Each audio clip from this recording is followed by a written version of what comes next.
Hello ladies and gentlemen, welcome to my Ringwoods save here in Farming Simulator 22. This is week 24 of the series, and we have made quite a bit of progress, obviously, in the 24 weeks that we've been playing here on this map. We are now into the autumn, and we are on day 3 of 5 of September. Now, last stream, I'm actually trying to remember what we were doing.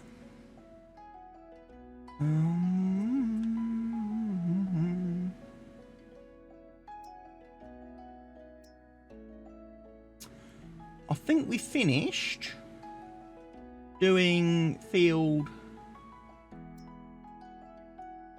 Yeah, we finished seeding field 3 and field 5. We've got field 13 still to do.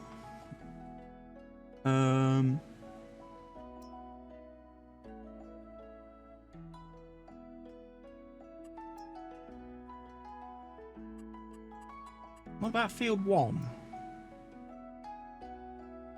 No, field 1's been oilseed radished. That field doesn't need oilseed radish. What was we going to put on that field? I can't remember now.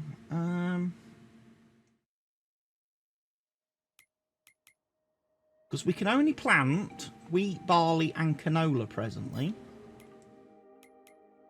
on the crop planner. And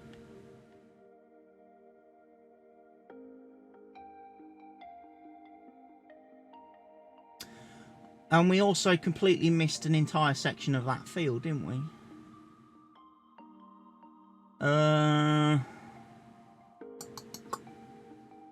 I think what we will do to start today then is we'll take this... Oh, that's a roller.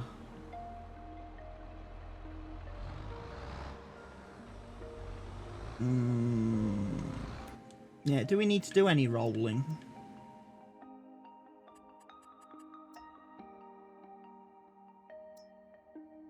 Yes, we need to do rolling on field 3, don't we?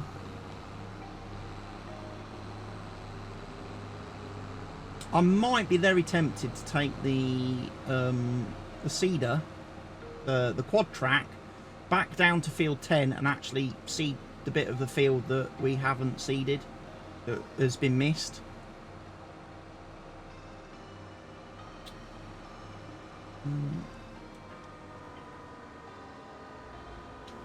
Right, let's have a quick look.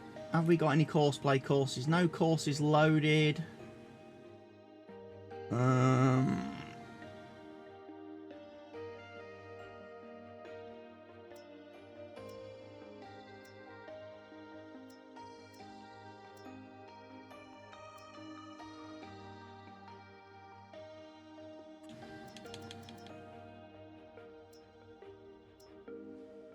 I'm going to load that course.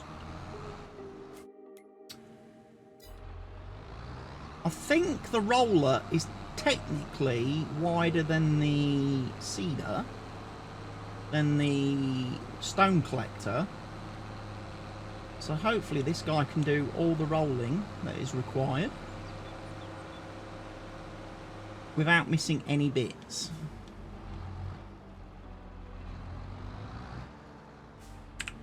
So first waypoint, off you can go.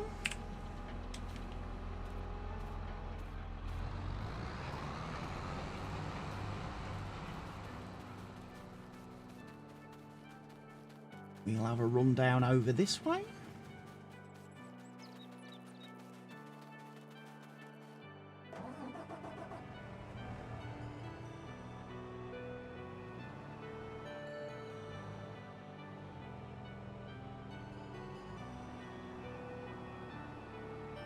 Right, let's see. Field 10.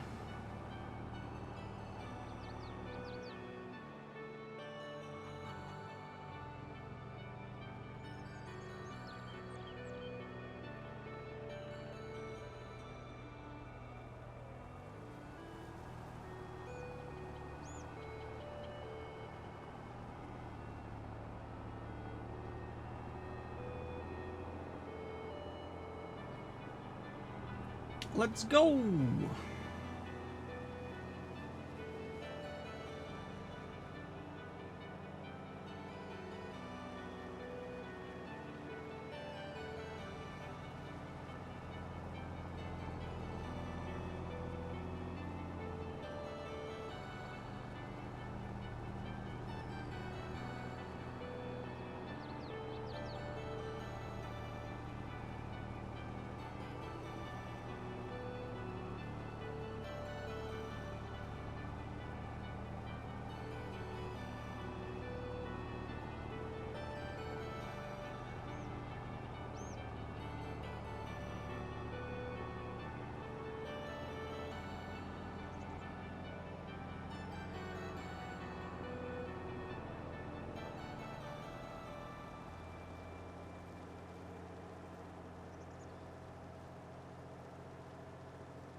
Right, got to try and judge now.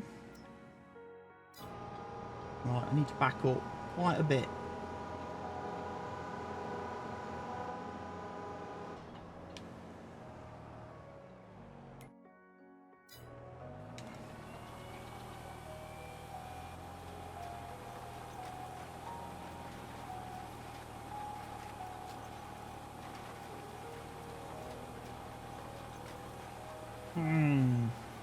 Yeah, it was unlucky that I didn't notice that he'd missed this bit of the field last week when we streamed.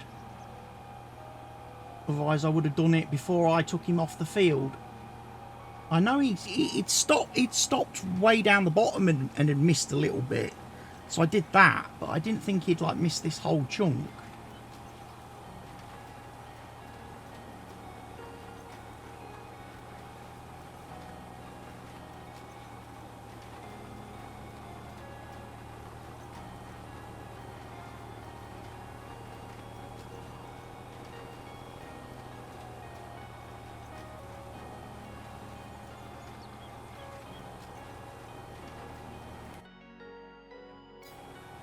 Right, we need to just turn around a minute and go back the other way.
Right, so that is seeding currently finished. I'll have a quick run round and look and see what is going on with the I'll have a quick look at the productions and the animals to make sure there's nothing I need to do with those.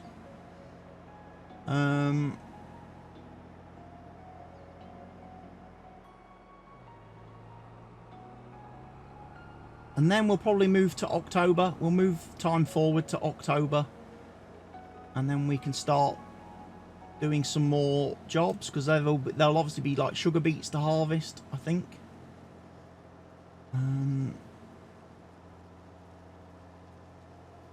There'll be sunflowers to harvest.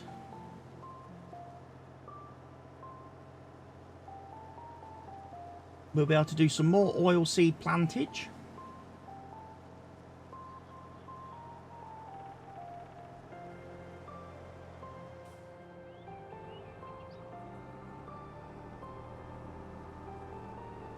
And then what I think we'll do is...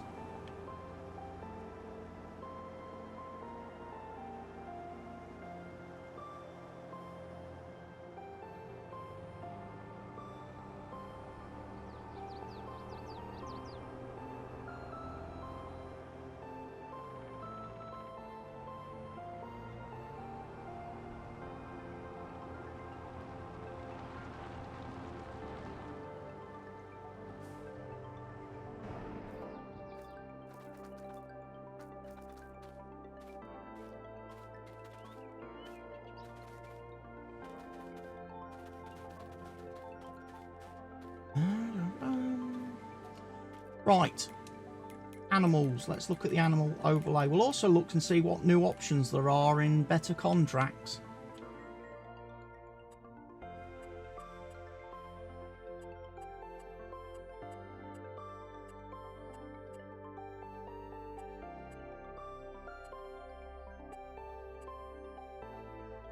Is that it? Is that all the options?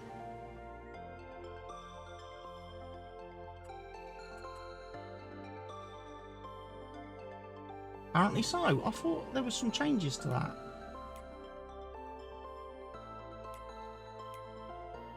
Thought there'd been some changes made to the better contracts. Like one of the options I thought we could choose was to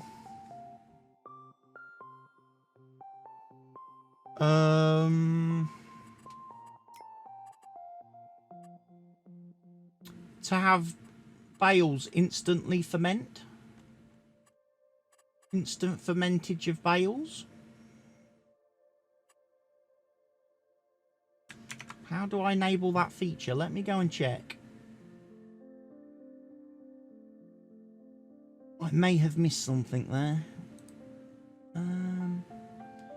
In the instructions, releases.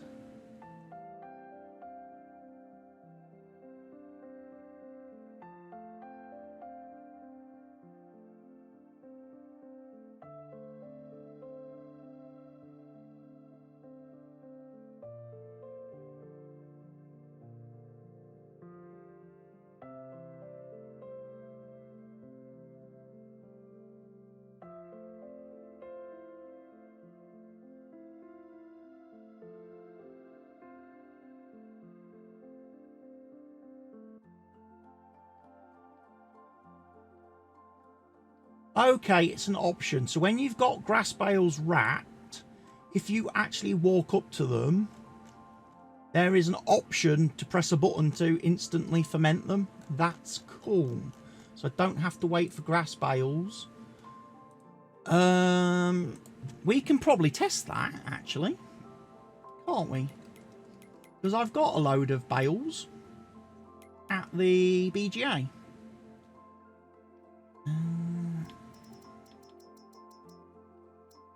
I think we looked last week. I don't have any new animals, so there's nothing I need to worry about with the animal side of things. And then it was just going to be a case of let's check productions, wasn't it?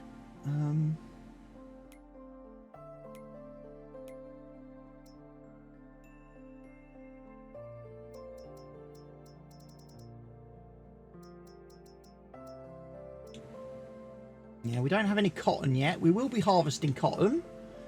We don't have anything for the... I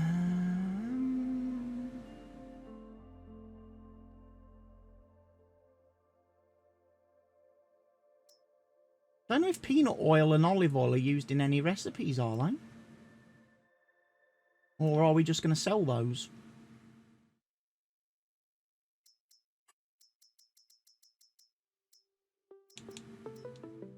I think we're just selling those. Homogenized milk is full. We might need to put some stuff in the composter. Water's full. Grass dryer has plenty. We've got plenty of lime. We've got plenty of silage. We could actually do with more silage. So I think next time the grass fields need mowing, we'll do them all as silage. Pig food, we've got plenty of pig food. Maple sap we've got. Maple syrup we're doing okay on. Sugar beets we're going to get when we harvest. The orchards are maxed out. The manure storage has got 2,223,463 litres in it. Butchers is okay. Our greenhouses are okay. Eggs, milk, honey are okay. What are we missing? We have no sugar, so we're not making any jams. We're not making any juices. Okay. That's a problem.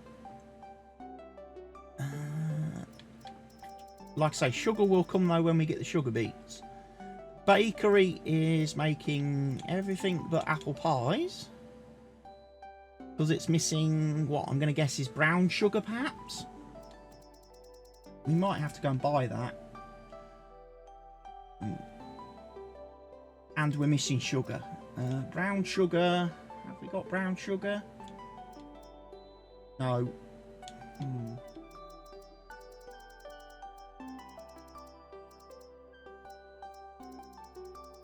So sugar's quite a problem item.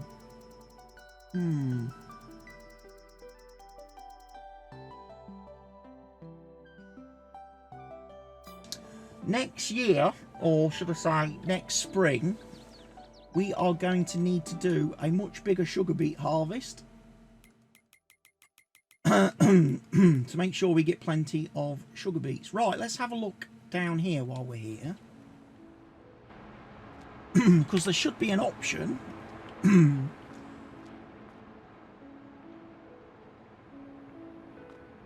Ferment bale R.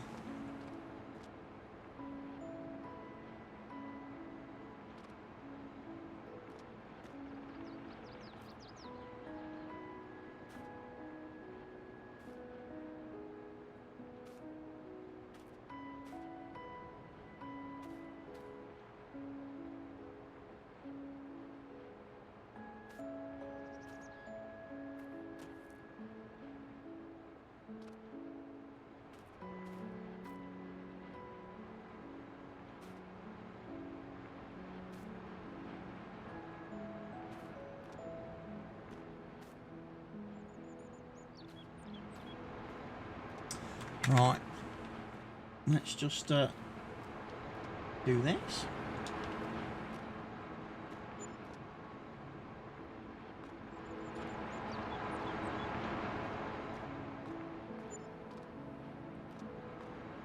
We should probably put them in there, actually.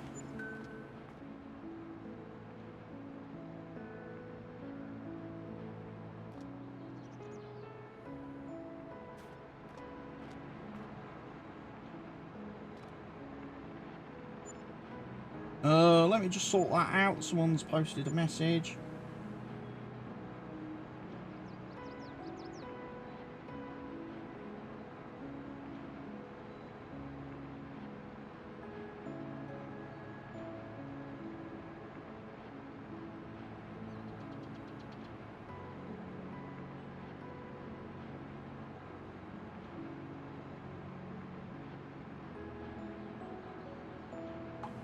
Hmm.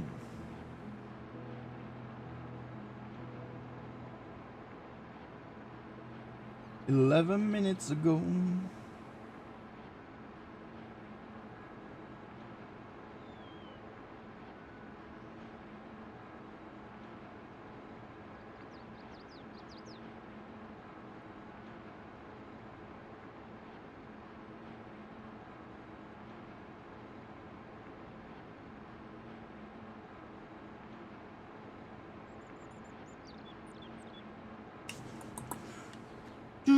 Yeah, somebody else was just asking about the football thing. And, oh, do we need to buy the tickets in advance? And I was like, so I've just replied, no. I don't know why the football club even posted such a thing. If you can buy the tickets on the gate, like at every other match we've ever been to, then don't confuse people. Don't confuse people who get easily confused by saying, oh, the tickets are available to order now online. Because people start to get stressed and panic and think, oh, I need to buy my tickets online, and oh, I need to go and get, just you know, stupid thing, I know, for me to get worried about, but yeah. The last thing you want to do is put people off going because they think, oh, I've got to buy tickets online, I'm not going to go. When they can just pay cash on the day. Because I know for the cup final we went to, for a month, for an entire month, they banged on about it being all ticket, you know. It's an all ticket match, all ticket, you know. And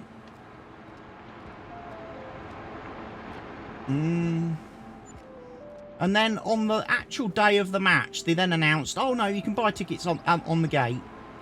So obviously people who were put off going because of it being all ticket and having to order your tickets in advance and order online and everything, suddenly on the day of the match get told, oh no, you can pay on the gate, but now they can't actually get to the match because they've already made plans, or, you know, they don't have transport to get to the match. So that kind of annoyed everybody. And I know one of the things I said last night at my dad's memorial at the club was that, you know, the football season, okay, the football season's come to an end now. There's no more home matches. The next match is July the 11th, okay, in a South Kesteven Cup. It's a cup match for a summer tournament friendly tournament thing. So the first match is like the 11th of July, Tuesday evening.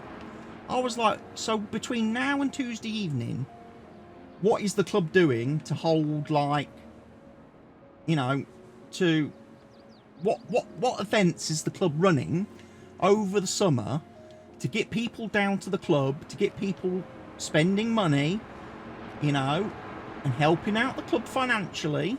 You know, what are we doing? You know, I mean, obviously you can't expect people to, you know, somebody to die every week and have a wake or a funeral or whatever at the club every week. You know, that's not reasonable. But obviously my dad's do last night obviously raised a lot of money and gave a lot of money to the club that they otherwise would not have had. And especially as we've got to do the pitch maintenance this summer, we've got to relay the pitch for the second time in a year, less than a year. You would think they would be wanting to hold more events. I mean, we had the charity game on Sunday. We had a charity match on Sunday where fans got to play. You know, all the fans that played paid 20 quid to play. They got to keep the shirt and the kit. They got to keep the kit after the game. So that was their kind of, their treat, their reward. And obviously and then obviously all the people that attended, that paid or donated, it was a, you know, pay what you want kind of thing. And obviously that was really good. It was. So why don't they do more things like that? I mean, obviously we won't be able to do any more football matches certainly before July, until the pitch is ready. But there's other things we could do at the club, surely, between now and the end of the season. Between now and next season, that could get people in. And, you know, just taking a little bit of money behind the bar and other things like that.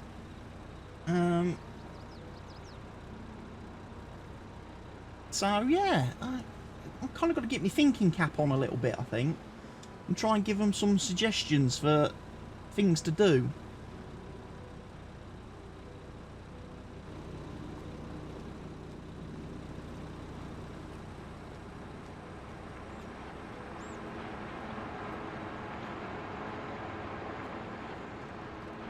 Right, that's all the silage bales done.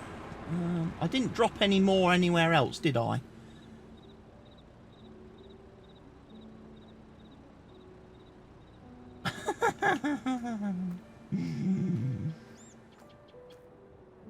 I think we'll just leave those to ferment naturally over time.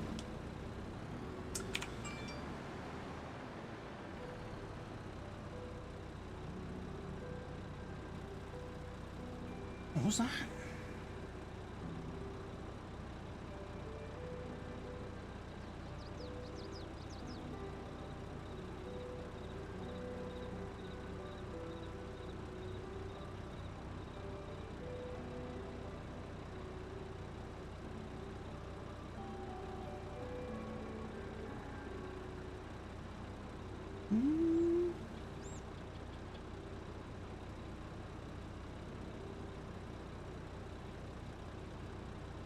So yes, tickets can be bought on the gate. Excellent.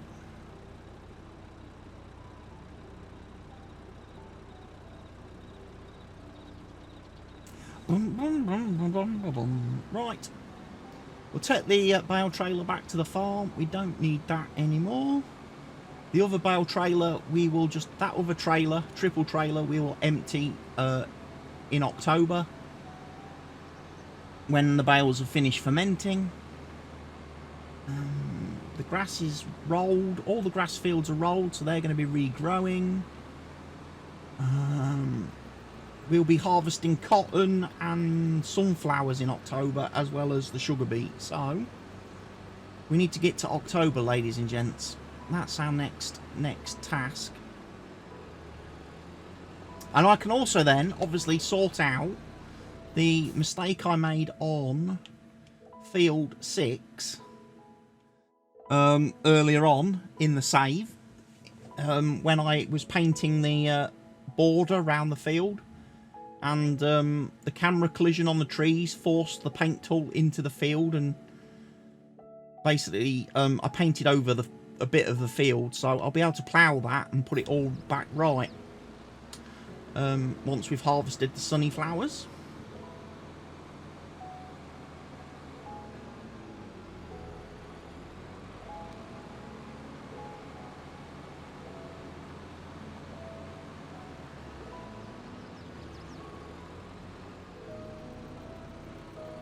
I think I'm just going to park this. I don't know.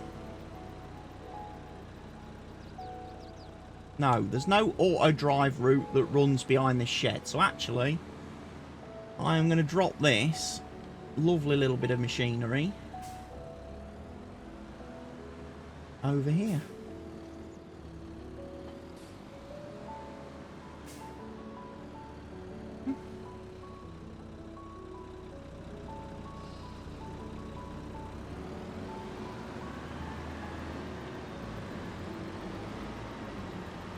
This fella can go and have his herbicide sprayer put back on.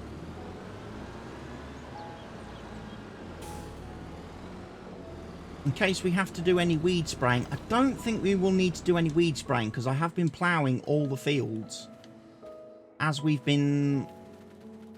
After the harvesting and everything, we've been ploughing. We've been doing oilseed radish, and then I've been ploughing the oilseed radish. So I'm pretty confident... that weeds aren't going to grow on a lot of my fields. If they do, then obviously we will have to go and do the herbicide spraying. But what we are looking to do at the minute is to get through to October. I didn't actually check the dairies, did I, to see if they need milk. I don't think they do. What about the obvious things as well? We might need to put some more TMR in the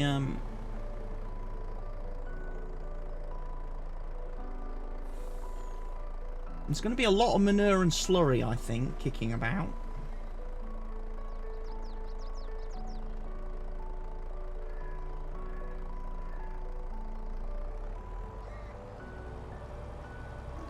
The robot is about to emerge, so I need to actually put... I think I need to put some hay in that first pen. Have I? I don't think I'm using that third cow pen, am I yet? I think I still only have the 2 cow pens in operation. I don't really think I need a third cow pen because I don't think I would ever be able to get rid of all the manure, slurry and milk.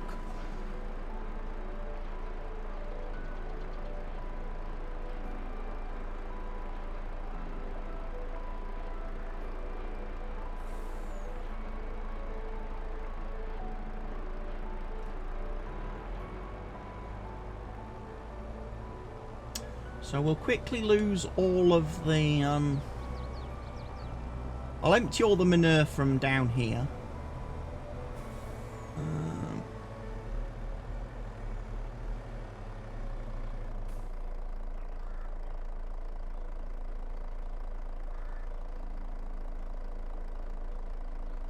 I mean, we could sell slurry, obviously, now at the BGA, if we've got plenty of slurry and too much slurry. Same with manure. If we have got too much manure, then we can sell that as well.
So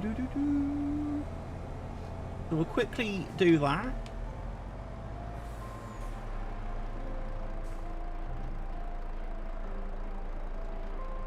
And then I need to get a trailer of hay, because we need to go and put hay into the cow pen, don't we? That's what we need to do.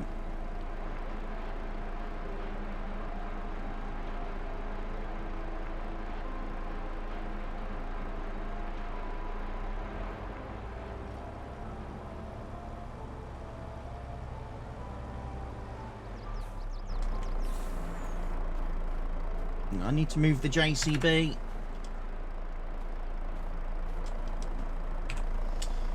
For some reason, now I've used the... again, sometimes when you use the Strong Arms mod, it then stops you from being able to hop into your other vehicles and things.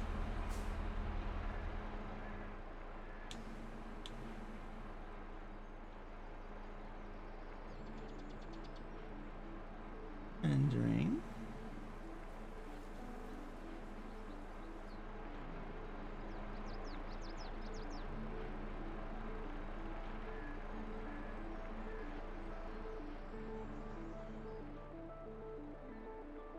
No, the sugar beet guy comes in that way and then reverses back. So yeah, I can leave that there.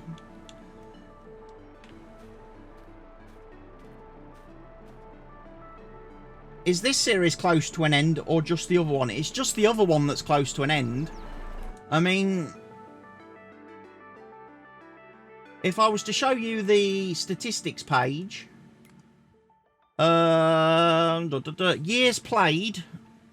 I'm only in my second year on this map. I'm only in my second year, so we're not quite close to completing. Like I say, I've only played this map. I've only been playing this for like 25 weeks. And that's one stream each week, and that's all I've done. It's not like my other series. How many years do I tend to go for? Until I've pretty much, on a series like this one that I'm doing, it's going to be until I pretty much have all the productions. I own all the different productions that are available, and I'm producing all the, you know, all the different products. It's all right. My headphones are playing up again. Just trying to find it where a connection point, and it's distracting me because it's like the game sound was like in and out, in and out, in and out, and it was annoying me. But yeah, basically this series, it's a case of going till I've got all the productions. And I was saying last week I might be tempted to just buy a couple more fields this year in the winter. There was field 20 down here, 24, 23, and possibly field 8 that I would like to add to my collection. And then we'd be able to, each year I'd be able to produce, yeah, new cable gets here today, so hopefully, like I say, the audio issue will be gone. In actual fact, what was the estimated delivery time for Amazon today on Prime?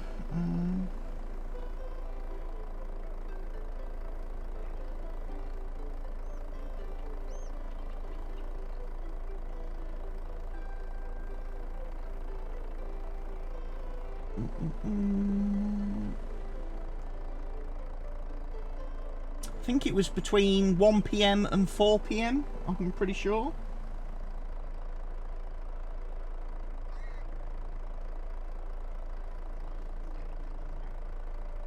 And that has now changed to now estimated for delivery between 3:15 and 5:15, so obviously it's running a little bit late.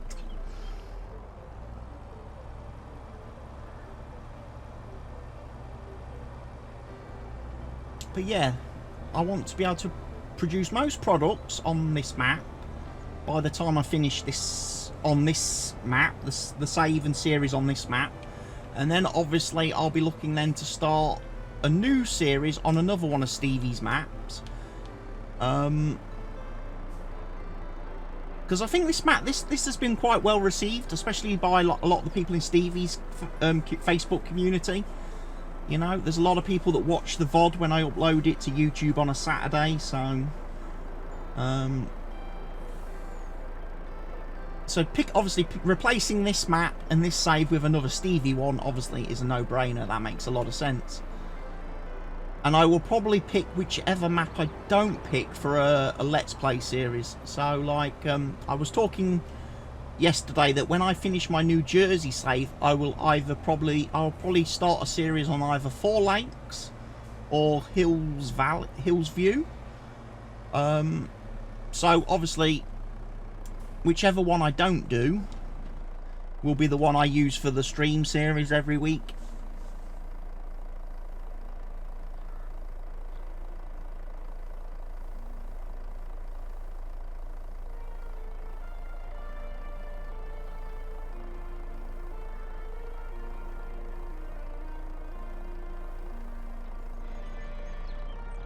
Because of course, the thing I like about Stevie's maps is he gives you lots of these areas like this.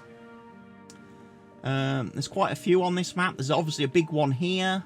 There's another little area up here. There's another one here. There's one here. There's one down here. There's one down here, which allows you to place all your own buildings and stuff. So for me, running like the Dragon's Den production mod pack, it's brilliant because I can place all the productions from that mod somewhere on the map without having to bulldoze fields and do terrain leveling and landscaping. So that's quite good. And obviously at some point I would like to make use of my slurry spreader and manure spreaders, which I have not used. So it's more customizable from the get-go. Yes, that's what I meant to say. It's got more scope for customizing than a lot of other maps. So yes. Yeah, that's a problem. If I can't go skipping ahead to October, because Mr. Rollerman hasn't finished rollering yet.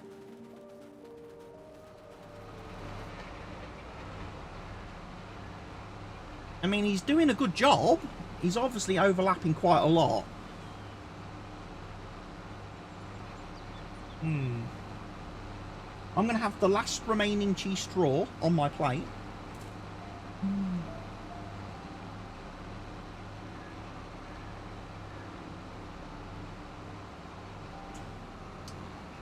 Because now my plate is perfectly balanced.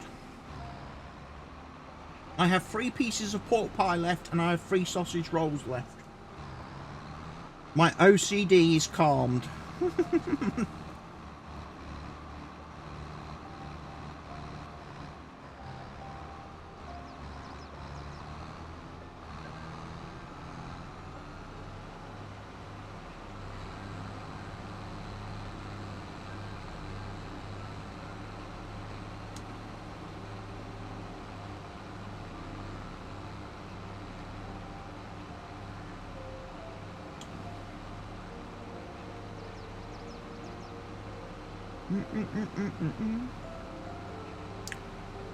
Ooh!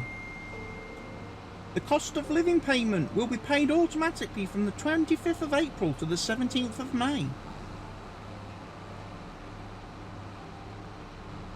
You will be receiving £301. Yes! We like that. We like a bit of free money, don't we, from the government? We like it when the government gives us a little back, ladies and gents. That's why we pay our taxes and national insurance at the end of the day, so we're taken care of in a crisis.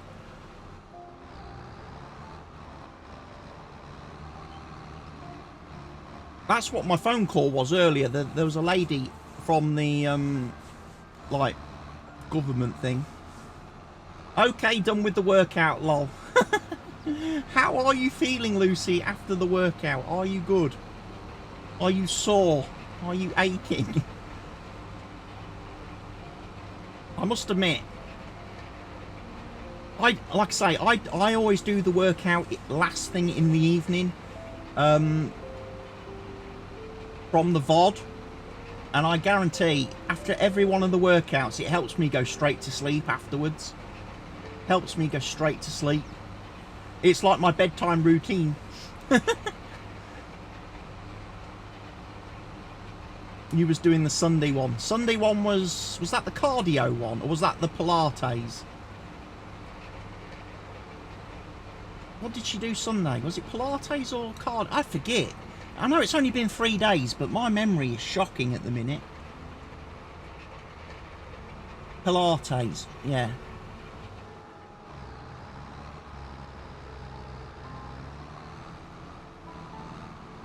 Sunday's stream was a little bit crazy, I have to say. Sunday's stream was a little bit mental.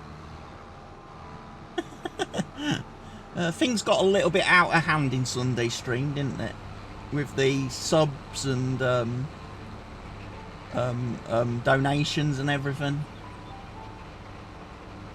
That's why I tried to be very restrained. I tried to be very restrained today, and I was very restrained yesterday.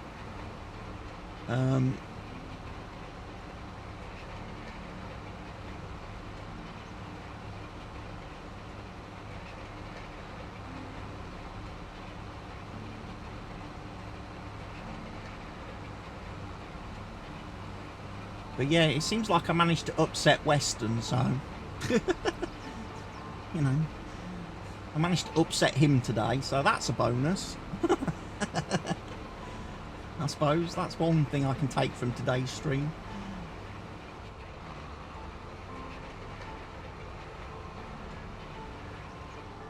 Why?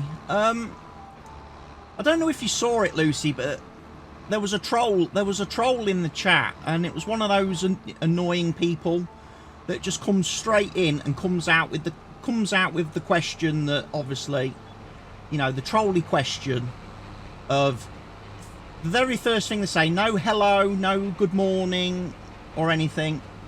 It was straight away, this person just comes straight in with, do you have OnlyFans? Okay. And normally I would just delete the message and skip it. Okay. Normally I would do that. But today I thought, I'm going to troll the troll. So I clicked reply and posted a link to my OnlyFans page, which, just for anybody, you know, anybody lurking, has absolutely nothing on it. It's completely blank. It's completely free to access.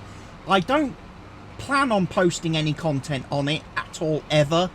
I was just kind of dared into setting it up by Lee as a joke. So I put the link into my OnlyFans page and was like, hey, you can go and check that out, you know, troll the troll. And Weston was like, delete that, delete that. And of course I just ignored him. And then he just completely cleared the entire of Lee's chat because I wouldn't delete my own message. And of course a mod can't mod a mod on Kick. If you just had pics of a bunch of fans, yeah, that'd be great. I ought to post a pic. I think I've got a picture. I think I've got a picture of all the fans from my football team. I should just put that on there. And just call it all the fans. Or just put, I should just go on Google image search and just do groups of people, just do a search for groups of people, download loads of images of groups of people and just upload those every couple of days.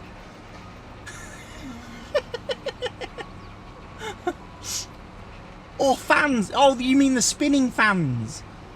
The ones that keep you cool in the summer. Yeah. Go and post loads of pictures of those.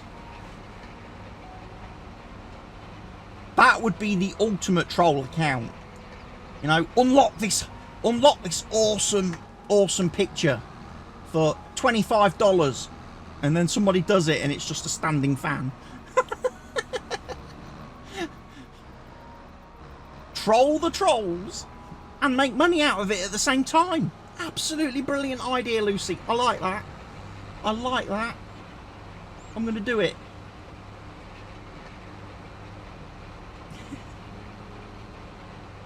I'm going to do that. Let me make a note. Where's my pen? Where's my pen? There's my pen. I'll use this bit of paper to remind me.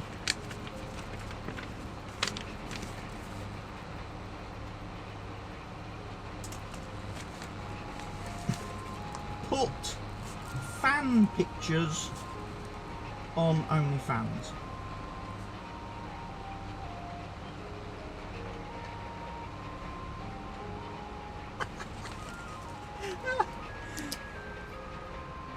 That's brilliant. I like that. That's a very good idea.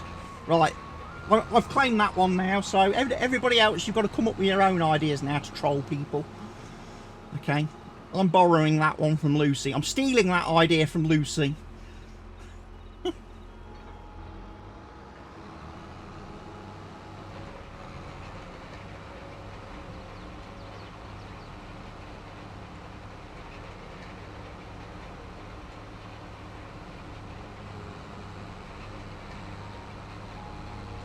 It's all yours. Brilliant.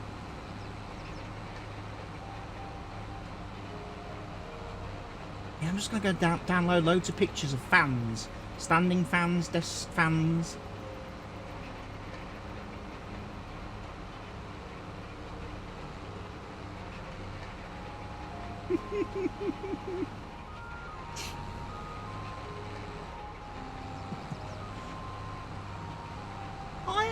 I do, you know, I look out for them. Like I say, you know, other days, other days I would just delete the comment or whatever. You know, today I figured, why not just have some fun and, you know, troll the troll back, you know? But obviously, you know, Western is Western. I think.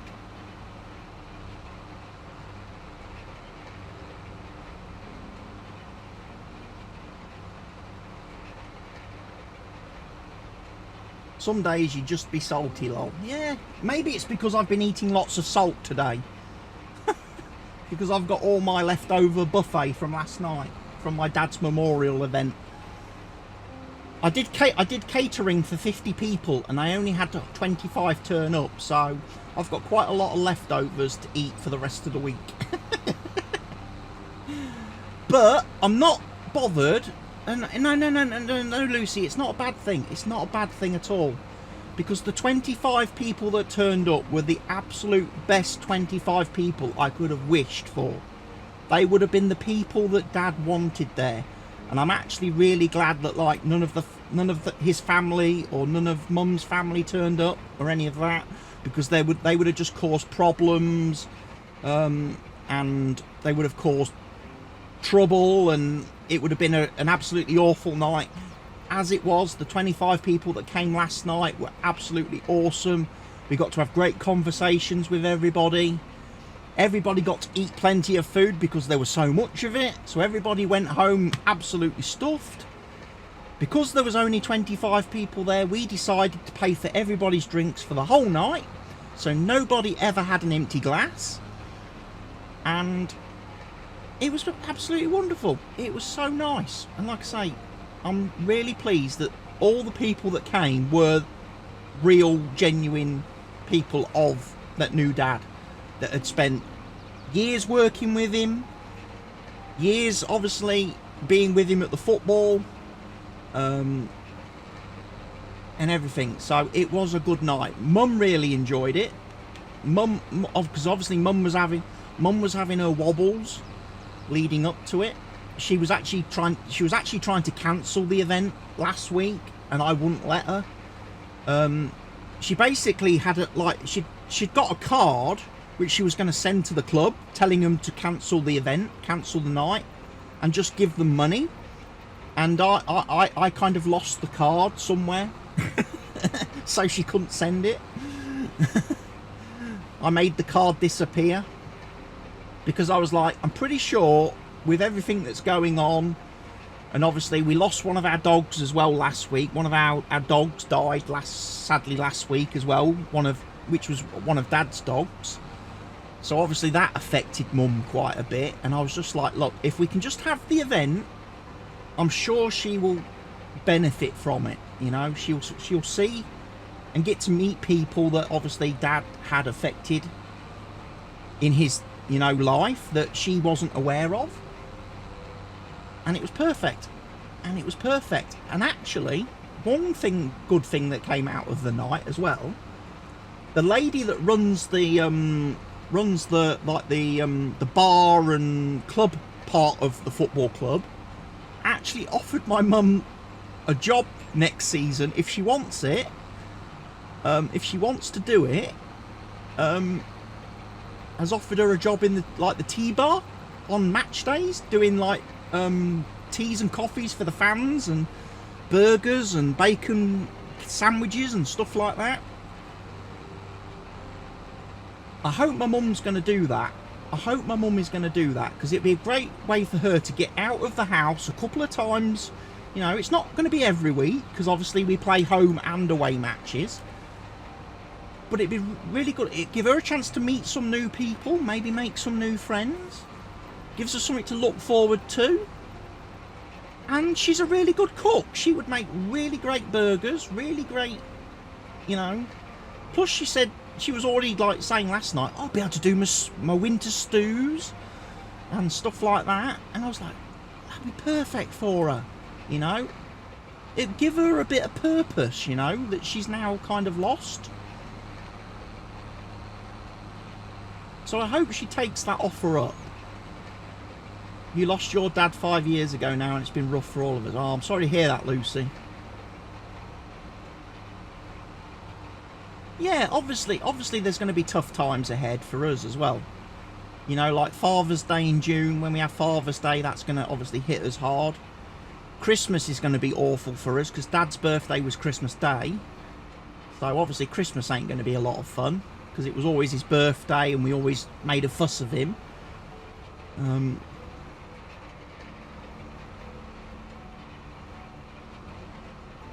But the other thing as well about last night, not only was it Dad's memorial, but it would have been Mum and Dad's 42nd wedding anniversary. So it was kind of very fitting that we had it all in one do. And I think it was also,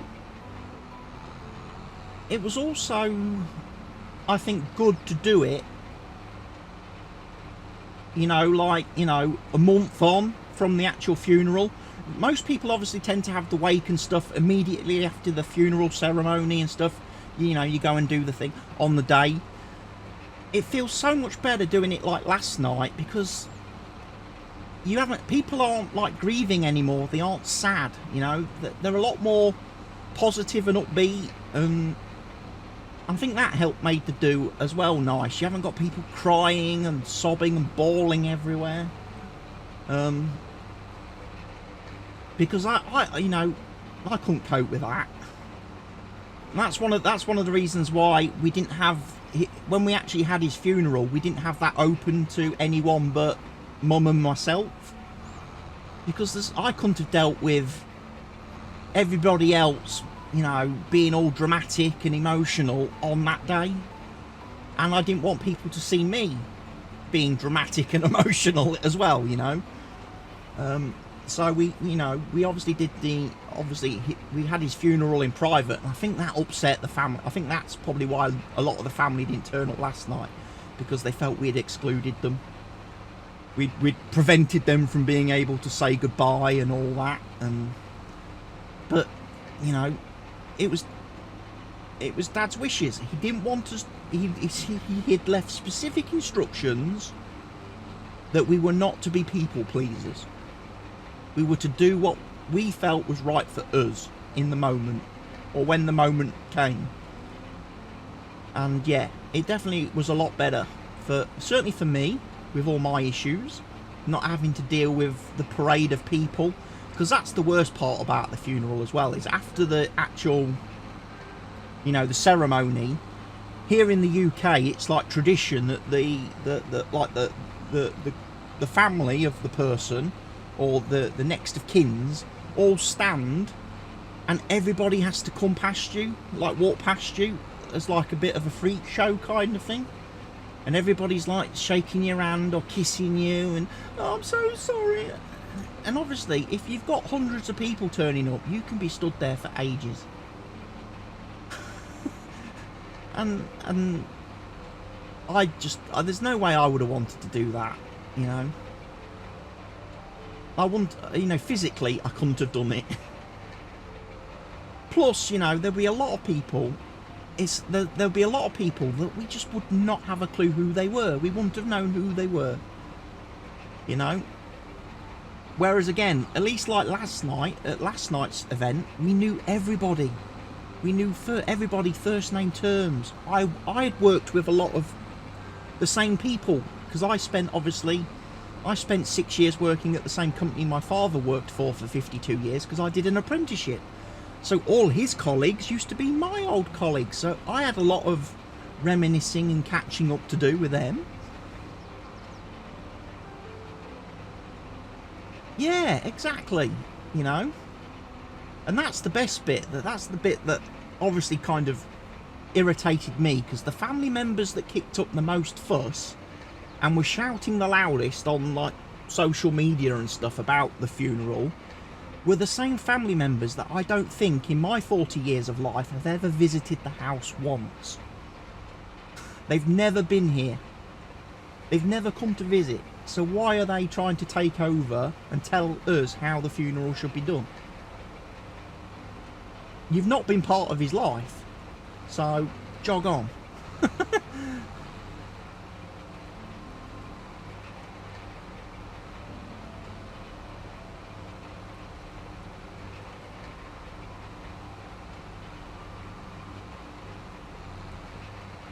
But yeah, I enjoyed last night's do. Like I say, I've got, you know, I was just going through everything this morning, checking off, you know, make sure, you know, ticking all the check boxes, make sure we've done everything.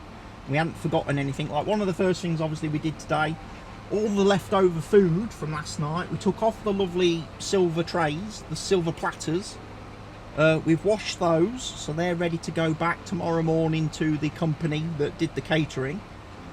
Because obviously we get a bit of a refund if we take the trays back, because it saves them having to buy new ones all the time. So we'll return the trays, and then obviously we're checking everything else, and we realised that the lady in like the bar who, you know, hosted the event for us, she actually forgot to charge us for using the venue. So I've got to remember to take the money at the very next event, whatever the next event is at the club. I've got to remember to take the money and make sure she gets it, because I don't want her or the club being out of pocket. You know, because the whole point of last night was to help the club as well. You know, raise some money for them by having Dad's event there, because obviously he loved the club. He spent 64 years of his life going to that club, supporting it as a fan, you know. And obviously he wants it to obviously live on long after he's gone, so we need to make sure we don't let the lady do herself out of some money. Because I think it's something like 150 quid to hire it for the event. So that's, she's owed that, and I don't think she charged for the teas and coffees either. I know we paid the alcohol bill at the end of the night. We definitely paid her for that, because Mum hadn't got her glasses with her. So when Mum was counting out the money, she was counting out £10 notes instead of £20 notes. So she did, and don't worry, she did the same thing to me at Christmas. She did. I opened my Christmas card on Christmas Day from Mum and Dad, and there was like, you know, oh, there's £100 in here. That's a bit strange. That's a bit less than what they normally give me. It was all obviously all £10 notes, so instead of putting 10 £20 notes in, she'd put 10 £10 notes in, because she'd been doing the cards without a bloody reading the specs on. And apparently obviously the UK £10 note and the UK £20 note they're like brown and purple, and apparently to her eyes they're the same colour. She has trouble telling them apart, especially since we moved over to the silly plastic Monopoly money rather than the paper banknotes that we used to have. Because the paper banknotes were better because they were actually different sizes, so you could tell what money you had based on the size of the note, which obviously was very useful in the past to help blind people work out how much money they've got, because they obviously used to be able to tell from the size of the note whether it was a fiver or a tenner or a £20 or £50. And then blind people were taught how to fold money a special way. So they folded all the money differently, so again when they put it in their wallets they knew, oh, that's a £5 note because it's folded like this. No, Barker. Since we went to the Monopoly money, all the notes are the same size. They're all the same size. The only difference is the colour. Like the £5 notes are blue, the £10 notes are brown, the £20 notes are purple, and I don't think I've seen a £50 note in plastic money. So I wouldn't know what colour that's meant to be, but yeah, not very easy. And I hate the fact as well that the plastic money all sticks together as well. So you have to be very careful when you're handing money over in shops and stuff, because you can very easily give some people too much money because all the bloody notes stick together. Because I have the problem when I get loads of cash, and I have to go to the bank to pay the money in. Plastic money, yeah. Where's my...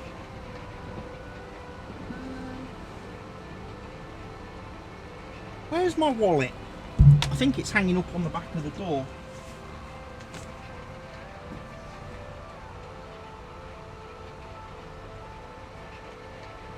No? I put my wallet. Bit where I get confused now, because I don't know where I've put it. Those were the trousers I wore last night.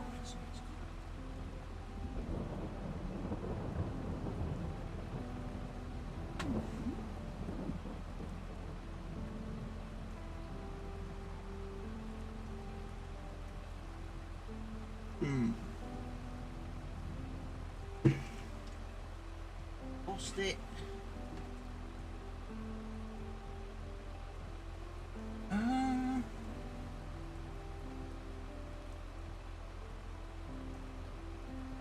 Downstairs. Might be downstairs. I'm trying to think where I emptied my pockets when I came in last night. Not in my jeans, is it? No, it's not. It's my trousers are here. My trousers that I wore last night. So what are those ones back there? Are they Saturday's trousers? Ah!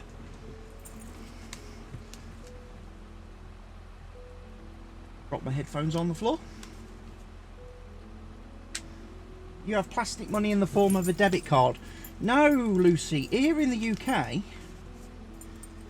our banknotes are made of plastic. They're not paper anymore. So currently, I have a blue £5 note with Winston Churchill on the back, and I have some brown £10 notes with, I don't know who's on the back of that. Jane Austen, the writer, the novelist.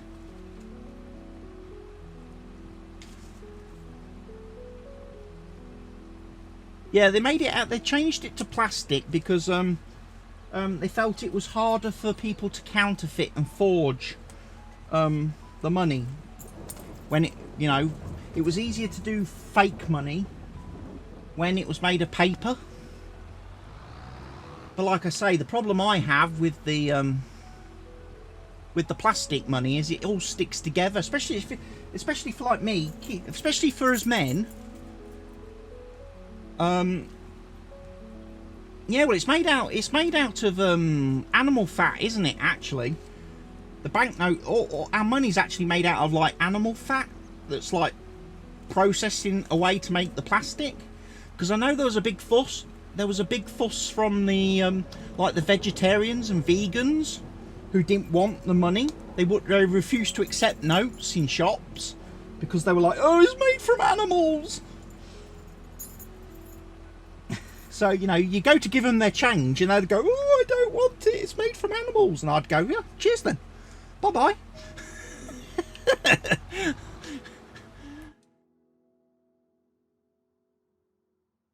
Yeah, they don't have to eat it. They're just obviously some very silly people out there. But yeah, but obviously, like as men, obviously we don't have purses and handbags. We all, as men use wallets. So like me, I'd end up with like a stack of notes in my wallet, and they'll be in here for like weeks. I'll wait till I've got like a good amount, like a couple of £100 worth of notes. Then I'll go to the bank to pay it into the bank. And you have to put it in a machine because they don't actually have human beings working in banks anymore. So you have to put it in a machine. But of course, in the weeks that I've been building all the money up and saving all the money up, it's been in the wallet, which has been folded, which has been in my pocket, which I've then been sitting on. So all the plastic notes kind of get sort of squashed and welded together. So then you go to pay it in the machine, and the machine just keeps spitting it back at you going, "Please remove any folds, please remove any tears, please remove any paper clips." Or if you're me, you use your pockets and have an empty wallet in different pockets.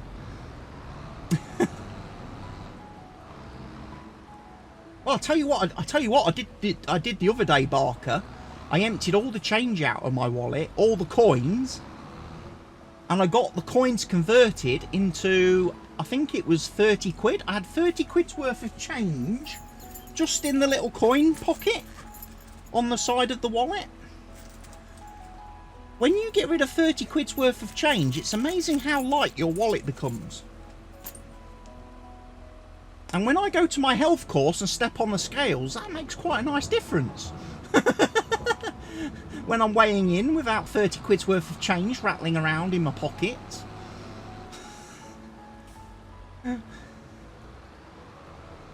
No wonder I lost like half a kilo last week. I left my wallet at home.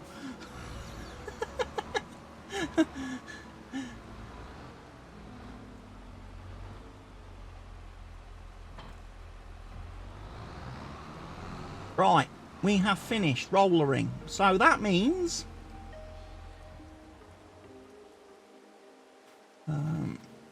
I can now make it October. That's what we want to do. Yeah, keep an empty wallet on you, so if you get mugged, you give them the empty wallet and all's fine.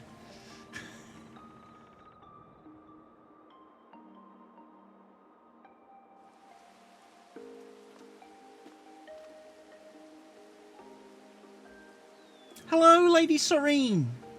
Welcome to the stream. Hello, lovely to see you. Thanks so much for stopping by and the support by the other day. That's no worries, Lady Serene. Happy to help. I actually enjoyed watching the stream. I enjoyed that bike thing you were doing. That was actually really, I've never seen that before. And I was actually saying to some of my people then, when I streamed later on, that would be so helpful to me. With my physical fitness, with my respiratory problems and stuff. That would be a massive, massive help, because I'd be able to do the cycling to obviously improve my cardio. But at the same time, it would be more interesting because you got like that game thing as well. Because I must admit, I struggle to do any exercise because I get bored. I can't go to gyms because I get so bored. Because I don't know anybody, I don't talk to anybody, and you know, I don't have all that nice social stuff going on.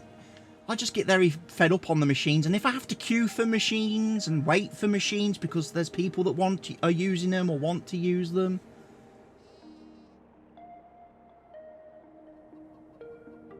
Do Lee's workout. It's fun. Yeah, I do Lee's workouts. And like I say, that is fun. And I can do that at home in my own comfort in the living room. But I was thinking I kind of need to do a little bit more fitness-wise. Because one of the things I've done this weekend is I've set myself a goal now for next year. I mean, my 12-week fitness course that I have been doing, I did week 8 this week. So I've only got like 4 weeks left of that.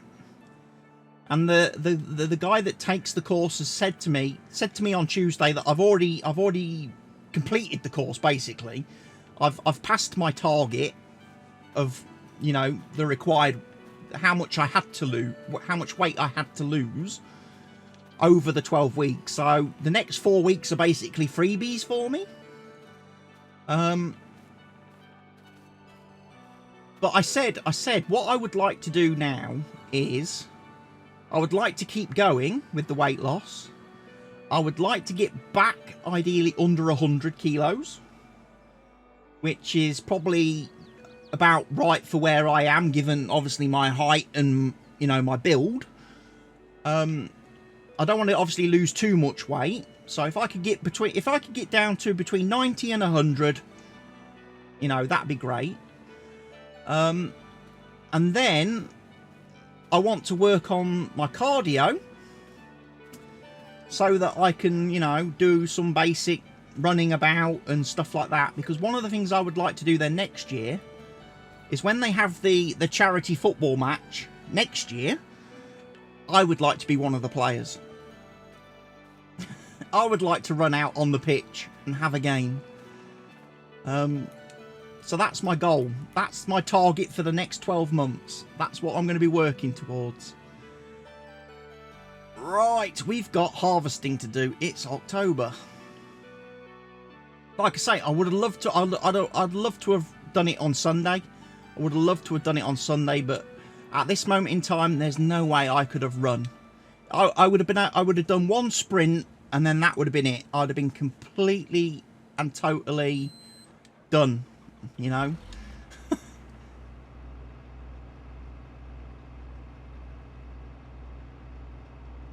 Folding is not allowed while the tool is filled, but the tool is not filled.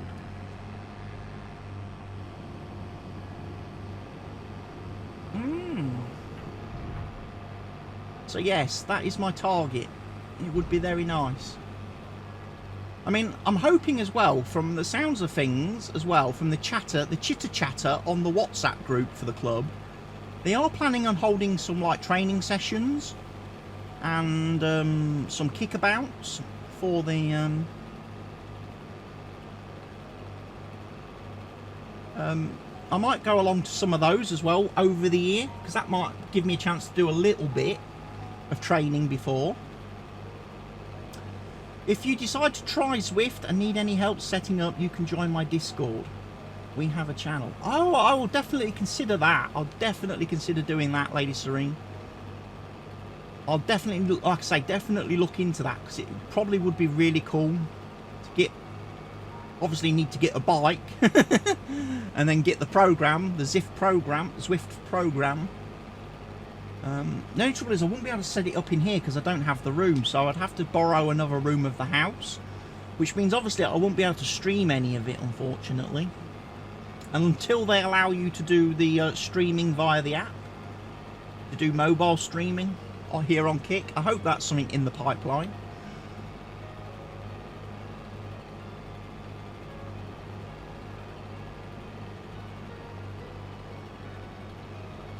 I used to cycle a lot in my young days. I used to cycle, like proper cycle, out in the real world cycle.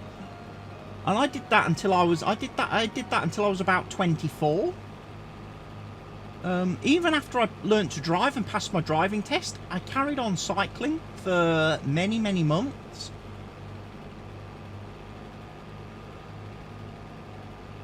And the only reason why I stopped cycling was because one summer, as I was cycling to work, a van driver overtaking me hit me with his wing mirror, spun my handlebars round. I went down and broke my right elbow, and I was off work for 12 weeks. So after that, I was like, yeah, I'm not cycling to work anymore. It's too dangerous. You need a nap after doing the Pilates. Well, I'll tell you what, lovely Lucy, when you get round to doing today's stream, the ab stream, you'll definitely need a nap, because you need to do all the exercises today whilst having a 3-year-old climbing and jumping all over you. So, you know, I don't know if you've got access to a 3-year-old.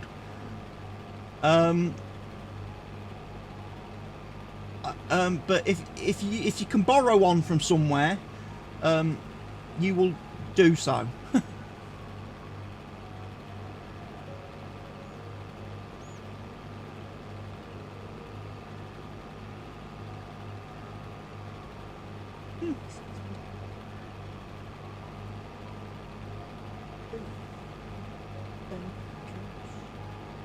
Oh, I'll have to get it out then.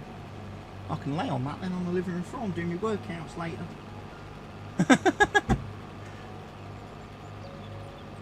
Don't know if you just heard that. That was Mum. That was Mum telling me she's got a Pilates mat that she doesn't use. So I'm like, I'll borrow that then. And I'll be able to use it when I do the workouts.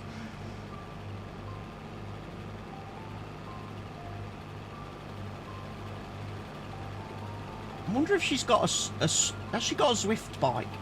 That would be useful. Have you got one of those anywhere? Tucked away. I could cadge off you.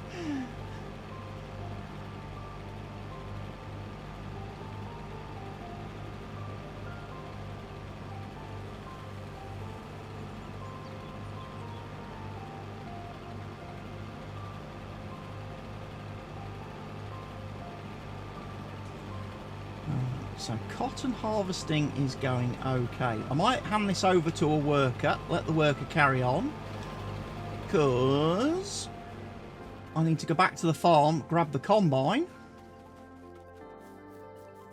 because we've got 2 fields of soybeans to harvest, and then we've got the sunflowers over here, or over here, wherever they are. They're up here. Get the sunflowers harvested. Oh no, sunflowers are not ready. Are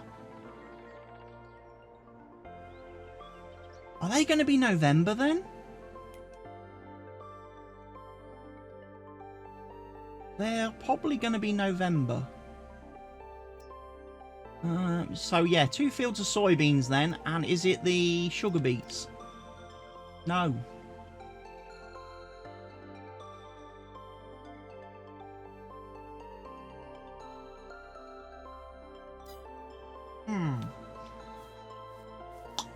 That's confused me a little bit. What growth chart is this map using? But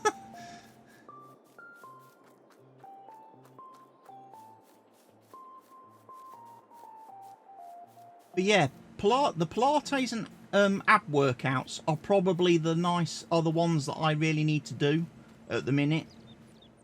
Especially tone up my midriff. Especially now I am losing the weight. You know, just so I can look good in all those OnlyFans pictures, Lucy. You know, we don't need any spare tires obscuring the fans, do we?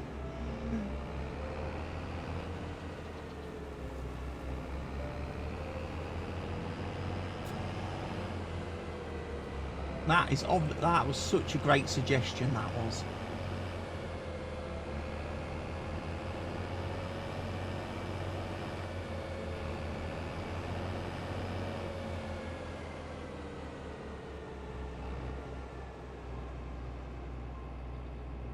You have a high hernia. Do you mean a hiatus hernia or a high hernia? Because I have a hiatus hernia. But I'm not sure if that's different from a high hernia.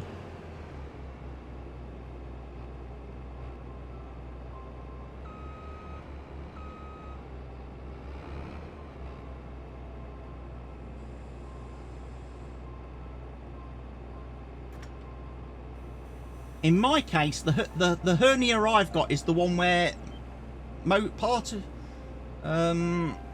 of your stomach is actually like through your diaphragm. So if you know if you take one, those like rings that those like little rings you put on kids when they go to swimming pools. Imagine that, but your stomach's the kid and the ring is your diaphragm. That's the problem I've got.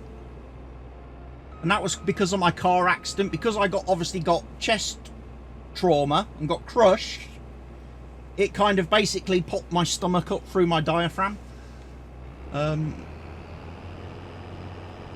So obviously days when my asthma is not good, when my asthma plays up and my diaphragm plays up, it can actually mean that my diaphragm completely closes and cuts off my stomach. So I'm eating food and it kind of sits in the stomach on top of my diaphragm and doesn't actually go through into like my main stomach. So then I get like, I feel like I'm choking because I just basically fill up with food because the food can't go anywhere.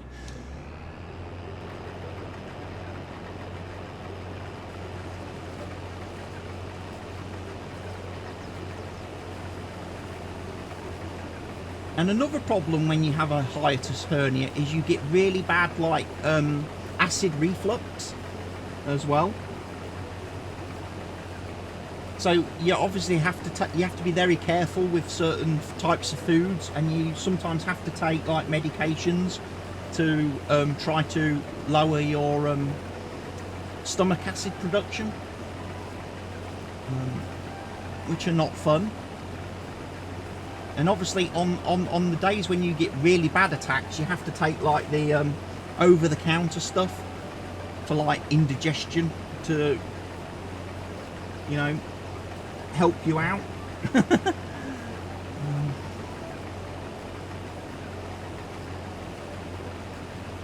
I tend to get it worse at night when I'm laid in bed.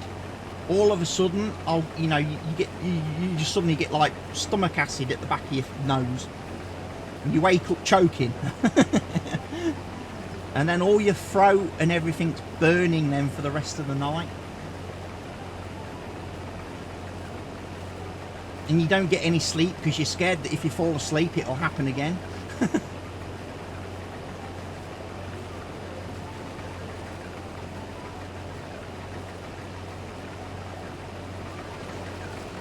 It's a rough life, lot. It is. And it's amazing how rough it is, just how rough my life is, just because one numpty didn't, you know, one numpty who was supposed to be a professional person, professionally qualified person, didn't do what they were supposed to be doing, weren't paying attention, wasn't doing their job properly, and they've completely changed my whole life. And the fact they got away with it scot-free because they never bothered to stop after they'd smashed into me. You know, I have PKD on top of it. What's PKD short for? I feel I should know that.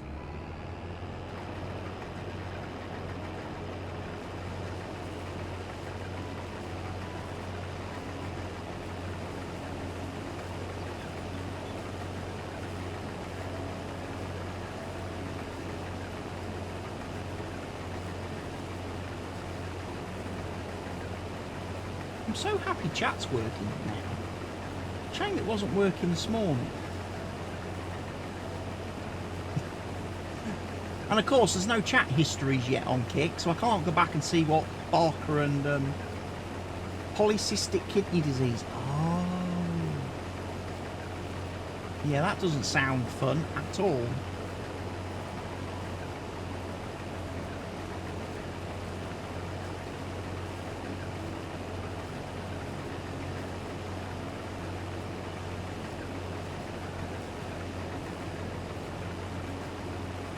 Rough life.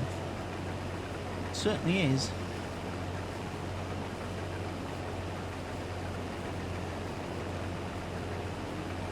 But I'm alive, exactly, and that's what I keep telling myself every day, you know. I'm still here.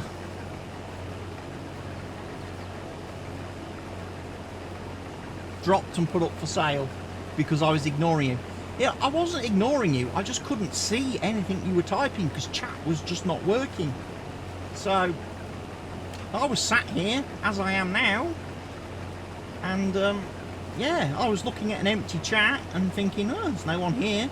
It's early morning, but you know, America's asleep, so it'll pick up after midday. And then Barker sends me a message on Discord.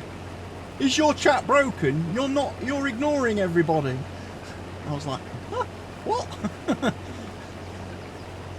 Close the tab, open a new one. Oh, suddenly chat's working again.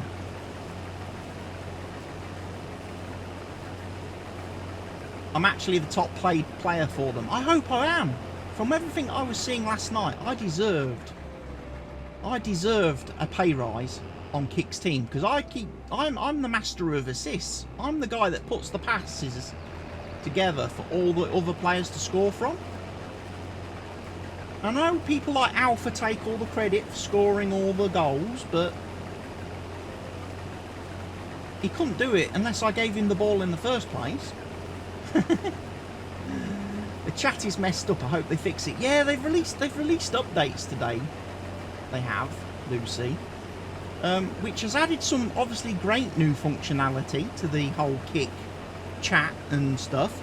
But then they've also messed up other parts of it. Like, I don't know if you've tried doing emotes in chat, but you can't just like open the emotes page and just click a load of emotes to post like a row of emotes. Every time you click an emote, it closes the bloody window again. So then you have to click emote, open it, scroll to which person's emotes you want to use, and then it select it, and then it closes again. So it's impossible to like spam emotes at the minute. So like when you do a host or a raid of somebody and you want to drop a load of emotes in, it's crap.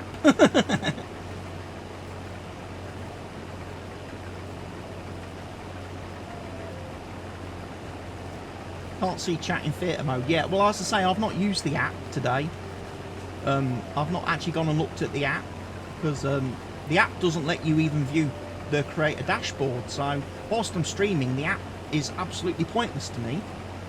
And also, as I say, as a moderator of Lee's channel, like yesterday when she was streaming her wallpapering, I was in the middle of my health course. So although I had her on the app and I had the app muted so as not to let everybody know what I was doing and that I wasn't paying attention at all to the course, I couldn't do any moderating. It doesn't let you do any moderating functions in the app. So when people were like trolling and posting stupid stuff yesterday, I couldn't do a thing about it until I got home and was able to get back on the computer. So that sucks a little bit.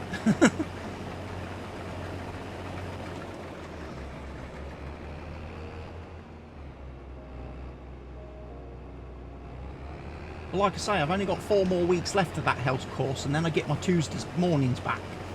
My Tuesday mornings are mine again. And I don't have to leave the house, so I'll be absolutely delighted.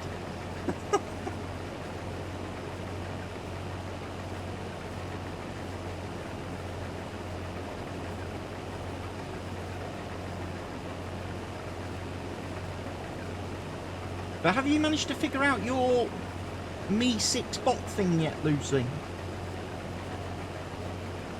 And what the issues you were having with that?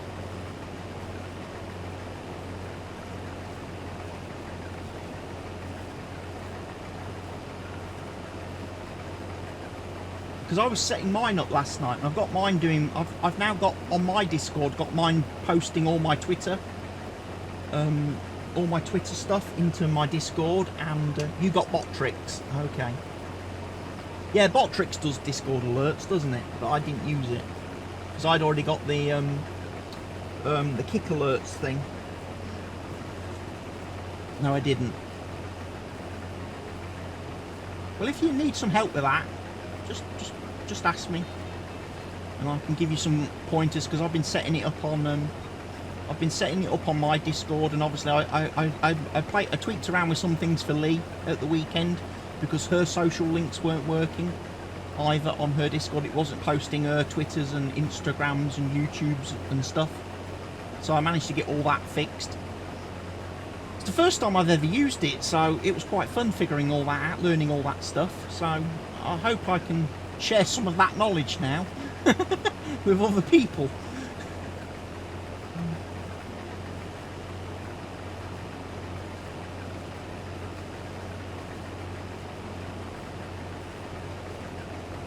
Yeah, I was thinking of using Bottrix for all, but don't know if I should. I mean, Bottrix can post your... Obviously, when you go live on Kick, it can post that for you, I think, into a Discord channel and post links to your stream. I'm not sure if Bottrix can do all the other stuff like the social media stuff. I don't think it does any of that.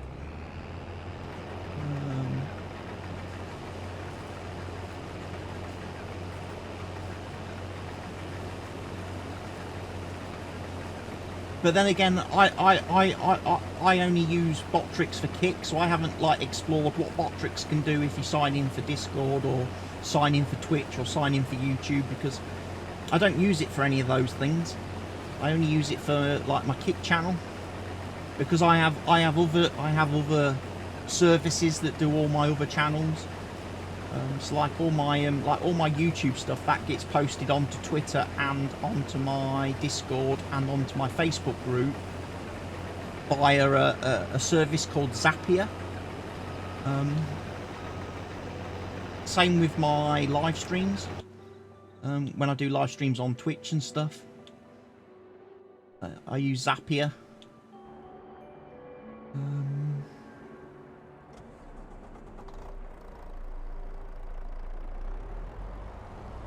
But I did use the Me6 bot thing to do the to set up all the social stuff on my Discord. Not that I'm massively on socials. I mean, I do a bit of Twittering. I don't do any Instagram stuff because, you know, I'm not the kind of person that takes lots of photos of myself and selfies and stuff.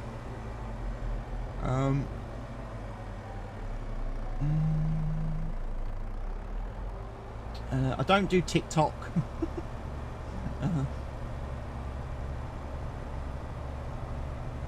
I don't think I do Reddit or anything. And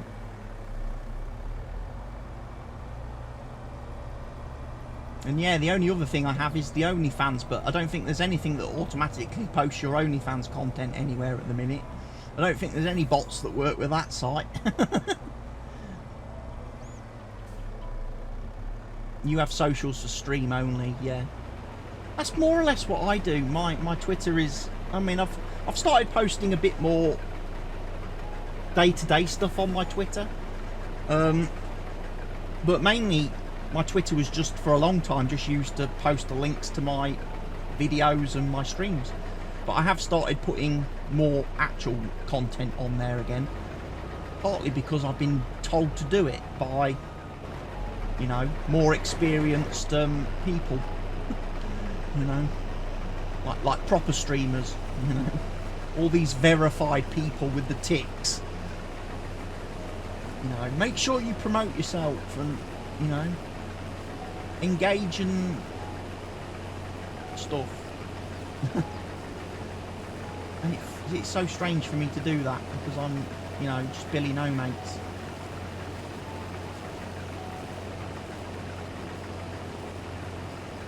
Also, again, like we say, when I first began streaming, and for a long period of time when I was streaming, and certainly coming from Twitch, there was always that thing on Twitch of you're not allowed to don't promote your own channels, don't promote your own links, you know, none of that. You couldn't do any of that in people's chats. You weren't allowed to self-promote. And I guess it's just kind of become habit that I don't go, you know, I don't go to other channels or other places, other Discords and blow my own horn or toot my own trumpet or whatever. But apparently it's changed now and everyone's like, oh no, you need to do it. You need to be doing that. You need to be going and, you know, making a noise and drawing attention to yourself. You know? And it's like, yeah, but, you know, when you're not used to that, you feel a bit, You know, last thing I want to do is go into a streamer's, you know, some streamer that I don't really know very well. And then suddenly start trying to get people to go and watch my stuff. I feel that's like bad form, bad etiquette, you know?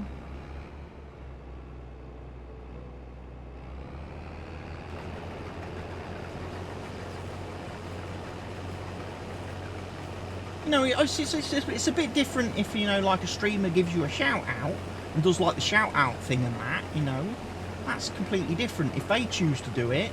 But I don't feel very comfortable going into somebody's chat for the first time and going, hey, come watch me. I just think that's so bloody rude.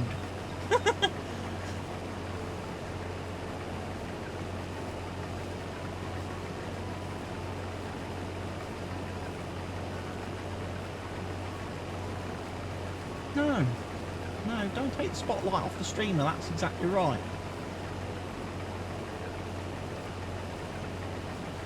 And it's like, I was in Shift's chat yesterday, and there was a guy in Shift's chat called who followed me actually last night, who was just getting started in streaming and stuff. He does a lot of like simulation games, like he does like flight sim and stuff. And Shift was saying, oh, if you know, and he said, oh, I do farm. I'm getting into farming. And Shift was like, oh, you need to go and connect with CWATTYESO because he's massive on farming and everything, and that. And then like there was obviously other people in Shift's chat who were giving the guy advice. And it's like, oh yeah, you know, make sure you go to all the verified, you know, all the verified streamers, and you spam all your stuff and promote all your stuff to the verified people. And I'll be honest, I generally don't watch a lot of verified people. You know, if I see, you know, if there's two people streaming on Kick and I come on Kick and there's only two streams to watch, one is a person who's verified with like, you know, 3,000 followers and, you know, a couple of hundred subs, or there's a person with, you know, 80 followers, 6 viewers, I'm more likely to go and watch that guy than the verified person. For the simple reason, the verified person does not need me to follow them, does not need me engaging with them, because they've already made it, they've already achieved it, they're already living the dream. So I will go and support the small guy, and maybe the small guy, the little guy with the 84 followers and the 6 viewers, is actually more relatable to me. So maybe I will actually have more of a connection and more in common with him than the person with 3,000 followers and 500 subs or whatever, you know. That's just how I feel and how I think, you know. And it's like on Twitch, there are the partners on Twitch, and then there's the little people, the affiliates.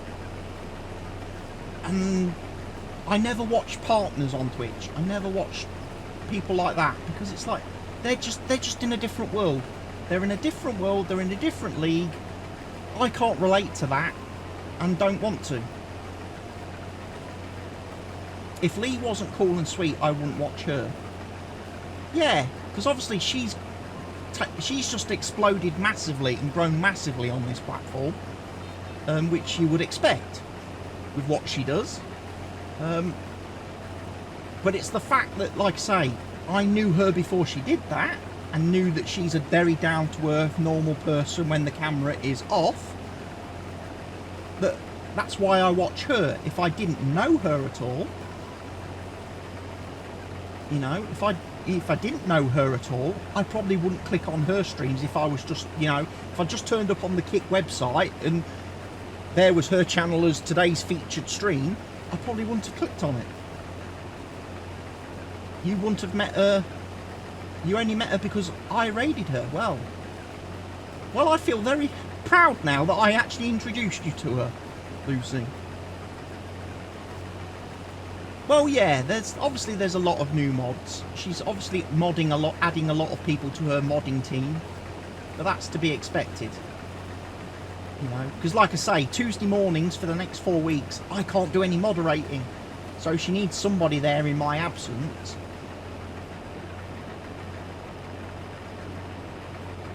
But again, who am I to tell anybody how they pick their mods and give out their mod badges and stuff, you know?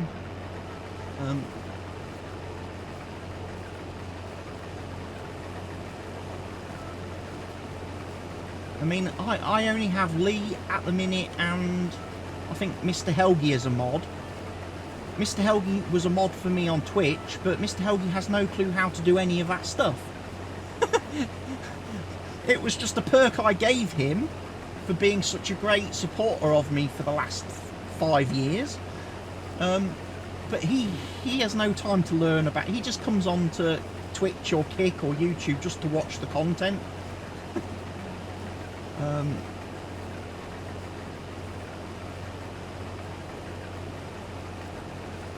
And I've certainly never been one, you know, one of the, you know, again, I've streamed enough on Twitch to know that, you know, when you get somebody join your chat for the first time and go, can I be a mod? You just ignore that. It's like, no. Your first ever words to me in my chat are, can I be mod? No. You don't even follow me. That's the first fail. You would have had to have followed me for at least a year, probably, before I would consider making you a mod. And hell, you know, might be nice if you subscribe too.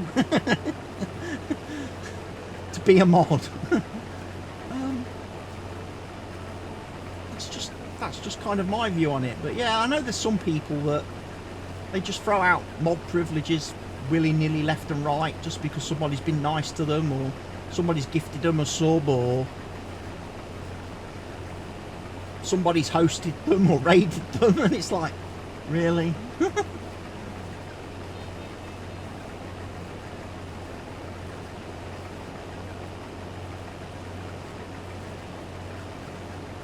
Because again, you can get some very overzealous mods, you can get some very sort of crazy mods, and if they're not careful, the mods can actually do more harm in your chat than the actual people that they're modding.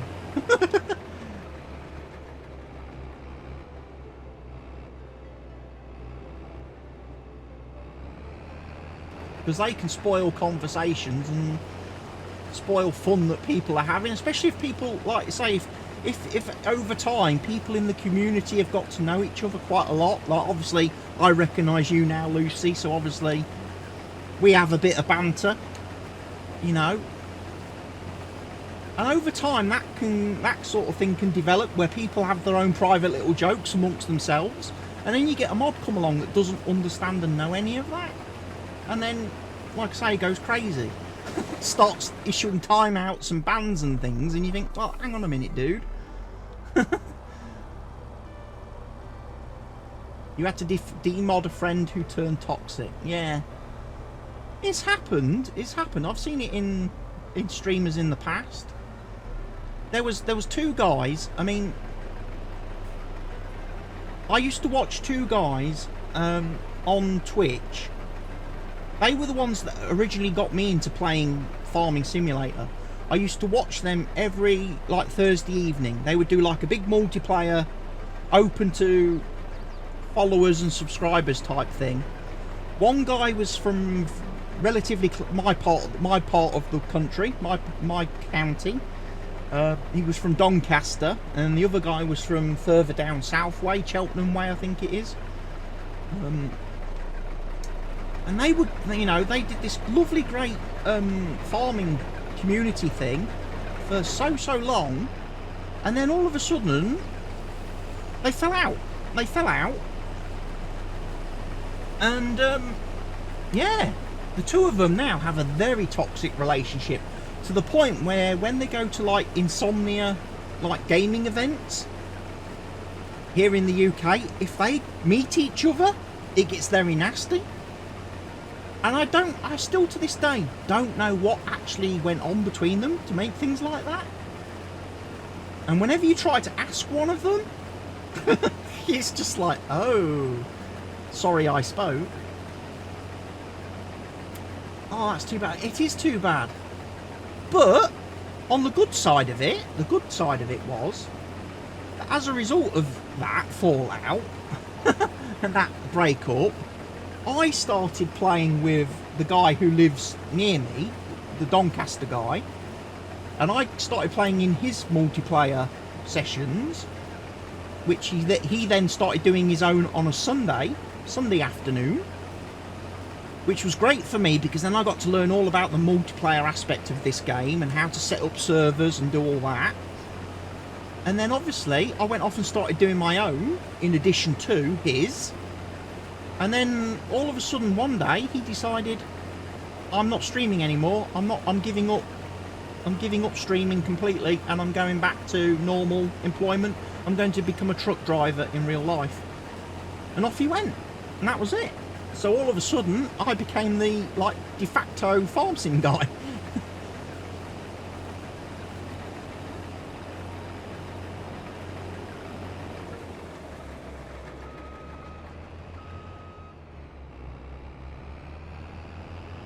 Yeah.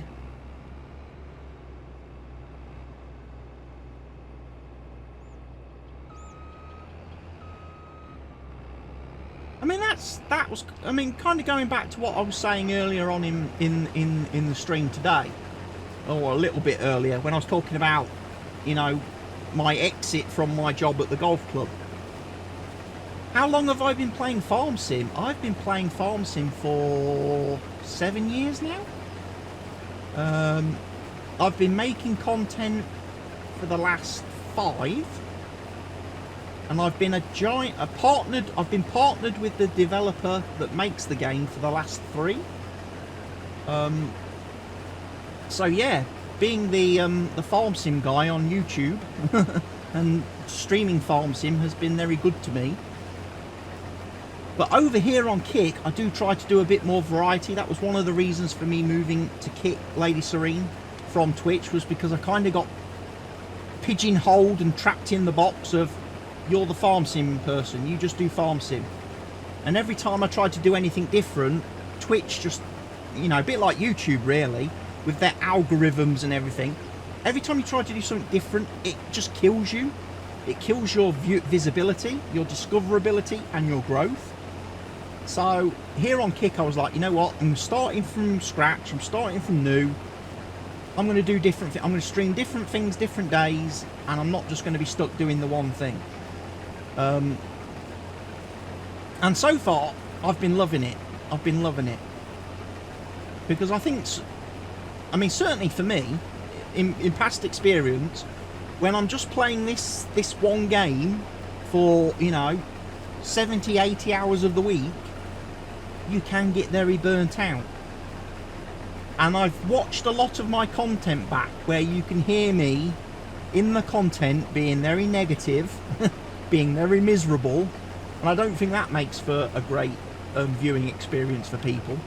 So it's much better that I'm playing the game now, or streaming the game now, when I want to do it, as opposed to because I feel I have to do it.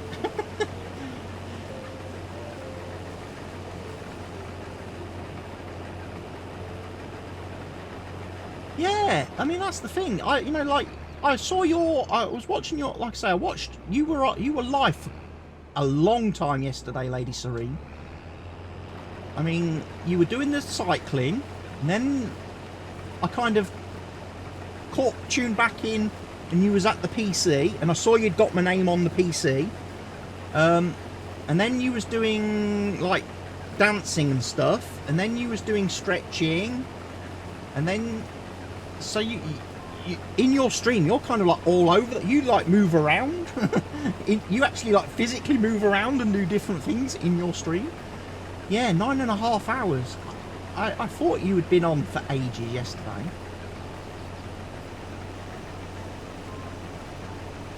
I started as a variety streamer. I love Sims though. Yeah, I mean that was the thing. That was how I started. You know, Twitch and YouTube. I did a lot of variety. Played a lot of different games. And obviously if you go on my YouTube channel now and click through the videos and click through the playlist, you'll see all the different things that I did.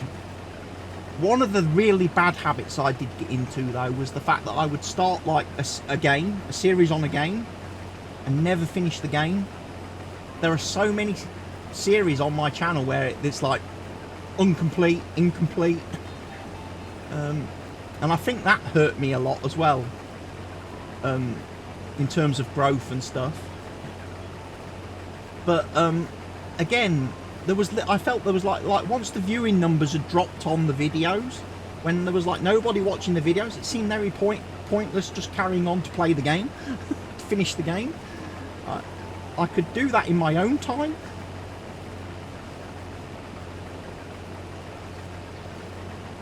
Yeah, I can appreciate that, Lady Serene. If you're doing fitness and dance,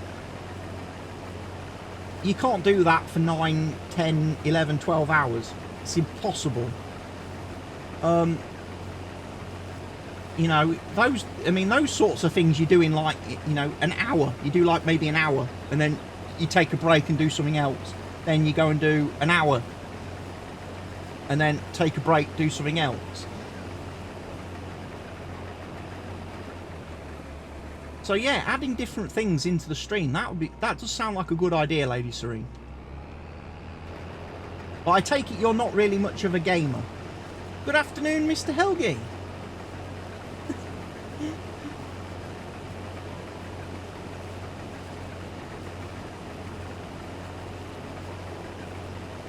You're leaving because Helgi joined. Hey, you should actually stick around, Barker, because Mr. Helgi's changed his name on EA now on the golf game. So Mr. Helgi's lost his cheat modes.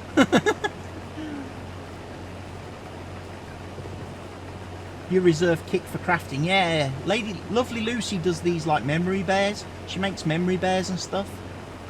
That's a very nice chilled out stream to watch as well.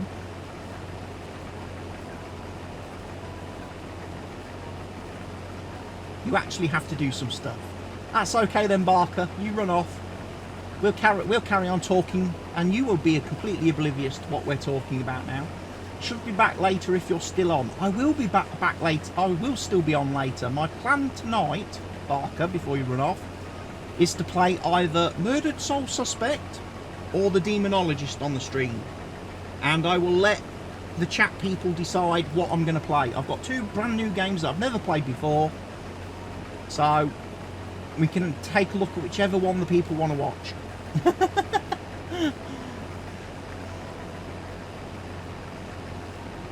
I know Mr. Helgi will be like, damn, I wanted to play some golf.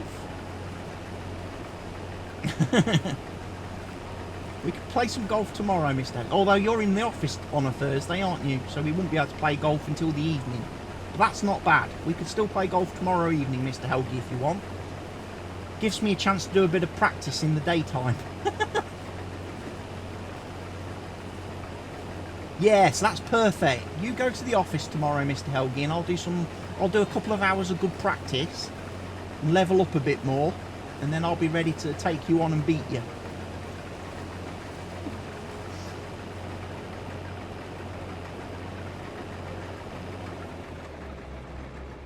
You can play whatever you want, although I've never heard of these games.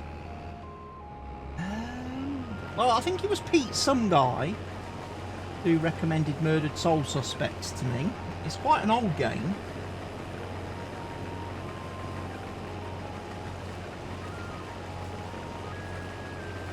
You're a burlesque performer, so you sometimes stream working on your costume pieces. Ooh.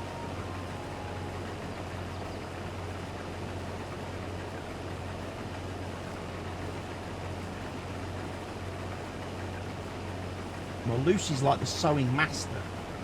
She is. From watching her streams.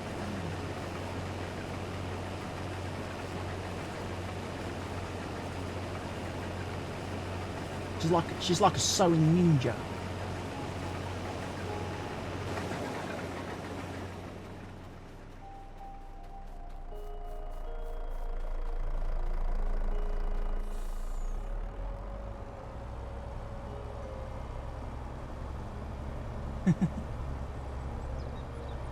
You've never sewn clothing, but you're going to start teaching yourself? Really? That does surprise me, because I would have thought clothing would have been like the easiest thing to learn on. To start with.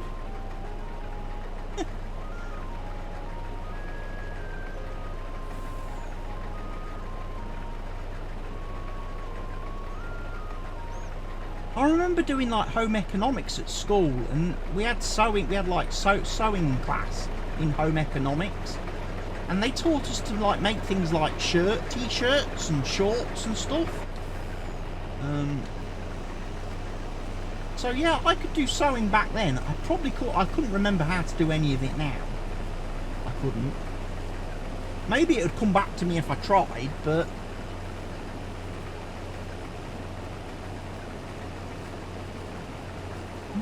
Pressing all the wrong buttons.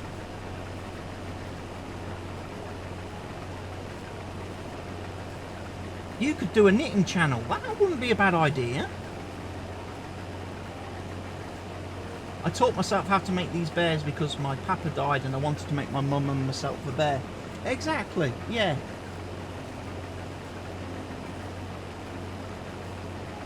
Patterns. Patterns are something you need to work on. I could just picture Mr. Helgi as a knitter. Cool. He'd be so efficient at it as well. He'd bring that German efficiency. The knitting.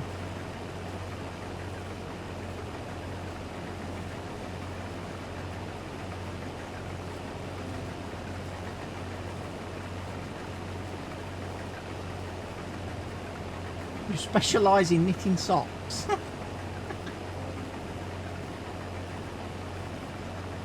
That's good. I could do with some socks to give to all the house elves in Hogwarts.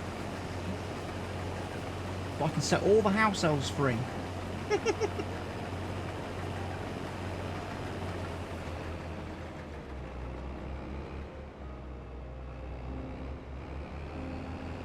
I might have to do another Hogwarts stream Saturday night when I get back from my trip, because I've not done one this week, and maybe Saturday night's best for that.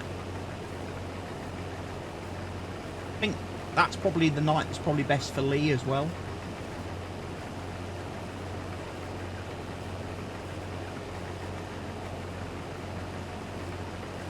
I tell you what, Mr. Helgi, you would be good at. You'd be good at that Zwift thing. Because you do cycling, Mr. Helgi. You could do cycling from your own home and stream it. That'd be brilliant.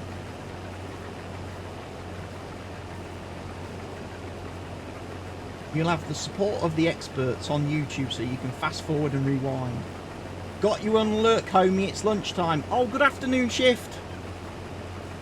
I'm sorry for this morning. I had no idea you and other people were in the chat this morning, because the stupid bloody app thing on the iPad wasn't showing me any activity until I closed it and relaunched it. It's because I just left it. I just left it minimized yesterday, and just basically switched back to it. Apparently, it doesn't update. You have to close it and then start a new session when you start streaming again. So you guys were in the chat waffling away, and I had no clue. I just thought I was sat here streaming to myself, like I normally do. You know. Get the little violin out, play the little sad song. All by myself, yeah.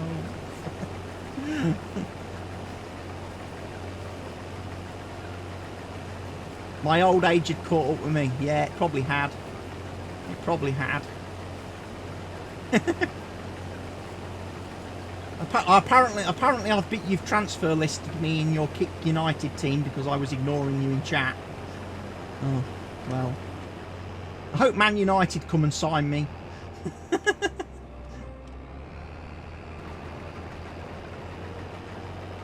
That's why you made me the youngest player in your Kick United team, because I'm the oldest person in real life. I like that. That's great.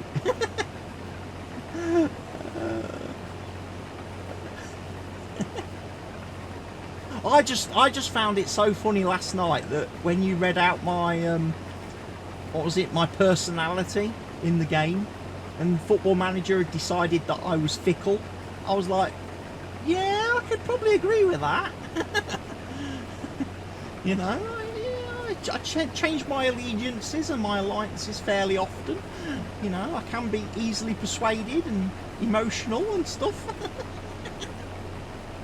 So yeah, I was like, how does the game know? It's psychic. It spies on us. No, it's not a good. It's definitely not a good personality to have in FM, because it obviously means that you start looking for other clubs, you start wanting new challenges, and you start wanting moves away, which is really bad if that's one of your star players.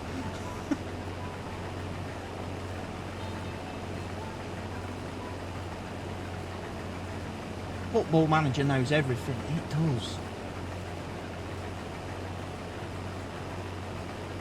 Do you know who doesn't know everything? Me. I didn't even know somebody had come in and made a bid for one of my players today until it came up that he'd left.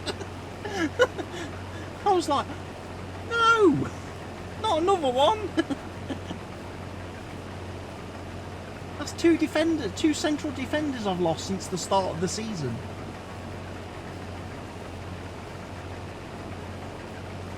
What map are you farming on? I am on Stevie's Ringwoods map, Mr. Helgi. This is week 24 of the Ringwoods save. I'm currently doing the soybean harvesting and the cotton harvesting today, here on the map.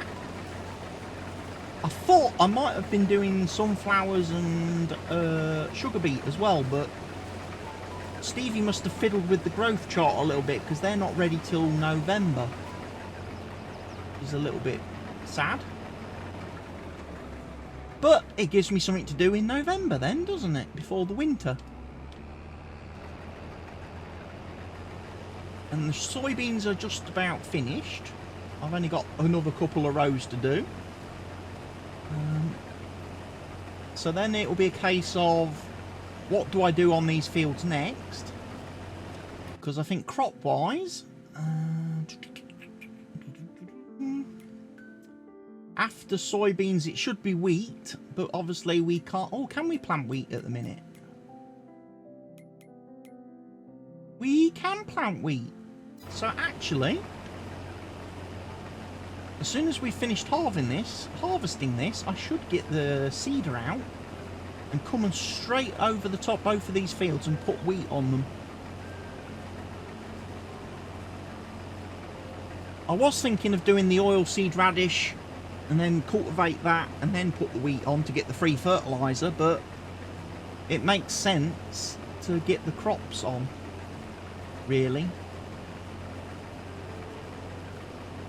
Otherwise, if I do the oilseed radish, I've then got to leave the fields until March and April next year, when I can do the next round of seeding.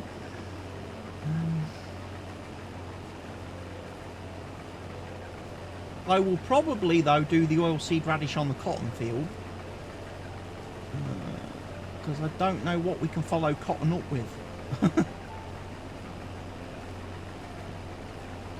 I kind of wish that the crop rotation planner actually had a couple more columns, so I could do several different combinations of different rotations.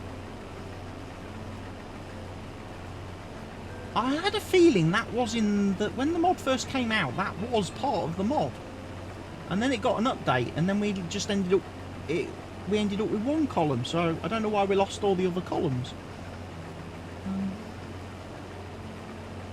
Because obviously, for those of you that played FS19 and played with the Seasons mod in FS19, the crop Seasons mod had like several different crop planners, so you could have different setups. So you could always jump around and know what to plant after what, and you could get halfway down one thing and then branch off and follow a different one. If you wanted to, if you needed to, because you had different requirements.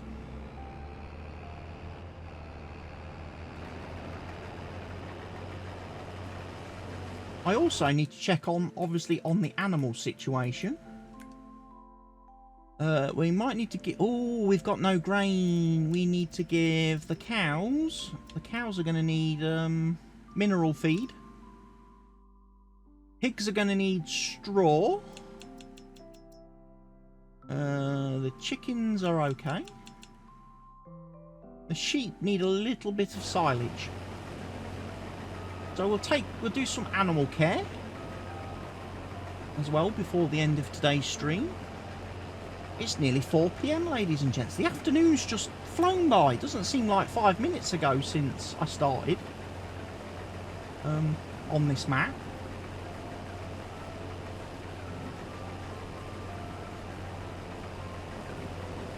Obviously, I played Football Manager for a few hours until midday, and then obviously I watched Lee's stream and did my moderating for an hour, just over an hour, and then obviously I jumped straight on here at the end of her stream, and now it's like 4 PM.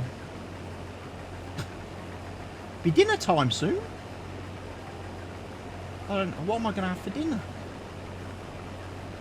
More leftover buffet, probably.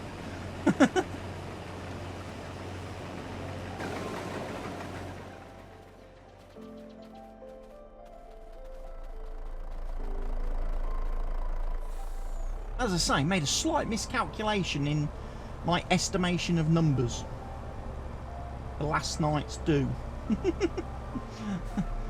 I catered for 50 and only 25 people turned up. But there's a lot of leftover food today to be scoffed.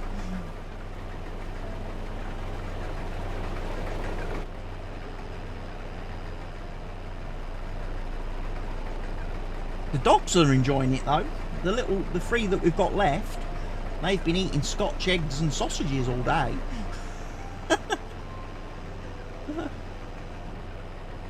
I hope they're not sharing a room with me tonight. And they've all got gassy bottoms.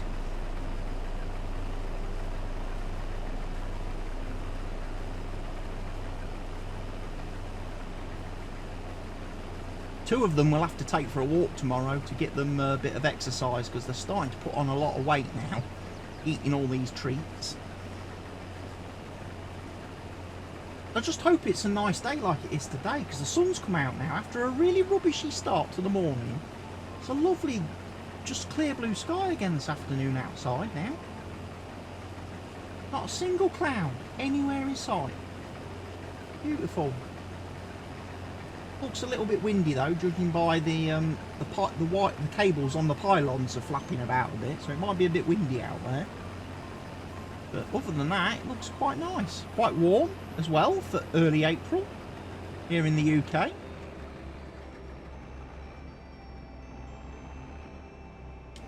Like I say, we had the grass cutters come round this morning at lunchtime as well, and there's like a big triangle like field just across the road from me, and then there's like houses up like two sides of the grass field thing, and they've been cutting all the grass on that, like the council grass mowers.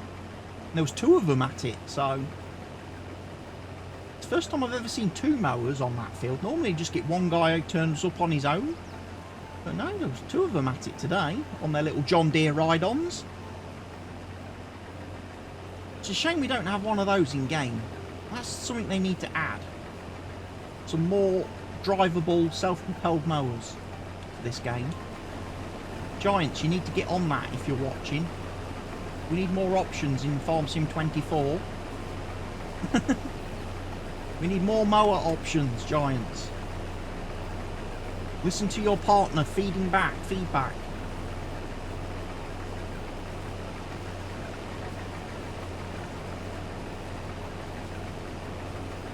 Less tree cutting, less trees and forestry, more mowers.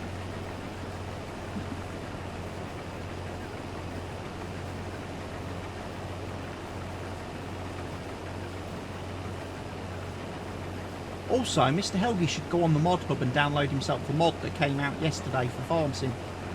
It's called the Mud System. So if you want to make your Farm Simulator game a little bit more like Snow Runner or Spin Tyres, that's the mod for you.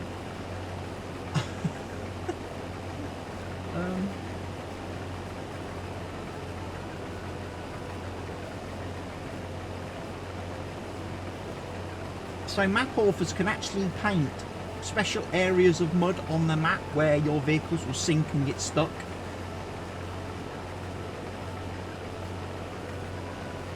If you use that mod. I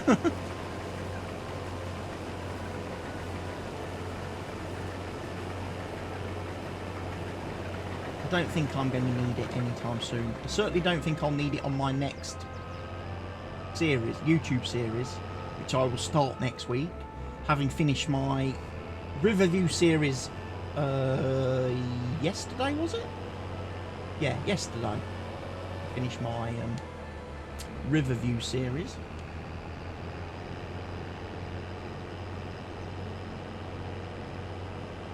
Did they port this mod from Cattle and Crops? I do not know, Mr. Helgi. I've been hearing about the Mud System mod for a couple of weeks, because obviously there are several mods that we currently use, like the dirt mods, the tyre dirt mods and stuff. They've all been updated to make sure they're compatible with this mud system mod. But I could never find the mud system mod anywhere. Could not find where it was. I was like, what is this mod that I keep hearing about? And then it turns out it was it's been in Giants testing queue for ages. Giants finally passed it and released it yesterday on the mod hub.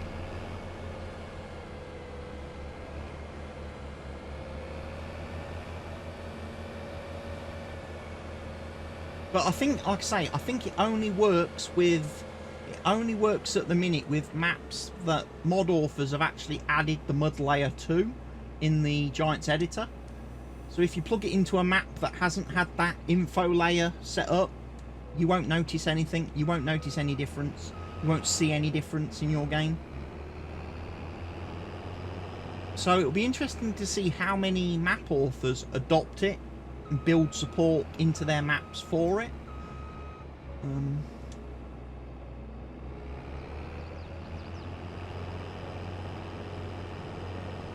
Because that is obviously the test. That is the test. When, you know, that's what, you know, typically makes or breaks mods, is if map authors adopt it and support it.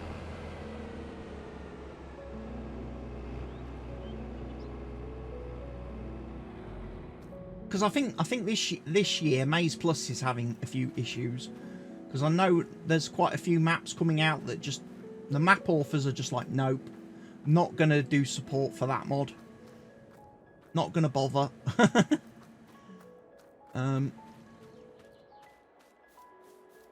I know Stevie flat out turned around and said, no, I'm never doing a map that has support for Maize Plus.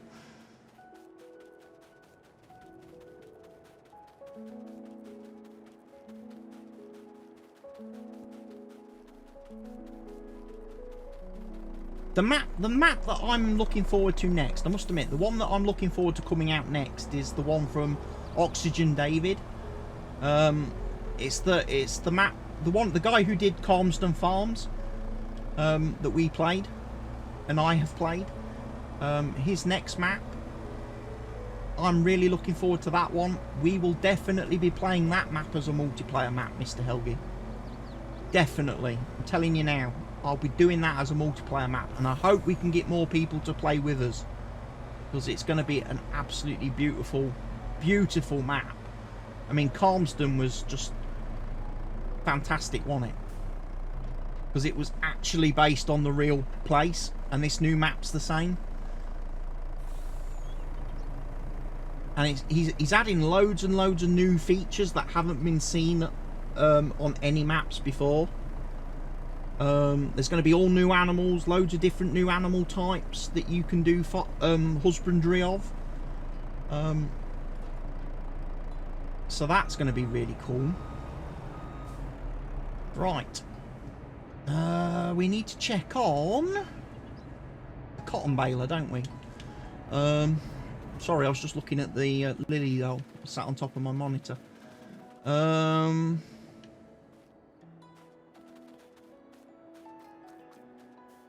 I think, is that for my cotton bales? Which trailer was I supposed to use for cotton bales?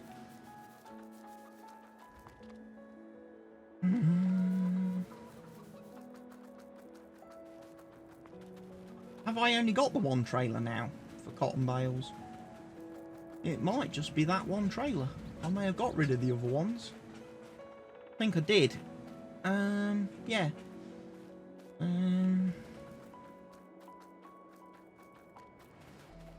Do I need a truck or do I need a tractor to pull this? Has it got a fifth wheel? It's got a fifth wheel. Right, I need to get myself another truck.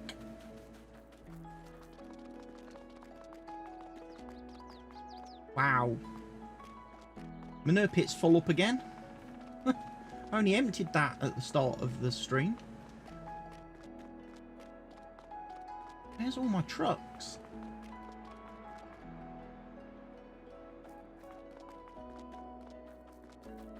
There's one over... Was the one over here?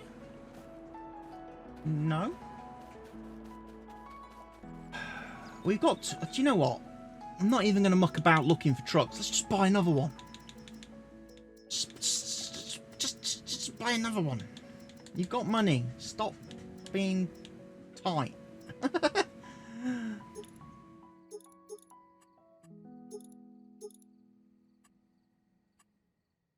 Main colour. Ooh, loads of options.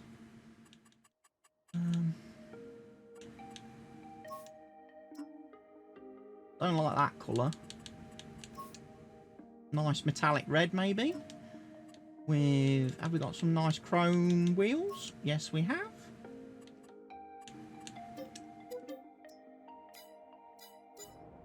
Right, we'll go to the shop, pick that up.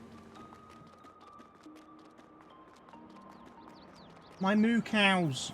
Hello, cows.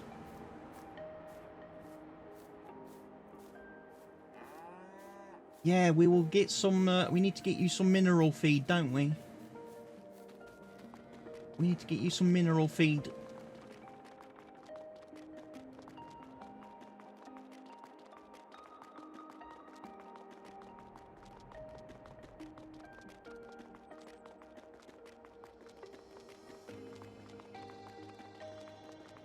My greenhouses.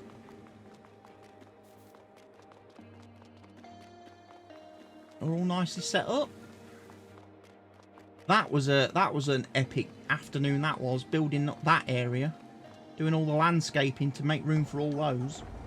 Because there used to be a field there next to the shop, and I bought the field, and then I've like paved over it. Yeah, it used to be field 11. And not only did I pave over it to put greenhouses and greenhouse hoops on the field, but then also, because it actually kind of went down the hill, I kind of then, like, made it 2 tiers instead of a slope. So I could put some productions at the bottom of the hill.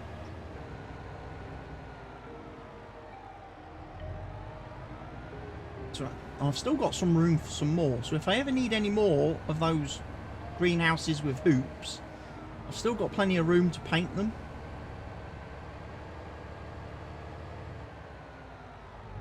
But yeah, I kind of did like a bit of a mountain.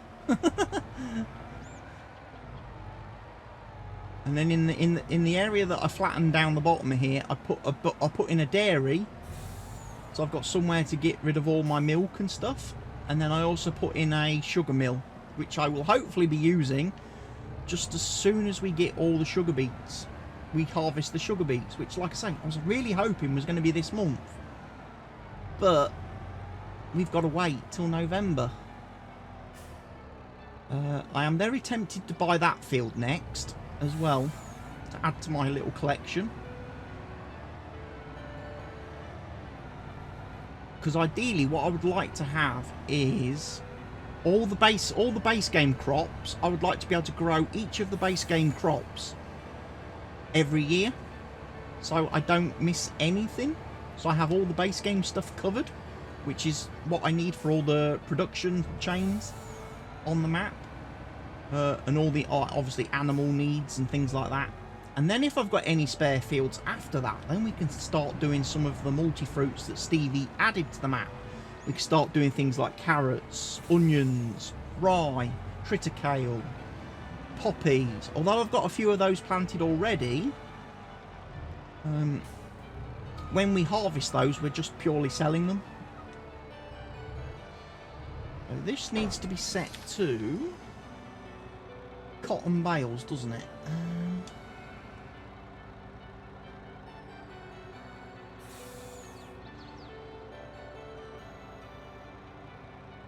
I think this is already set for cotton bales, is it not? Maybe it is.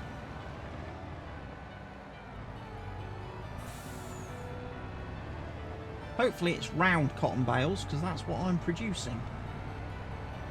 If it's squares, I'm in trouble. Because I bought the wrong one.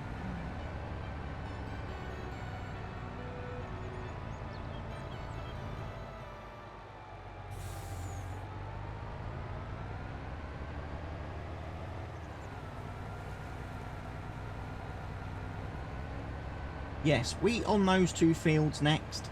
We probably have to wait till tomorrow because it's going to get dark soon, as it's 4:15 in game, because I have the timescale set at 6 times speed.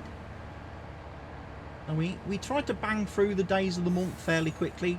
I'm obviously playing 5 days per month, which is more than enough time for me to get what I needed done. I know there are other players that play with more days per month. I don't need to. Sure, sometimes things get a little bit tight. You start looking and thinking, ooh, am I going to have enough time to do that and that and that? But so far, we've managed to do everything pretty much. That field there as well. I think this field costs like 1.5 million to buy. There's nothing on it apart from weeds, and there are some stones obviously on it.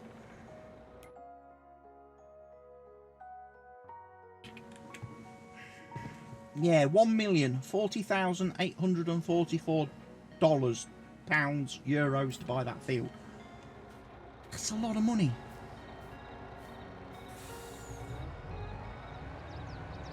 However, I don't think I've sold any of my products yet this month. From any of my factories. So if I go and do that, oh look.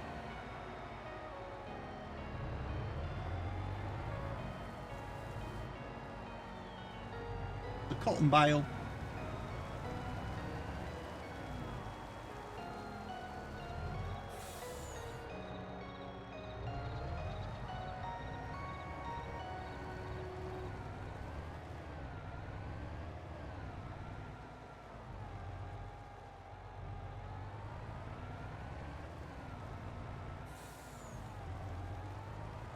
How did that roll all the way over there?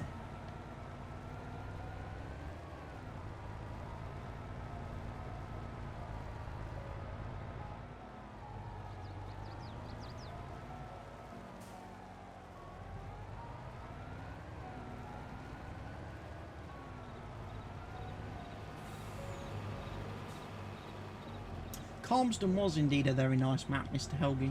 Very nice map. Oh, as you know, I played on it twice, because I played on it in single player for YouTube, and then I did the multiplayer session with you, series with you. So I've spent double time on that map. I really did like Calmsden. I've still got the save, and I've still got the mod folder, so if I ever wanted to go and revisit it, I still can, because I don't delete things. Right, what I'm going to have to do though is leave you watching the cotton harvester a minute while I run for a quick break.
I've got 2 pieces of sausage roll and oh, I'm dropping them all on the floor now.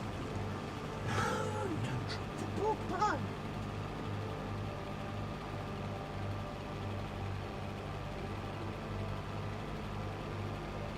So if I'm eating anything next, it's got to be pork pie to maintain the balance on the plate. Because I've got 2 sausage rolls left and 3 pork pie slices.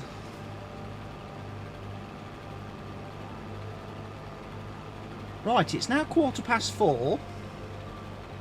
My Amazon delivery is late. It should have been here at 3:15. Not happy. I needed a new headphone cable.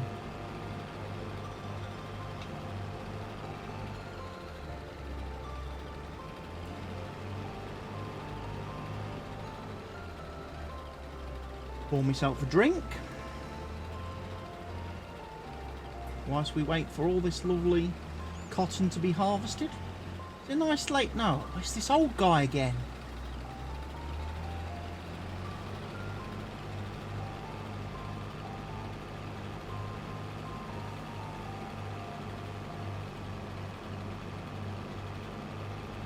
I don't know who this old guy is. Where's my little young chicaritas who normally drive all my machines?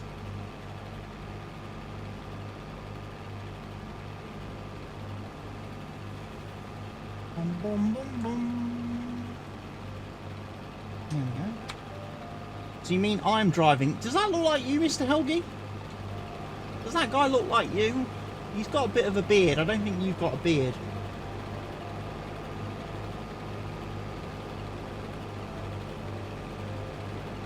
He's also got more hair than you, hasn't he?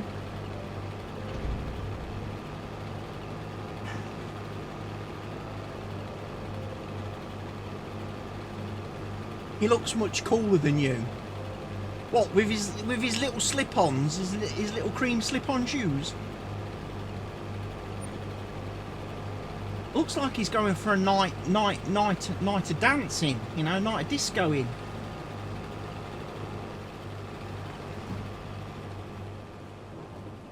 Oh, it's raining.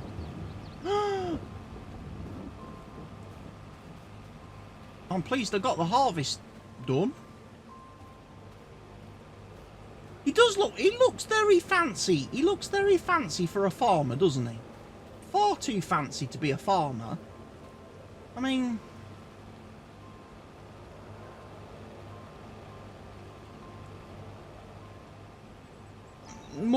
I'm more appropriately attired, I would say.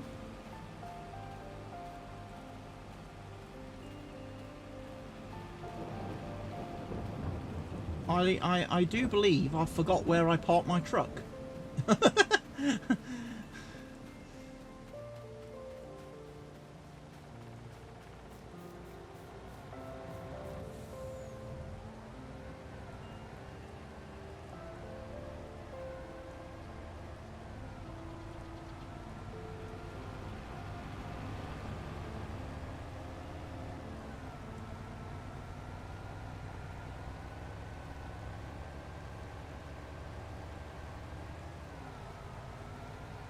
Maybe he is streaming while farming as well. He could well be. He could be one of those famous YouTube farmers come streamers. Farmer YouTubers. He could be like a Millennial Farmer or Welker Brothers or Laura Farms or Cole the Corn Star or what's it? The No Armed Farmer. Is it No Armed Farmer?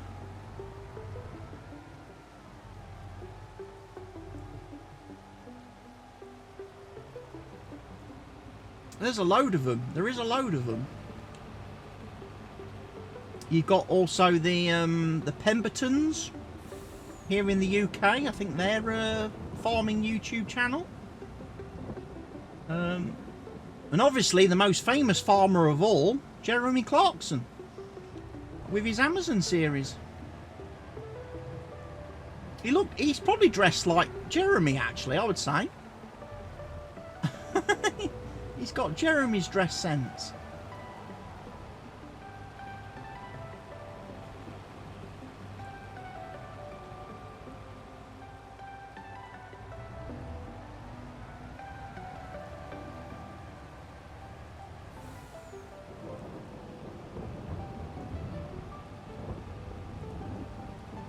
think I'm going to take all the cotton. I think I'm going to take to the tailors. I think I'm not going to take it to the spinnery because I don't need to turn it into fabric, but I do need to take some of the cotton to the tailor's shop. I think to make into clothing, toys.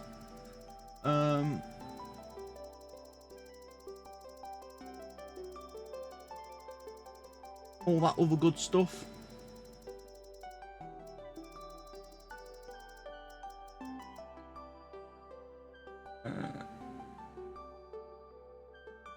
Yeah, we need cotton, don't we?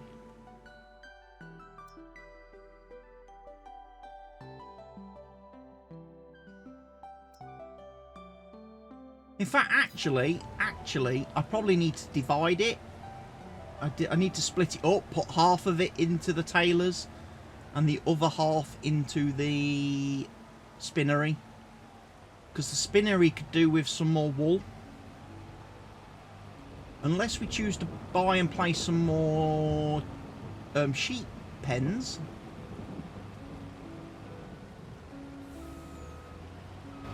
You do not need to reverse, dude, so stop.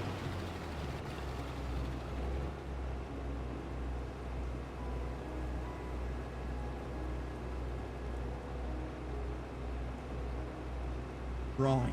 Okay, so we can't empty the baler. We've got a 25% incomplete bale. So we're just gonna have to save that. So we've got 7 bales.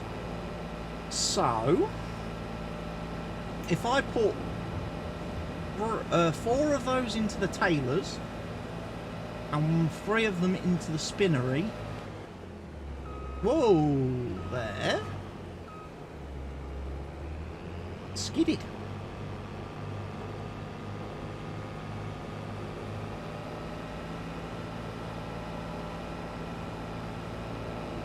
Slippity-doo-dah, as Mr. Helgi would say. Slippity-doo-dah, slippity-day. My oh my. What a slippy way.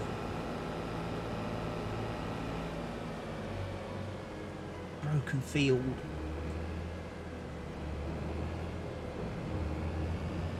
Right, it's getting dark.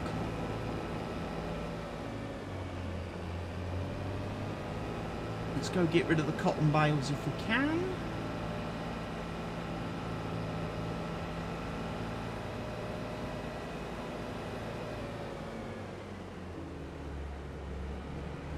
So let's park him somewhere. I haven't actually found a home for this guy yet. We might just park him in here.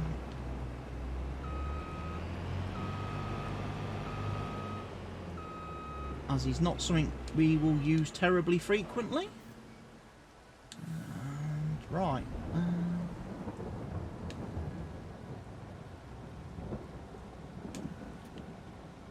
There we go then. 7,000 bale. 70,000 litres of cotton we've got.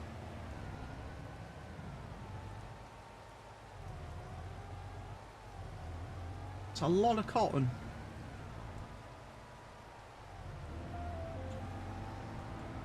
So 4 bales to the tailors and 3 to the spinnery.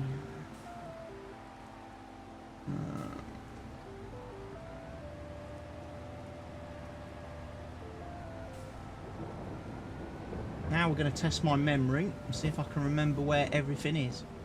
Whoa!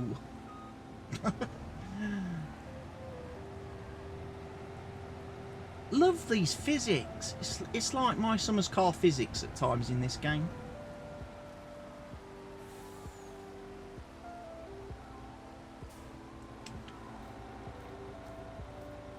Can't remember, did you ever play that game, Mr. Helgi? Or was that one of those games that was not for you? I think I recall you saying you didn't like it. Was it because of the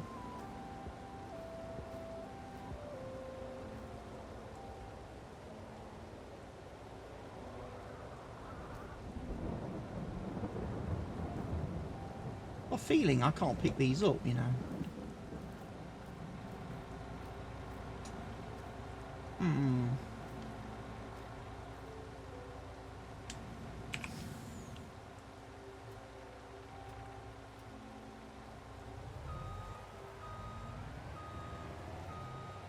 Didn't like the graphics and everything, no.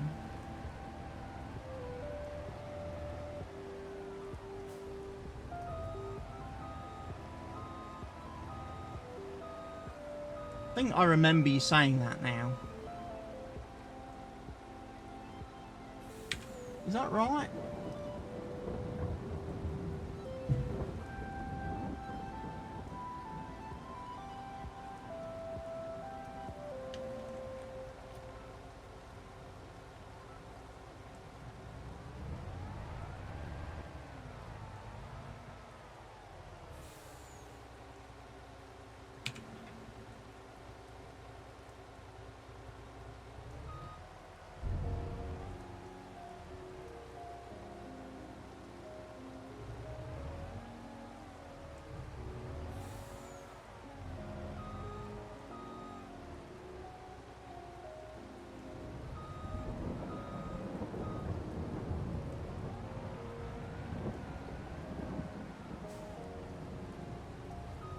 Need to get 2 more bales off. Go on, roll!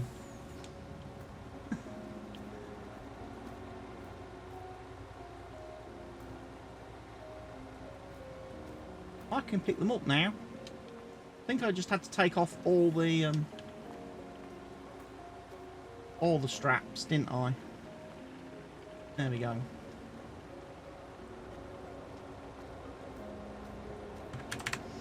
And we'll take the rest of them to the spinnery. Strap them back on, fold that back up.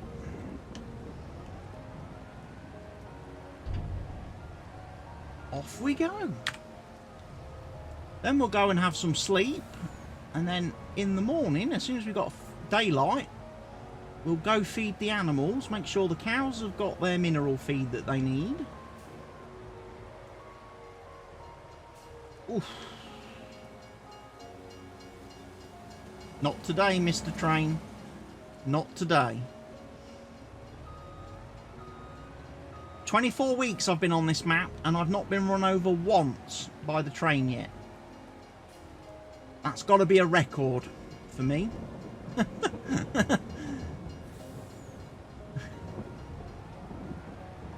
Normally the train splatters me several times.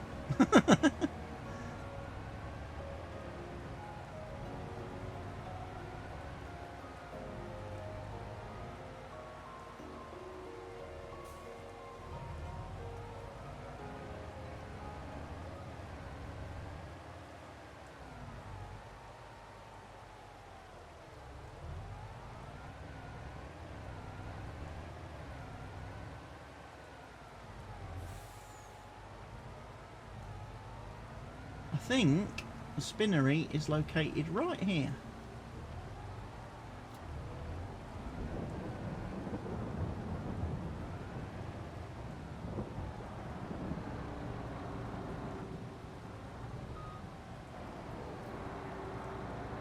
Glad you've been able to avoid it, yeah.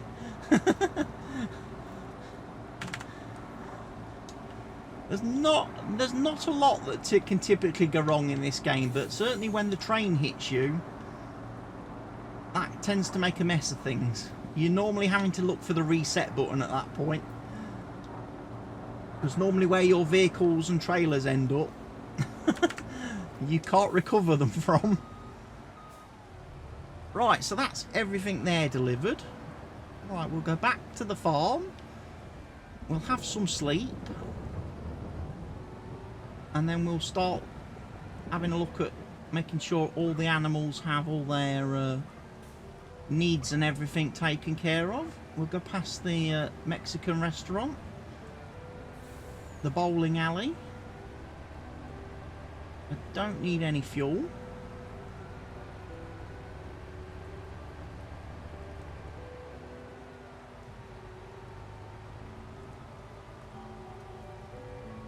And Also, it'd be nice not to have any rain, wouldn't it? It'd be nice to have a new day with no rain falling.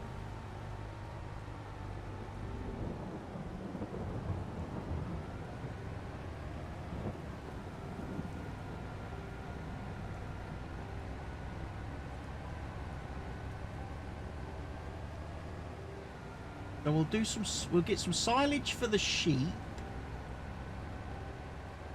We need mineral feed for the cows. We need some water for the cows as well.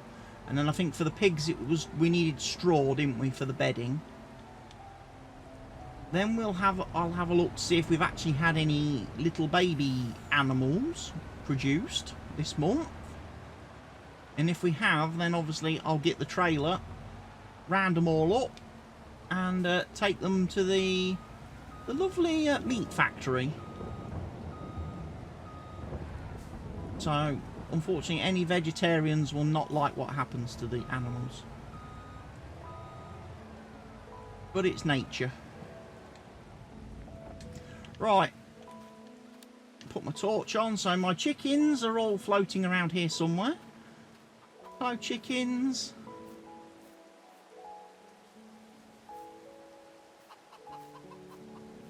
I don't keep the chickens in little buildings. I don't. I like to let them run free. They're a lot happier when they're running free.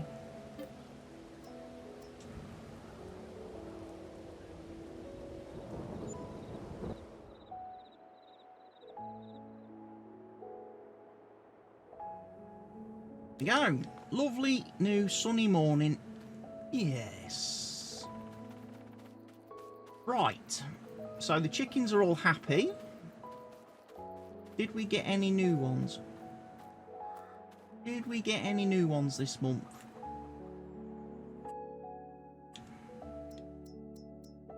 Yes, we did. How many new ones?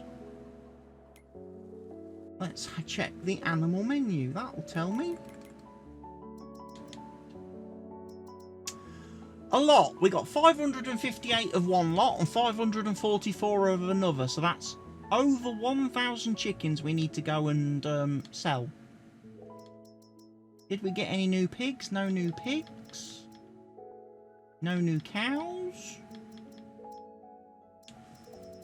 So it's just the chickens that have reproduced this month. Oh, what about sheep?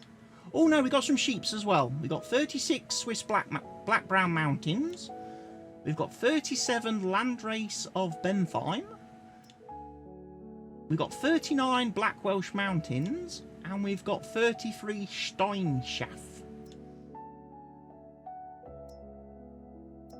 So, 30, 60, 90, 120...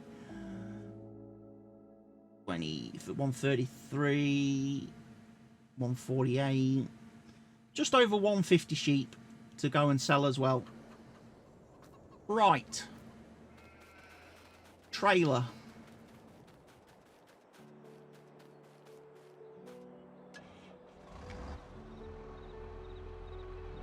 We need some silage first of all.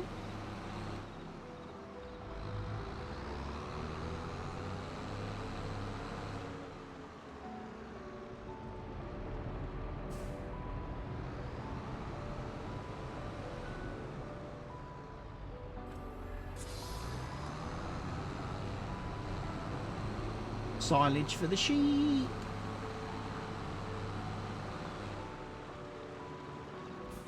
There's all my little woolly friends, look. They're so cute.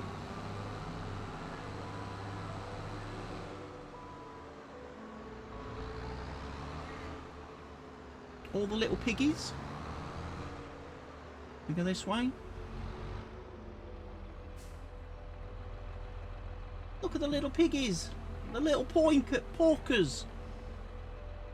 They're obviously all the black ones, and then I've got the white ones and the pink and black ones in the other pen.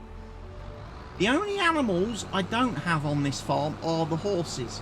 I got rid of the horse pen because I don't normally do horses in the game, but there are horses, and you do have to ride them and everything. It's that's a bit of a job in itself. But I generally don't do horses because there's no profit in horses. Horses are one of those animals that you do if you like them. If you like the horses, then, you know, that is a perfect job for people that like horses. But there's absolutely no money to be made from horses, because by the time you've bought the horses, by the time you've given them hay and oats and everything, and but the amount of riding you have to do, it takes so many years for them to become, for the horses to gain any value. There's no point ever selling them. There's never any point selling them. Hence the saying, horse poor. Exactly.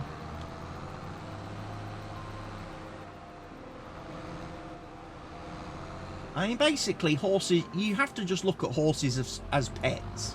You have to look at them as pets. You know, there's something you have if you love them and enjoy that kind of thing.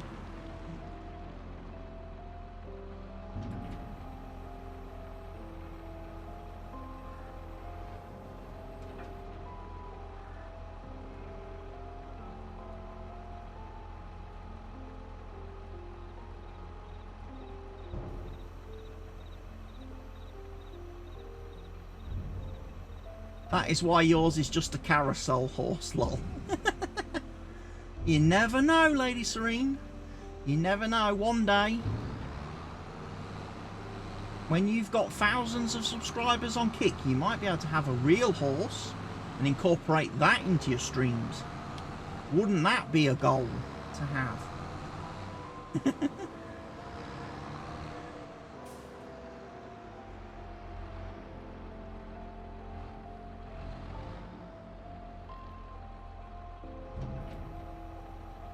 Or just get one of those little, like, miniature horses. One of those little, like, dwarf horses.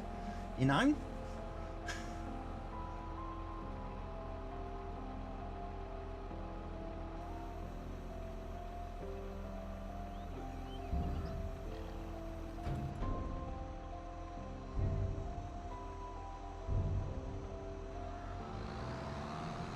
I need to set up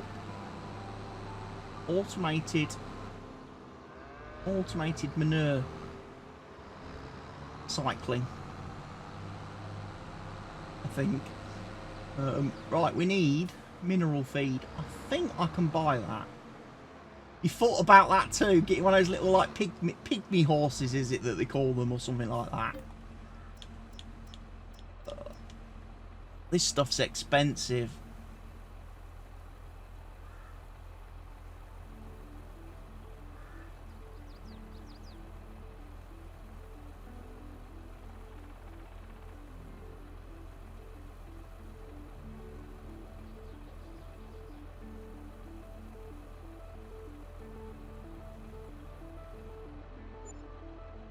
One trailer load cost me $244,000.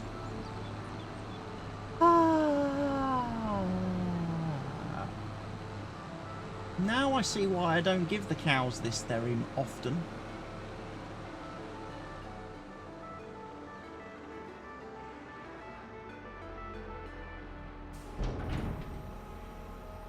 Oh no, that's not a good idea. That's not a good idea. Stop.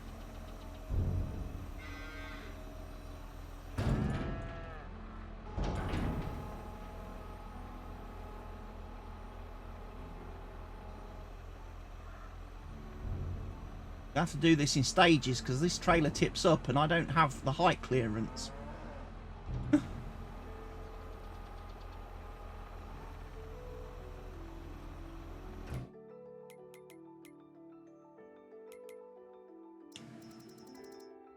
Which cows have I just filled up with? Is it them ones? Those ones. It's strange because I thought the mineral feed was in here.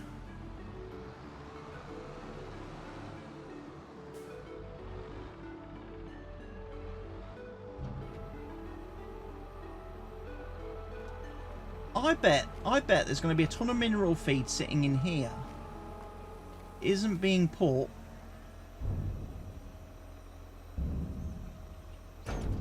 Yeah, there's 120,000 litres in there. Why is that mineral feed not going into here and being fed to the cows? Surely that's what the robot is supposed to do.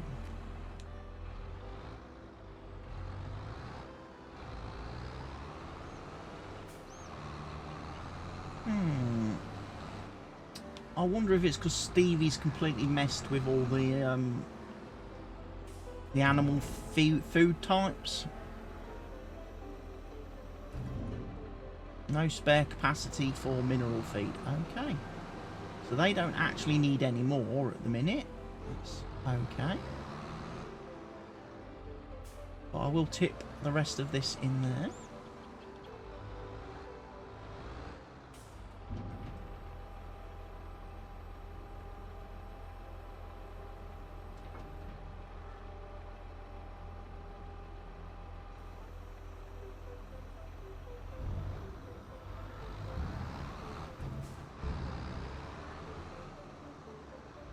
And we're full. So I've got 15,000 litres of mineral feed that I don't think I can do anything with at the minute.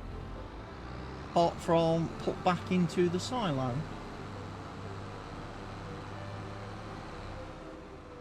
That's fine.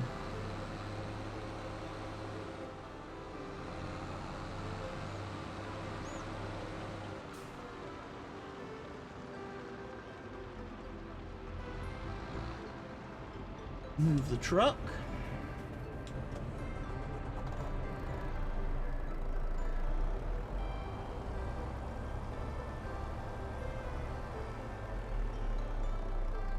Tell you what we'll do, before we move the truck, we'll load it up.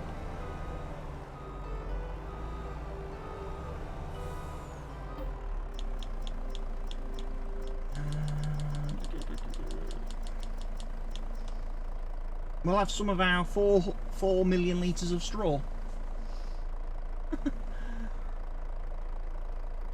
And we'll put this into the cows and the... it was the pigs, wasn't it, that needed bedding?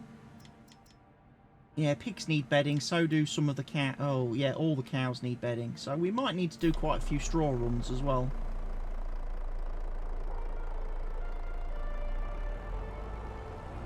But we can do that after we've put the excess mineral feed into the silo for safekeeping for another day.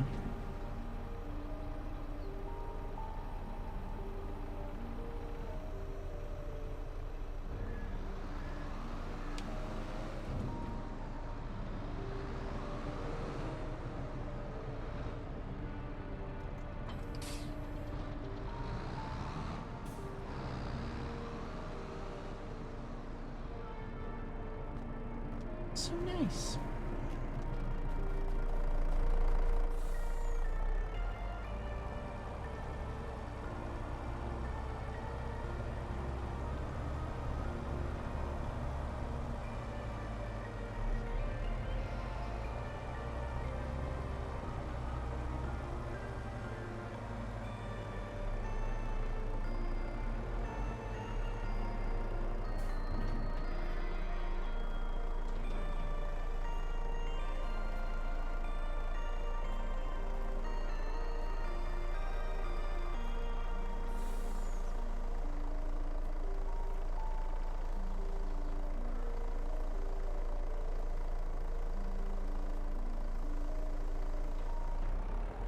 Okay, they've taken a full trailer load.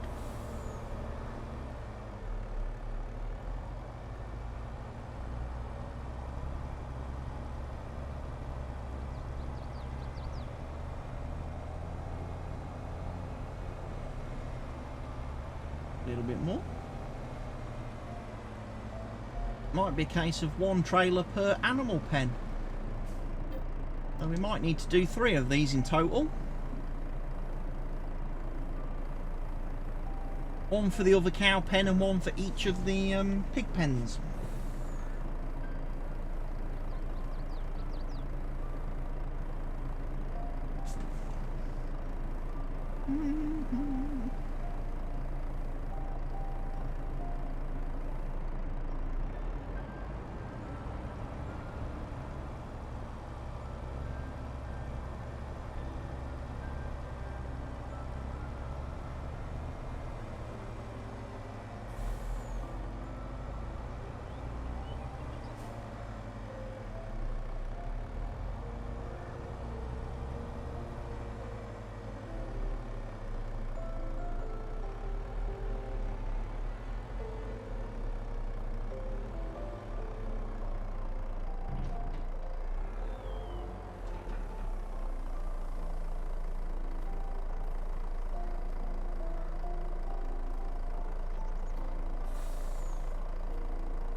Nearly filled them up.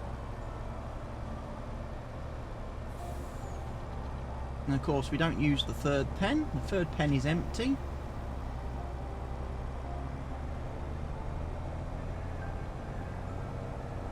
So we go get one pen for the pigs.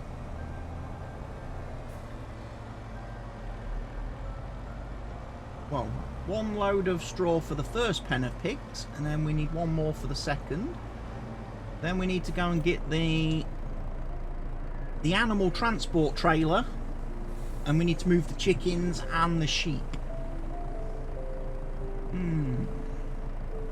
The excess chickens and excess sheep, should I say.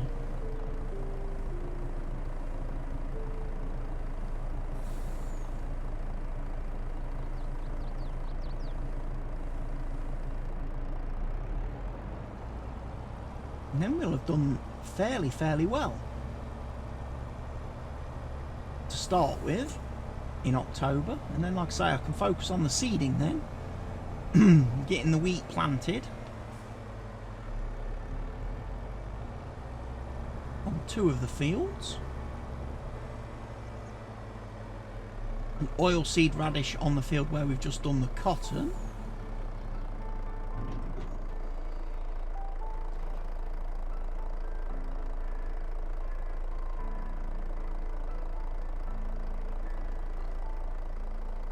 Saying that, we might need to mulch that cotton field first, so we might need to go grab the mulcher.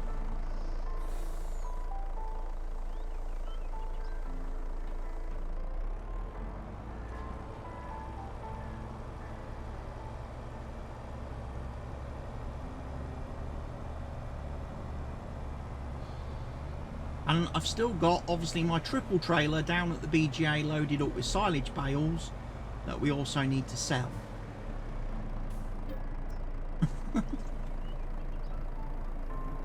Don't think I've forgotten, people. I haven't.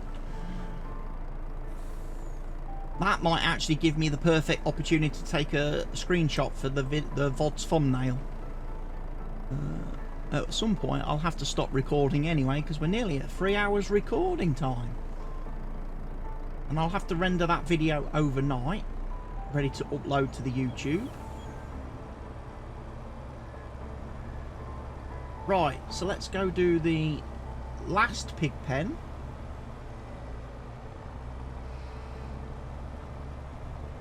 And then all the animals have had their bedding.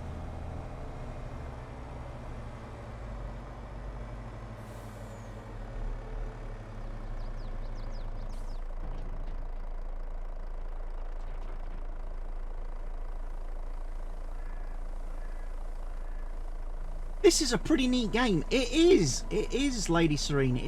It's a really nice, chilled out, relaxing game. When you get into it, it is really relaxing. And even if you don't know anything about farming, it does a great way of teaching you, because to start with, if you wanted, you could just come into this screen, contract screen, and you can get paid to do jobs for other farmers on the map that own other fields.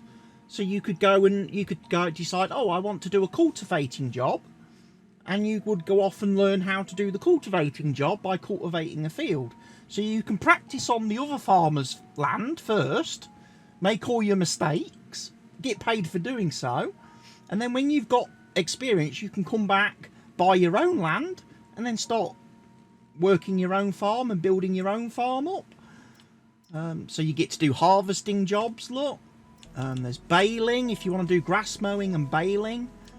And then I've got a mod installed which lets me do supply and transport contracts. So if I just want to deliver stuff, I can just do delivering. There's weeding contracts. So yeah, you learn. The game will teach you all the aspects that you need to know.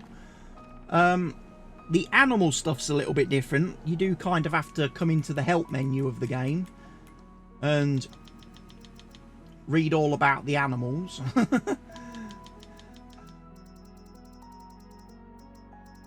So again, it teaches you the basics, how to get manure, buying the animals, reproduction. Then it tells you about the cows, the pigs, what they eat, what to feed them, horses.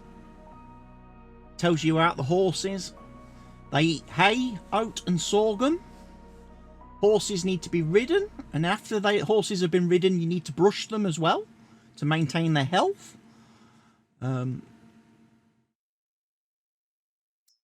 You've got your chickens, which obviously give you eggs when you feed them. You've got your sheep, which obviously produce wool, which you can use in productions or sell. You've even got bees. You can even keep bees on the map and make honey. You can even have your own farm dog. How to care for your animals. So it tells you all about it in the help menu. But like I say, the farming aspect of it, the easiest way to learn that is to, like I say, just start doing contracts. Just do contracts to start with. You don't even need to buy any machines or know what you're buying, because you have the option of borrowing. You can press a button to borrow the equipment that they offer you. So for example, if I was to do this cultivating contract for this nice lady Zoe Scott, she will let me borrow a New Holland tractor, a cultivator and a front weight. So she's going to let you have all the tools that you need to do the job, so you can't get it wrong. Obviously she takes a little bit of money off for that. So if you borrow her equipment, she takes 1,735 off of that 146. But as I say, it's a great way to learn the game.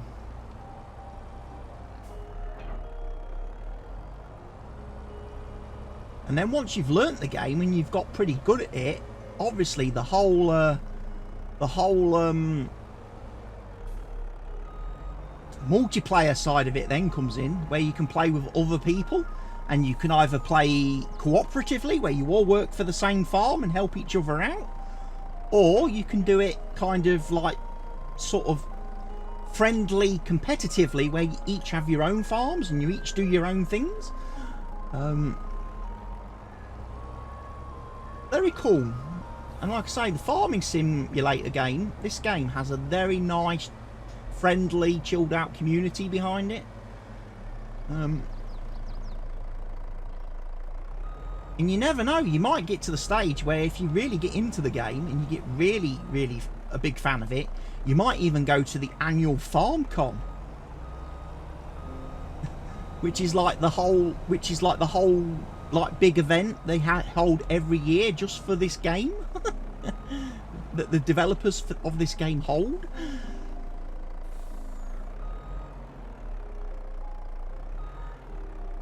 That needs to go in the water, I think. Fill up. Yeah, FarmCon. It's in July this year, I think.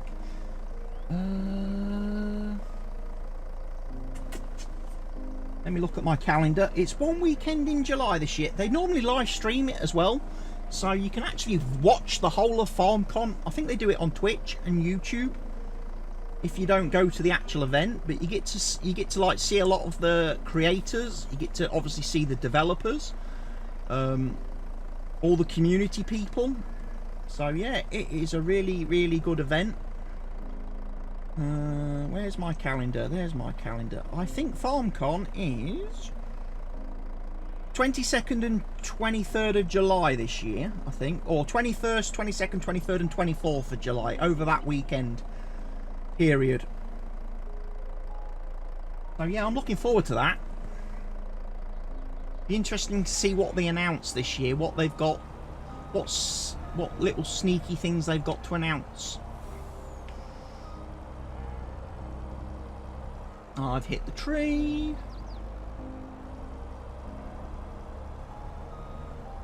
Oh, I'm stuck.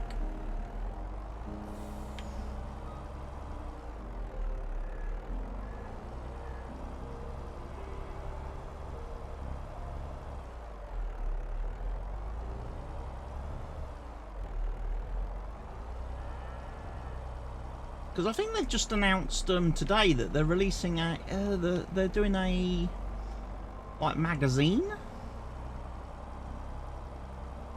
which you can buy in, I think, in places that sell like magazines and stuff, so at newsstands and stuff.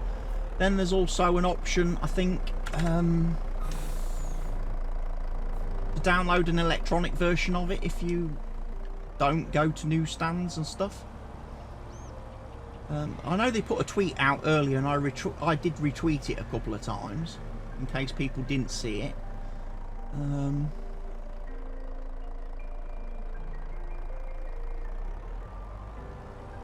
But yeah, they like I say, they like to get everybody involved, and like I say, they are a community. It's kind of a bit like Kick in that respect. Everybody in the farm sim world is quite nice and friendly. Everybody gets on.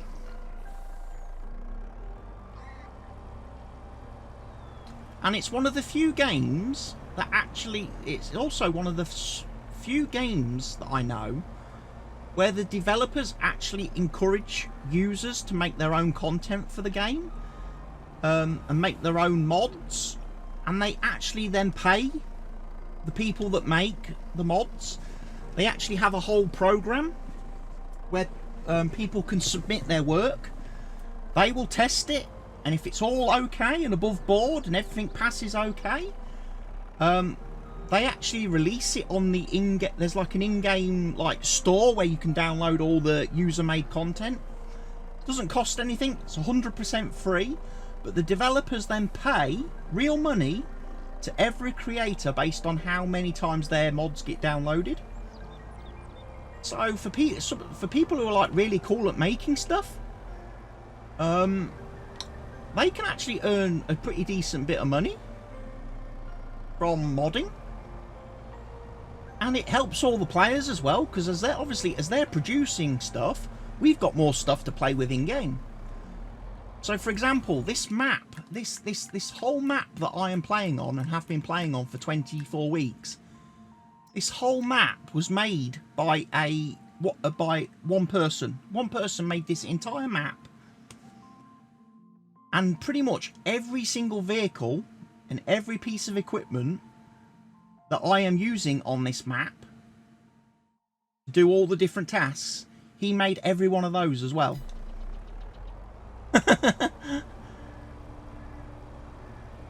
So this save that I've been doing is literally showcasing every single bit of work that this one guy has done for this one game. He's done it for other games as well in the series, so he did it for like Farm Sim 19, he did it for Farming Simulator 17. I think he first started making content for Farming Simulator 15.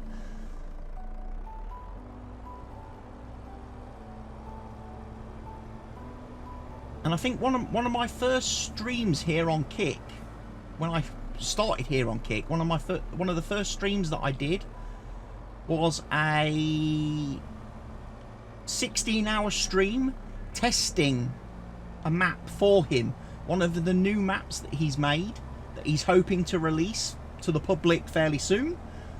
I was doing testing on it to make sure obviously everything works okay and there's no bugs, no problems, and I literally spent like 16 hours going through the full list of everything that needs to be checked and tested before it's given the seal of approval.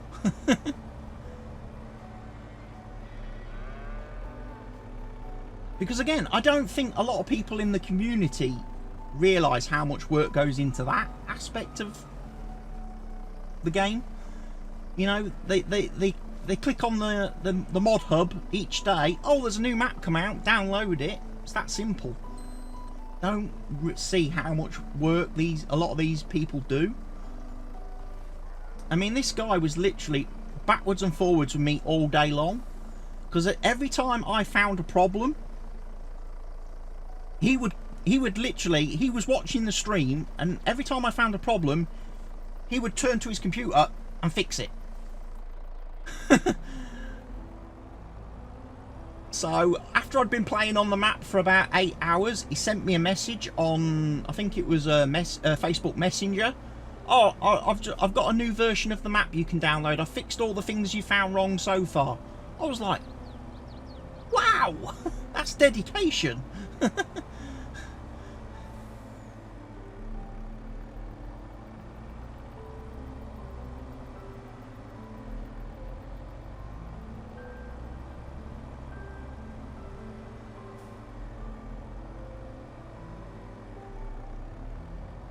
Hopefully we'll get that released. He'll get that released fairly soon.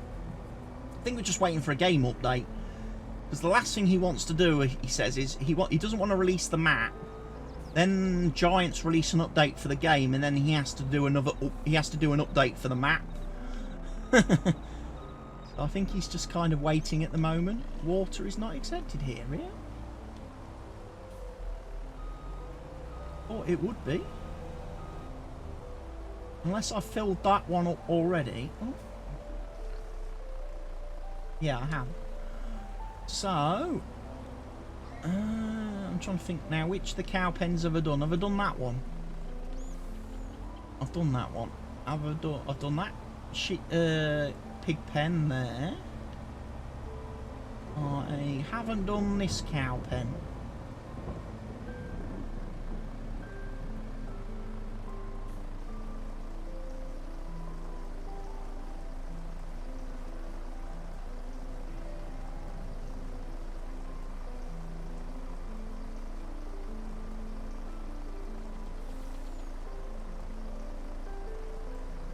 Wow, very thirsty cows. And the rest of this water we'll go and put into our lovely little water distribution tank.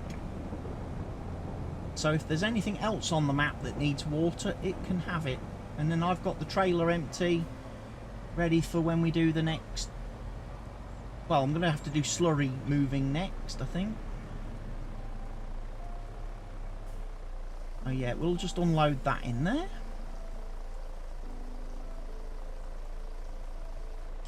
Don't need the truck. Right. Let's find my animal trailer. It is going to be at the butcher's, I think. There it is.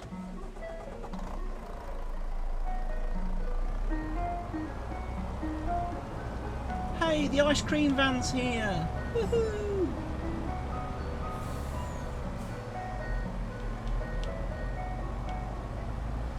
First bit of sunshine and we get the ice cream vans out. Amazing.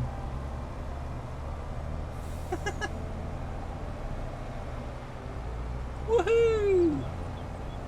We can start having ice cream, ladies and gents. It's going to be so nice.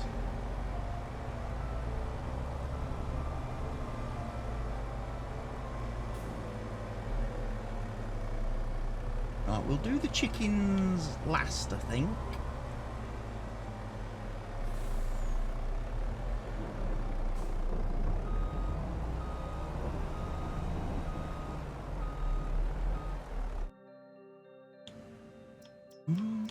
So we want to take all the 0-month-old animals.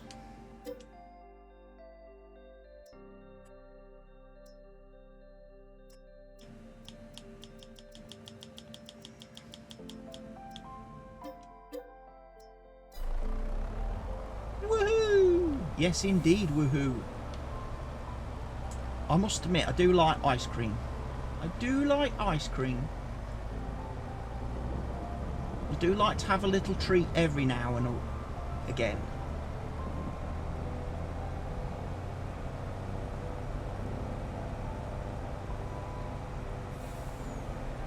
I think I've got a big tub of like triple choc ice cream in my little freezer downstairs. That's separate from obviously the big freezer, the big family freezer. I've got like a little separate fridge and freezer thing, little miniature one. I think I've got a big tub full in there, and I've been saving it because whilst I've been doing my health course the last 8 weeks, I've not been allowed anything like that because it's obviously fattening and it's very bad for you.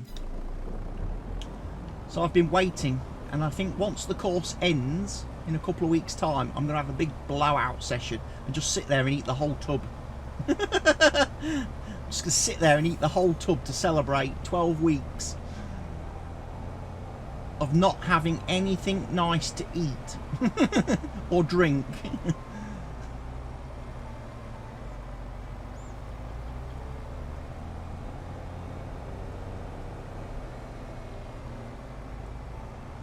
Because you have to have a cheat day every now and then. You can't just do the whole fitness thing 7 days a week, 4 weeks a month, 12 months a year. You need to have the occasional cheat day, and I think I'm going to have a cheat day at the end of the 12-week course on the last day.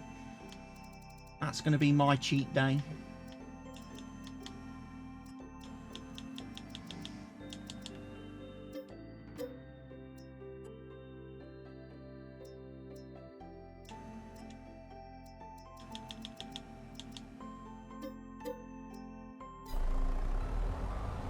Understandable. It is indeed understandable. I still can't believe it. The week I had my birthday, which was like the Thursday just before Easter, and then we had the Easter weekend with all the, obviously the goodies and treats that come with that. I can't believe the week after that, when I went to my course and got weighed, I'd lost like 1.5 kilos. Couldn't believe that. Because we did like takeaway for my birthday. We had a takeaway for my birthday as a treat. I had a couple of beers on stream with everybody that night. Because obviously I did my all-day birthday stream thing that I do every year.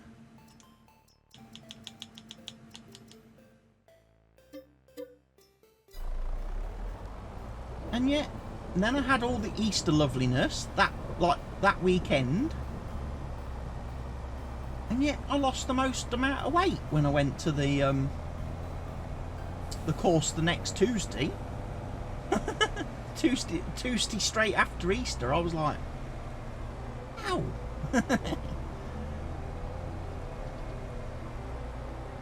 How have I lost weight when I've literally just had 5 days eating and drinking rubbish?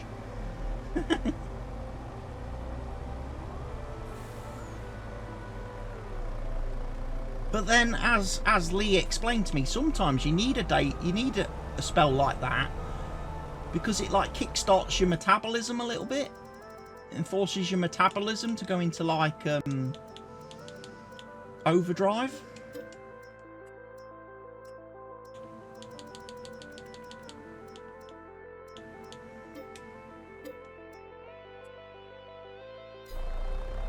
I think that's all the sheeps that we need to take and get rid of.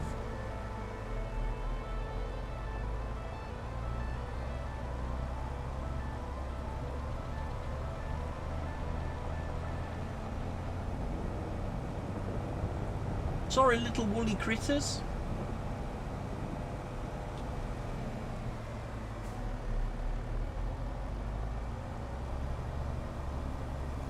It's to the Sunday dinner table for all of you.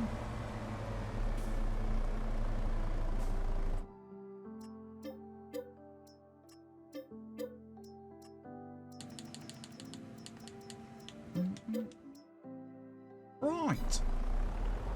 And it's raining again.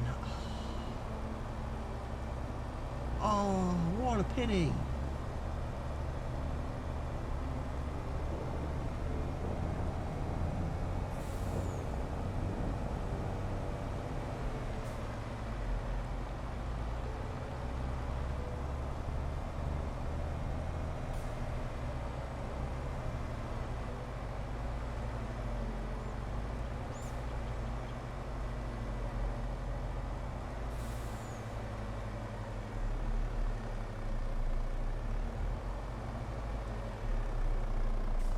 This one's a little bit harder to get into.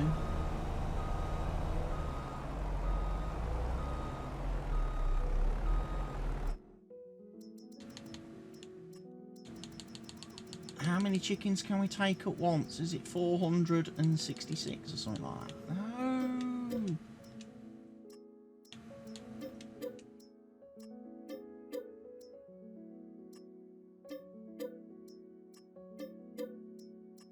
Can only move 60 at a time. What's up with that?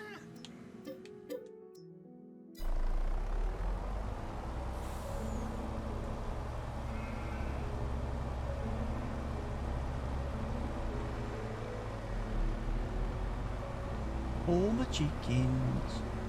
Now, unfortunately, once I deliver these 466 chickens, I'm going to have to wait before I bring the next load. Because the poor little factory can only hold so many at one time. So I have to do it in stages with the chickens. I have to let the factory have a bit of breathing space before I bring the next load in. So that is why we will then go and do some seeding. And I love it, the fact that it's now pouring with rain.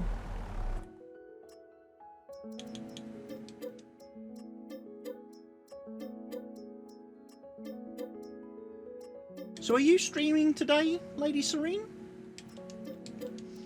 Or is today like a rest day for you after your big session yesterday?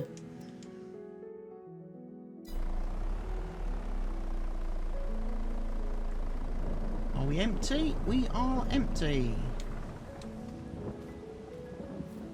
Right. Let's go.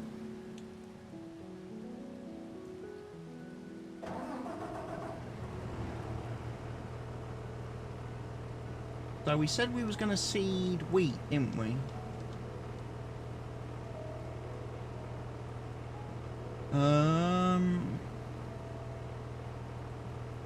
You're going to stream around 2 PM Eastern.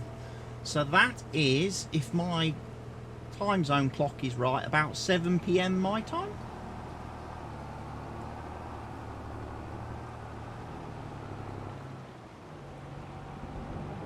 So hopefully, when I finish my stream at around 9 PM this evening, I'll be able to come over and catch you and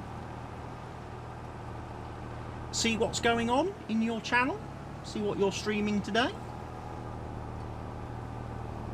And hey, if I've got any viewers still at that time of night, I might be able to give you a little host and chuck them over to you.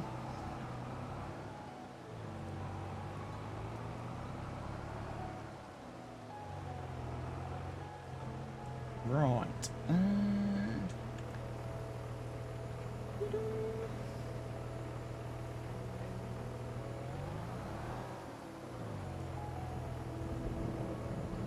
Well, I prefer to host people I know and people that, you know, follow me and support me and stuff. I like to support back. I'm not one of these people that just hosts and raids random people. I've never done that. That's not my thing.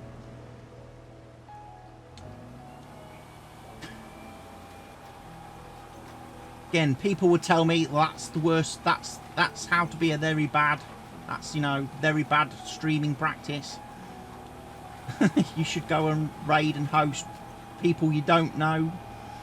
But again, it's just the way I was brought up, the way I was raised.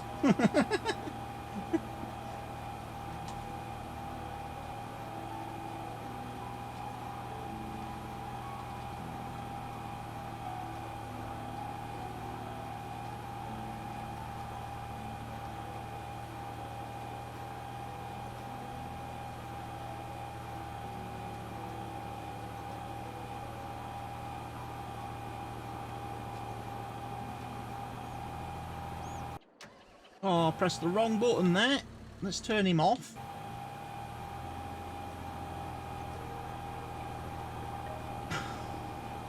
Tabbed into the vehicle. I should have been playing this with my steering wheel today that I have here. It's next to my desk. But I forgot to plug it in before I started the game. So I was like, bit late now.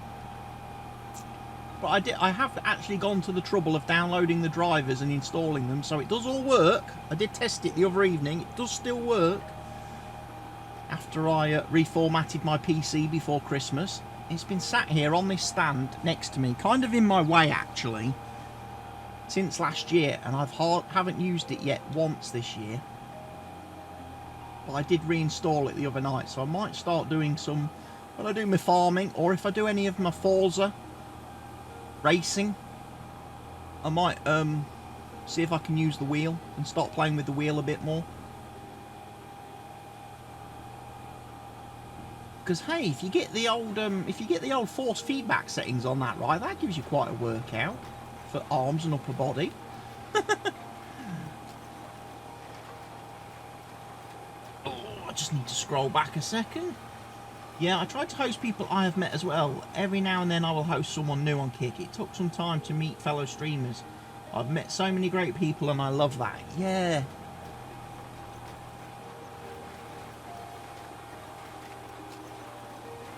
Now, obviously, one of the ways I've been meeting streamers is when, you know, when Lee gets to the end of her streams, she always goes and hosts somebody. And oftentimes if she hosts somebody who is quite unique, if she hosts someone that I think is very unique, then normally I will obviously give them a follow, and normally I'll give them a couple of subs, pretty much like I did with you the other day. And also if there's someone who's like, you know, a bit like in the same kind of position as me, you know, very few followers, only a handful of viewers, I tend to do the same thing with those sort of people. Again, I will always give them chuck them a quick 5 gifted subs. And I know a lot of people say, well, why don't you sub first and then, you know, then gift subs? But it's like, no, I'd rather give back to the people that have been watching you already, like the viewers that have been watching you the longest, then, you know, give myself a sub when I've only like literally been here like 10 seconds.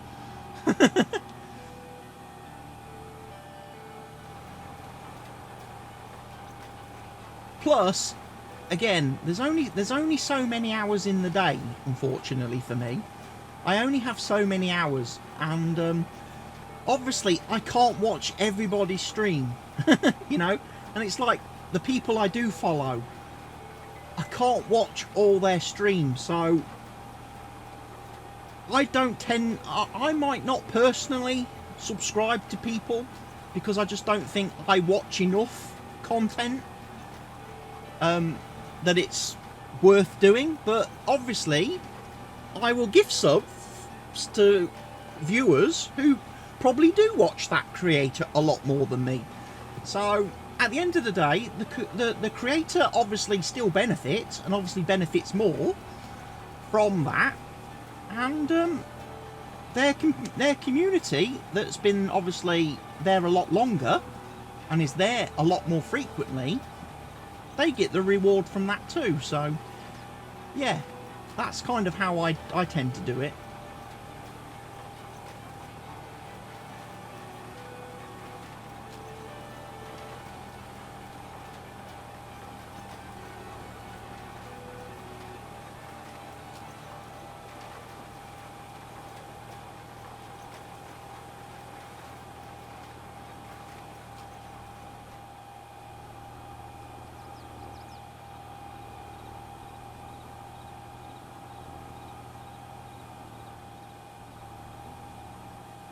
But then, like I was saying as well, you know, if someone goes and hosts somebody that's got like 8,000 followers and like, you know, 800 subs, I'm probably not going to gift anything, because I'm like, they're okay, they don't need it.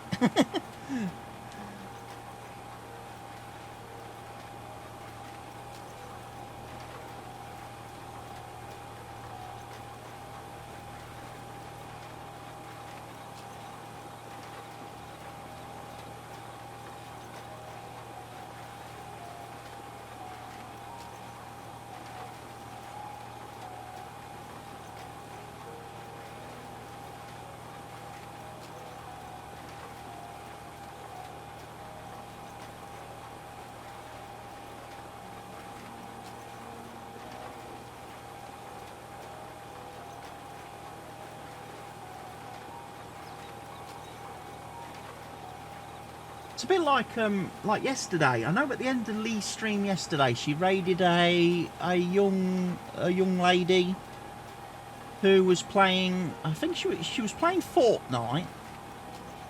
And from what I gathered from obviously lurking in the chat after the host, she's not been streaming very long. Like, this is like literally she's just started streaming like for the first time ever. She's not been on any other platforms, not been anywhere else. Kick is her first experience with streaming. And I think she was at something like 80. I think she was at something like 84 follows yesterday when we did the host. And I think she was at 97 after the people that did come across had like followed and stuff.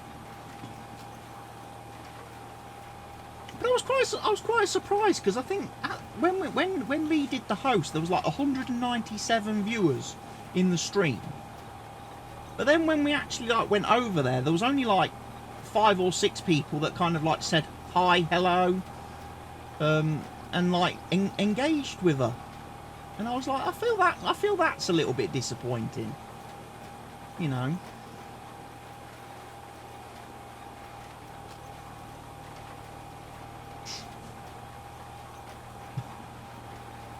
I almost felt like saying in Lee's stream today that I was going to take a note. I was going to take the name of all the people in the chat, and when we went over and hosted, if anybody didn't say hello and to the person that was hosted, I was going to ban them. I said, right, you know, when we host this person, if you don't say hello and start to, you know, have a bit of a conversation with them, I'm going to ban you. And then you won't be in this stream either.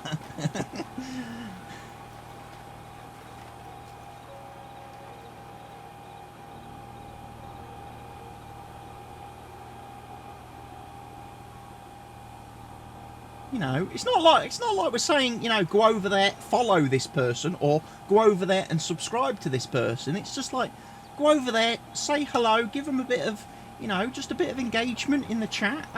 That can often mean so much to someone, especially if they're just starting out, you know. Because I remember what it was like. I still have days where I sit here and there's nobody to talk to. And I'm just kind of like, oh, I wish there was someone in chat just to like start a conversation and start something, you know.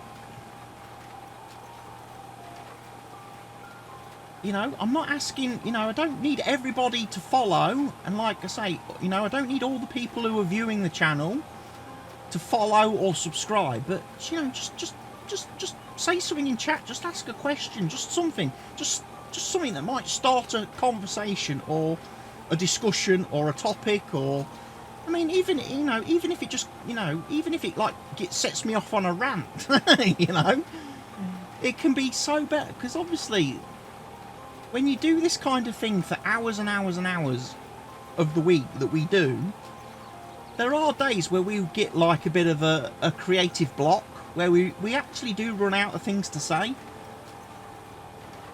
I mean, it's a bit different when I'm doing like my let's play stuff for YouTube. When I'm doing my YouTube stuff, because I tend to have a bit of a story and a bit of narrative that I'm telling, I'm able to stay in that mode where I'm kind of able to engage the part of my brain that is used to talking to people that are going to be watching in the future, not the people who are watching now, if you know what I mean.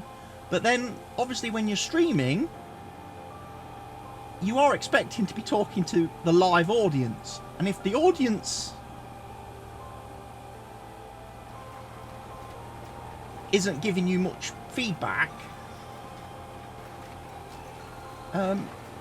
you know, it's a little bit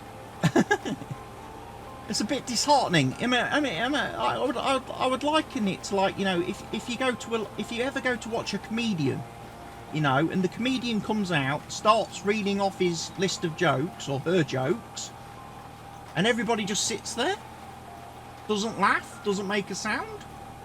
Pretty soon that comedian's going to be like, what's happening? What am I doing wrong? What's going on? And they start to get into like panic mode. It's a bit like that. But I also like it when the people in the chat are having their own interactions with themselves. They're having their own discussions that I'm not part of. I like that aspect as well, and I know that happens a lot in Lee's chat, and it's quite fun. Because obviously there's that whole running joke at the minute that her chair is more popular than she is, and her chair has gifted subs, and everybody wants to see the chair stream.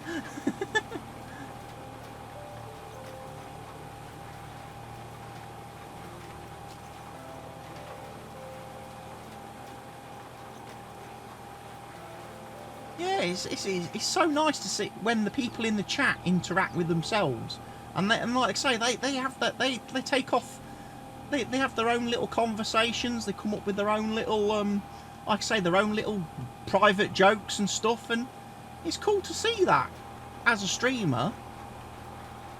And it's like, hey, I've not had to I've not had to prompt anything. I've not had to, it's just happening naturally. It's great.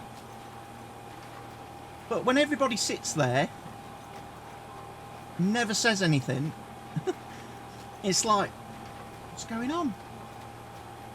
What is going on? And I think I said it. I think I said it a week or two back on one of my streams. It really reminds me of a time when I was, I say, back in my golf career, part of my golf career, when I was doing my golfing. When I was playing in at a tournament in Spain, and the last hole on one of the courses was like the clubhouse was above the green, and all the other players, all the players, all the staff, all the people, hotel guests and stuff, spectators and everything, they're all stood up there. They're all sort of stood overlooking the green, so it's kind of like playing into an amphitheatre, basically. As you're on the green putting and stuff, you look. There's like an audience all around you, And on this hole, I hit probably one of the best shots of my life. It was about 180 yards. I hit a 6-iron, and I put it about that far from the hole. Nothing. Never heard a peep from anybody watching, right? And as I'm walking up to the green, I'm thinking to myself, well, that's a bit weird. Normally you'd get a bit of a round of applause or something. Anyway, obviously I goes up, marks my ball. Everybody else on my team that was playing with, they all put out. I'm the last one to put. I obviously go in, not the put in for birdie. And again, nothing. Deadly silence. Nobody's saying anything. Everybody's stood there. And it really, really annoyed me. Really annoyed me. To the point where I actually kind of lost my temper. And I just turned around and went, who the fucking hell has handcuffed your hands together? Because that's all I could think of. Is the reason they can't be clapping is because they must be handcuffed, They must be like, So I'm thinking, they can't have seen that often throughout the day, I doubt there was many birdies on that last hole. And I doubt there was many approach shots into that were better.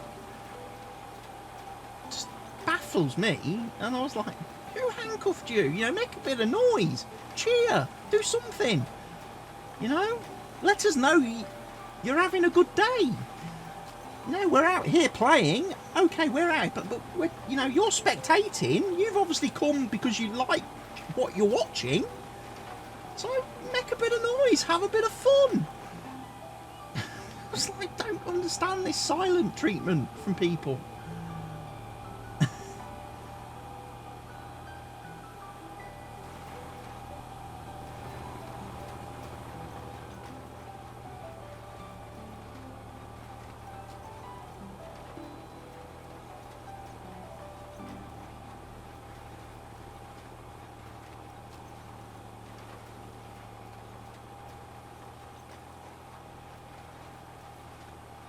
Lady Siren has levelled up to level 3 and with the clapping emojis in the chat.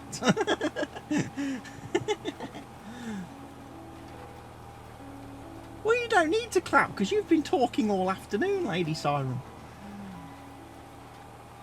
So, you've been making noise in the virtual kind of way. Who's that messaging me? Up the gingerbreads. What's that all about? I need to look at that on my phone. There's only trouble with that WhatsApp group for my football club that I got joined into the other week. You know, you can easily miss like 60 or 90 messages in an afternoon. It's for the awesome golf move. Oh, that's good. There was certainly lots of golf moves that didn't deserve a clap in my career as well. There was plenty of bad ones. The one time I actually hit a really good one that I was kind of pleased with and proud of.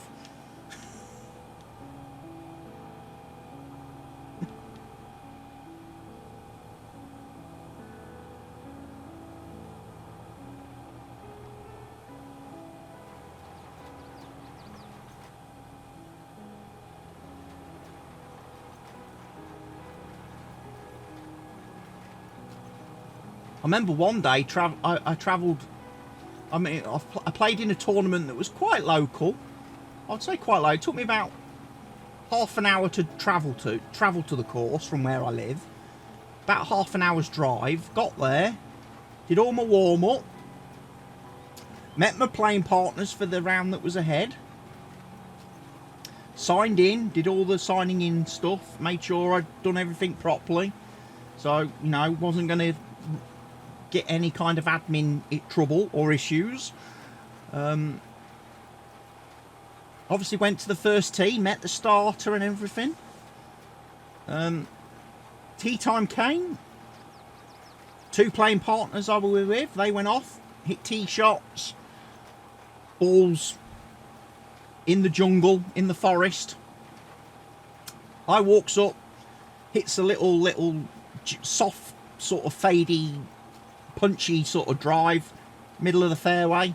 Starter says to me as I'm walking off the tee box, "That's one of the best tee shots I've seen all morning." And I was like, "Oh, okay." Anyway, I completely ignore the other two chaps. I just go to my ball. Hit me approach, middle of the green, nothing fancy. Walked up to the green, 2 putts, got my par, walk off to the next tee. Next hole, hit a nice little tee shot. Again, middle of the fairway. Walks to the ball. Again, hits my approach, middle of the green. 2 putts, another par. Round started off all right. It's going okay. Not a bad start to the day. This is quite nice.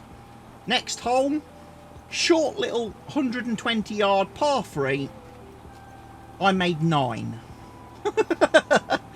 All of a sudden, my lovely little start to the day had turned into a nightmare. Gets to the next hole, which was a nice short little 250-yard par 4. A hole that previously, when I'd played that course, I would drive the green. This time I thought, oh, I ought to play it safe because there was a great big bunker in front of the green. I was like, I ought to play it safe and just lay up short. You know, don't risk anything, especially after just making a 9 on a par 3. So I laid it up short, nice safe shot. Left myself about a 60-yard pitch onto the green. A shot I could hit with my eyes closed on the range. Finned it, didn't I? Straight into this freaking bunker. Next thing I know, I've made 23 on that hole. The two gents that I were playing with are looking at me at the side of the green, and they go, "Well, what are you doing?" And literally one guy says to me, "Are you going to the next tee, or is that it now for the day?" And I just turned to them and said, "Yeah, that's it for me for the day." And I turned around and went home After 4 holes, I went home. I was like, didn't even finish the round. I was like, there's no point. Everything had my head had gone at that point. So yeah, there was no clapping that day. There wasn't. There was just lots and lots of tears in the car on the way home.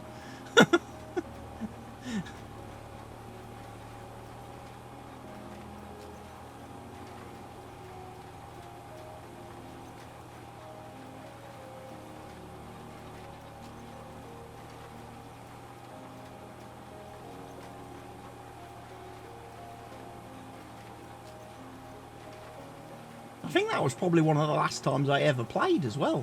Don't recall playing too many rounds after that.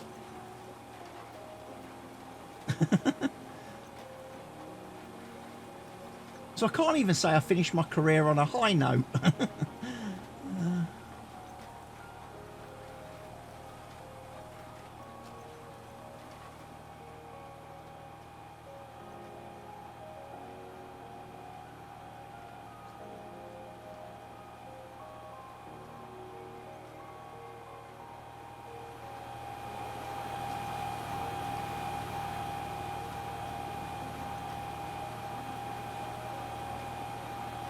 Just one of those days. Yeah, there were good times. There were good times.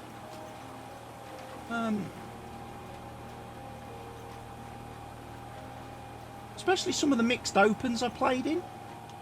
I had quite a nice playing partner in those, who was always very fun to play with.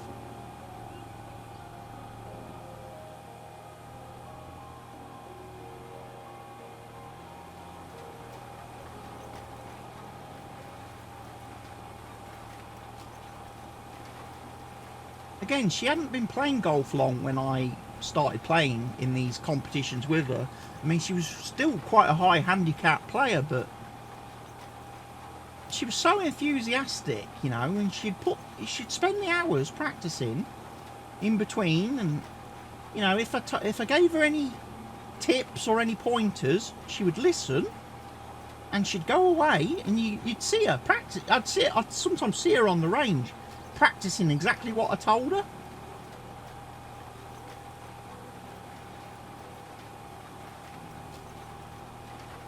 But she just had such a great attitude as well, because you know, like she would hit bad shots because obviously she was a amateur player.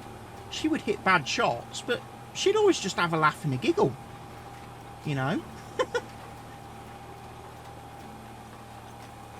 And I remember one day thinking to myself, when did I lose that ability? And wouldn't my life be so much better if I could do that? You know. You know, if I could just laugh every time something went wrong. Instead of getting all wound up and frustrated and...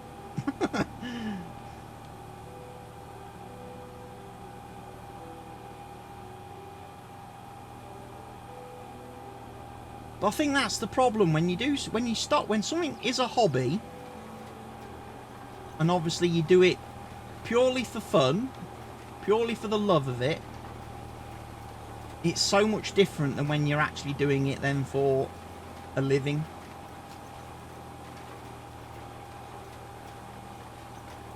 It suddenly becomes so much more serious, and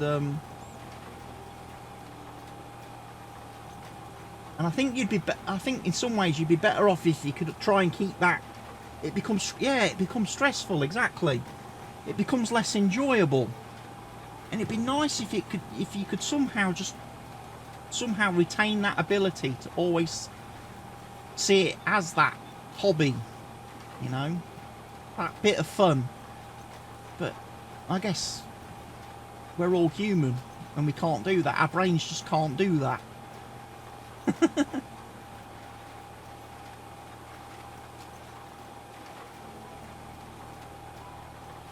So here you are. You happy? I am happy, Lee. Yeah, I am. I haven't actually checked my messages since I replied to you earlier because I've been streaming all day and having lots of wonderful conversations with people like Lady Serene here, and I've not had chance to see if you replied. But yeah, I don't know what gave you the impression I was unhappy or that there was something wrong.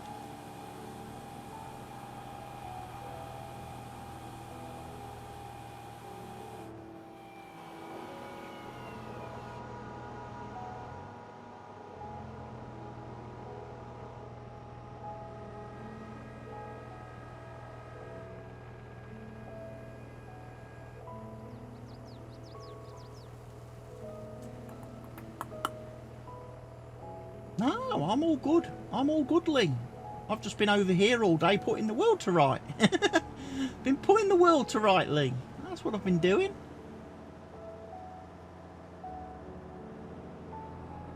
Well, I say that. I've been putting the world to right since about midday, since just after 12, when Barker messaged me on Discord to tell me that my chat was broken because I wasn't replying to anybody, but I wasn't seeing anybody. What do you want to be reminded about? In my chat, so I had to refresh my screen, and then suddenly it's like, oh, there are people here.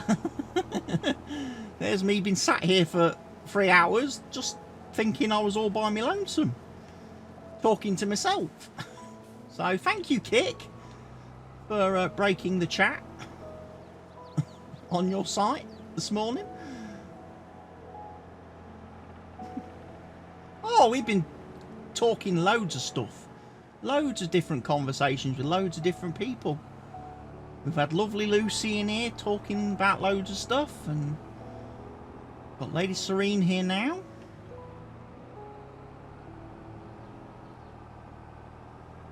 We was just talking about how the last thing we've been talking about is how we do when we do things like, you know, when we take up like something like as a hobby or an interest, and you know, we start doing it and it's really fun and we have a laugh and it's all good and all great, and then suddenly we start doing it maybe like professionally and it stops being fun. You know, it suddenly becomes a lot more stressful. You know, and obviously my example of that was obviously my golf career when I was doing golf. You know, and I was saying it was so weird when I played in mixed opens with a lady who was like, you know, she was like 28 handicap, you know, barely started in the game. And I'd play with her and, you know, she'd hit a bad shot or do something wrong and she'd just laugh and have a giggle, you know. Whereas for me, like I say, for me, it was like the end of the world. You know, the world had ended if I did something wrong. And I think ultimately my career probably would have ended a lot better if I'd have somehow, or maybe wouldn't have ended at all, if I'd have somehow remembered how to hang on to that feeling I had when I just was playing it as a hobby and as an interest. And it can be a little bit like that with streaming as well, you know. Like when you're streaming and you like your part-time, you know, like in the days when I was working a full-time job, you know, 60 hours a week, and I would stream in the evenings or stream at weekends. That was fun because it was a hobby, it was enjoyable and stuff like that. And now, obviously, full-time streaming and content creating, you do get days where it's like, oh God, have I got to? You know, it's so weird. And it's like, how can we get the brain, or how can we get our brains just to go back to that mode where it's like, it's you know, it's not serious, it's not fun, you know, it's nothing, there's nothing riding on it, you know, it's just a laugh. It's such a strange one. Right, have these bales fermented? Because I need to get rid of these if they have. Oh, they have. Good.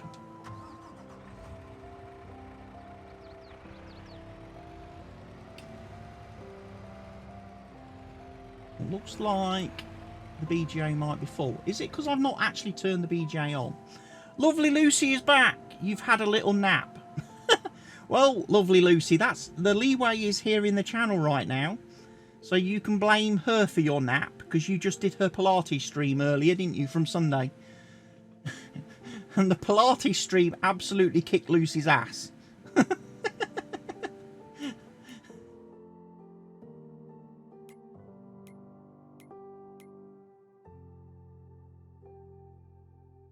I'm telling you, it kicked my ass, but it was good.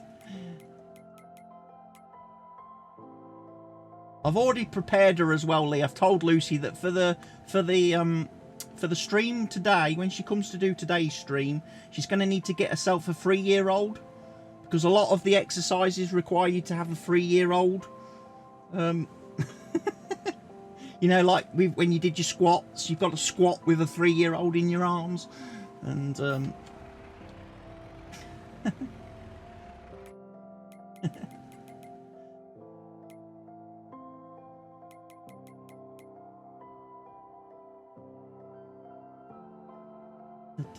I'm trying to work. I need the Where's the BGA? Where is the BGA on this list of lovely productions? Because I need to check I've actually turned the BGA on, because there's a lot of silage bales sitting there not going anywhere. Where is the BGA? It's not there. I do have a 3-year-old you could borrow. Excellent. Well, you're going to need it. You're going to need it because so many of today's exercises require you to have a 3-year-old all over you.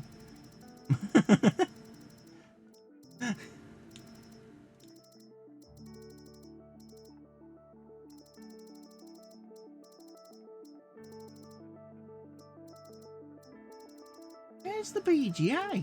I'm sure I own the BGA, don't I?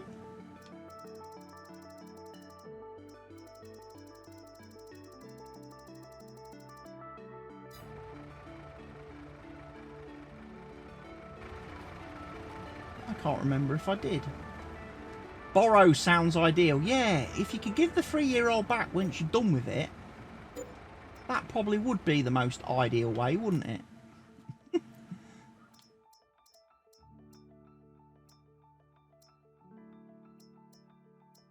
I guess we could do manure and slurry. We can turn them on. Probably turn that off, and maybe turn that one off, because we're not going to do those.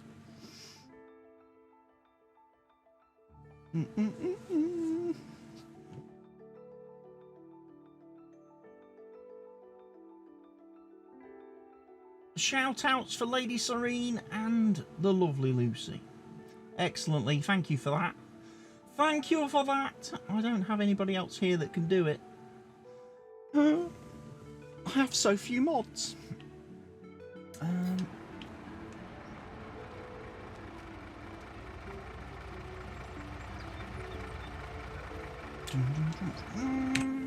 Right.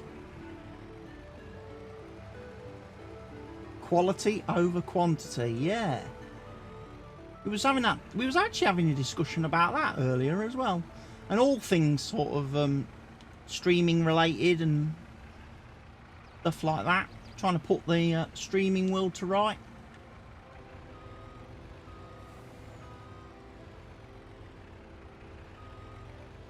You've the best mod in me.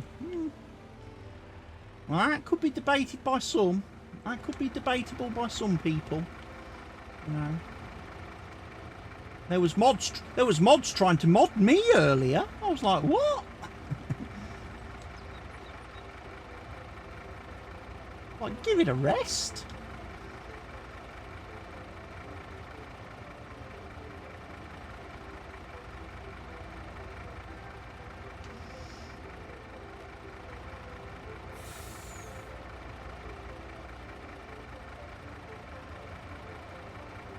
That's why I don't like that clear chat thing. You know, I'd much prefer things to, you know, kick to sort things out.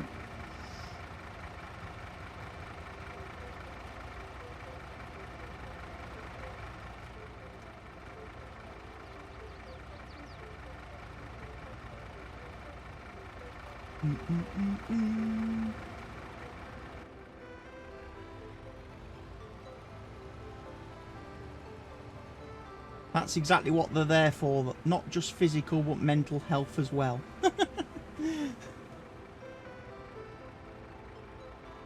Only the streamer's mental health.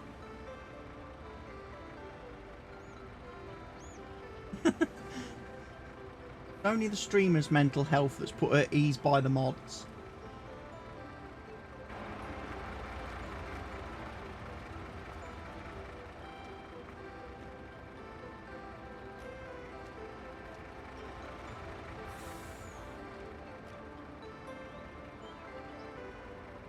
Yeah? Hang on a second. Somebody's shouting. Somebody's shouting. Oh. Huh?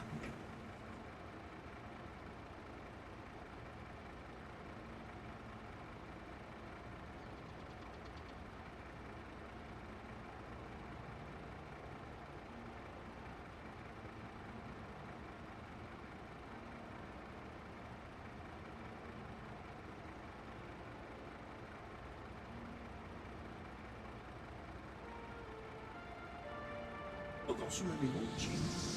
Sausage rolls and you put them. What have you got? Big ones? No, just be little.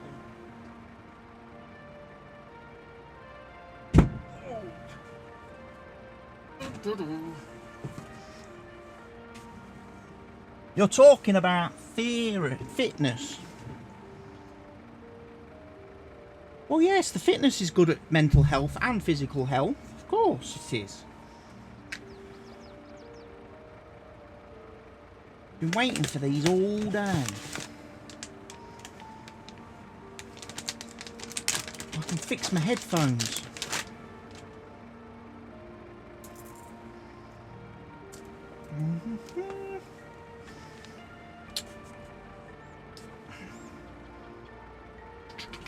So that one plugs into that one. Yay, it arrived. It did indeed. Good old Amazon Prime. I think I ordered the... When did I ordered these? During yesterday's stream, I think. So, 1 day delivery, not bad. Not bad at all.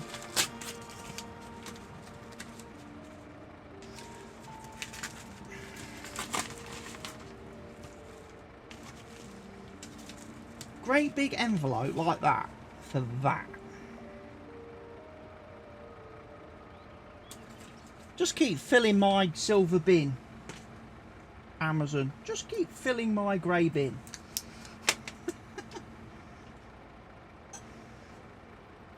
They only come to empty it once a fortnight, Amazon. That one plugs into there. Right, throw the old one away.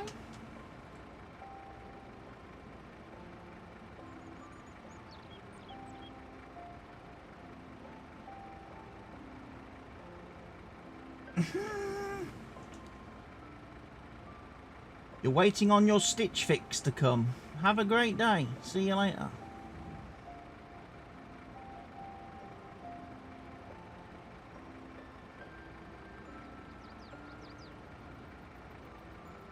Lady Serene needs to go grab lunch and get ready. I will leave a lurk. You all have a lovely afternoon. Thank you for that, Lady Serene. I will catch you your stream out later once I finish. The leeway. I smelt it. I think it smelt like a roast dinner, lol. What smells like a roast dinner? Certainly not my dinner.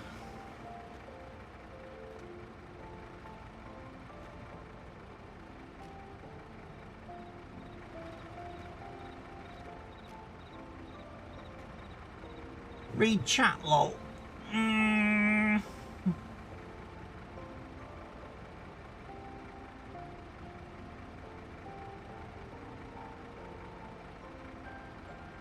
Just ordered some rosemary oil for your hair. And the rosemary oil smells like roast dinner.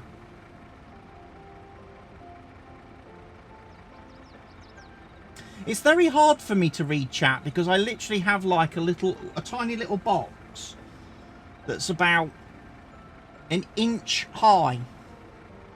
So if too many people type at once, I'm going to miss everything. And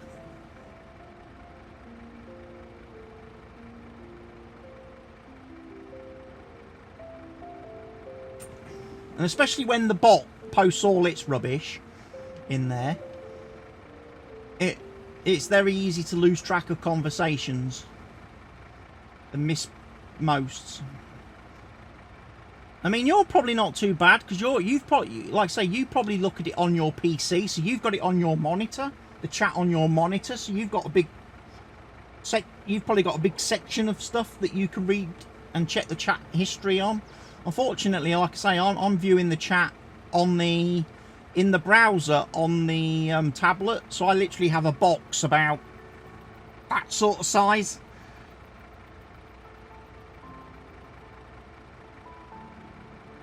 Troller's turned off.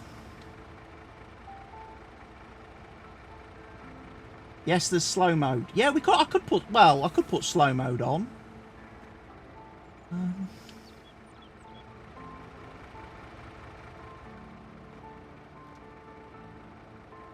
You can pop it out, but I don't know if that will help. Can I?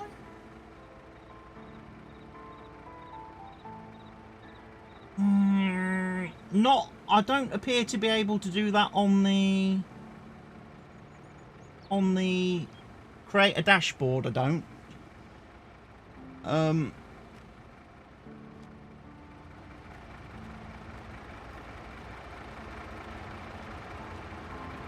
again, things are weird on the iPad. The whole Twitch website is very weird on iOS. You would almost say it wasn't designed for it.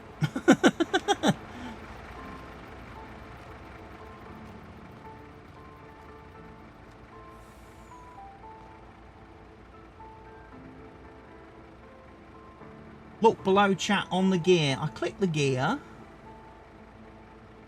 and it tells me the only thing that pops up on the little menu when I click on the gear is identity, show GIF subs leader, show message timestamps, 18 plus audiences, muted users and banned users. And I can't scroll on that.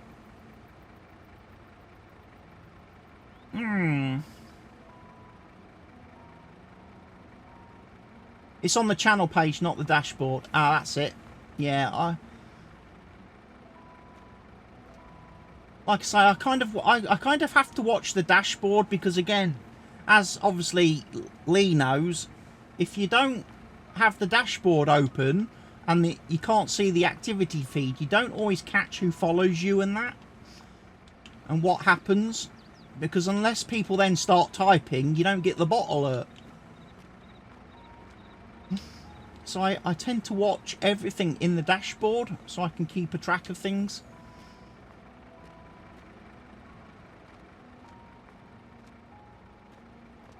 Because I'm pretty much a one-man show here. I have to do everything myself.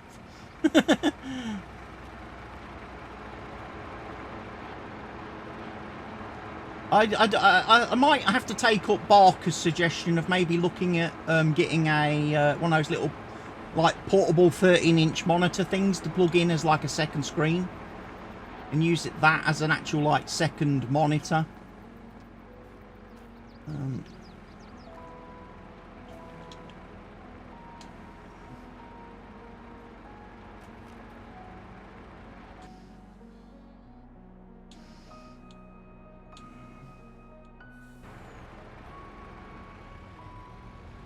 Like I say, I you know, if I was just purely computing and I was only using my current monitor for computing, yeah, maybe I would consider getting a smaller monitor.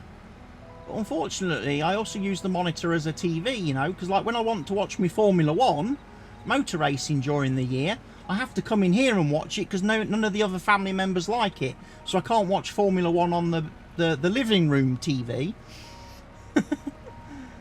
So I have to watch it in here. It's same with football. Like Lee will know. You know, when I want to watch Man United, I have to watch it in here. So my monitor doubles as a TV, and if obviously I'm watching TV, I like to watch TV on a big screen.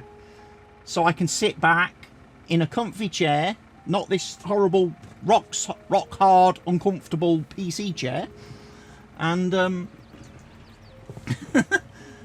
enjoy it. So for, you know, for the last decade, I've had a 43-inch TV PC monitor, you know. So I don't think I could ever go back to having a small screen and be trying to like make out tiny little writing and stuff. But I do appreciate that as a streamer it's really awkward only having the one screen, because you do need to have other things visible.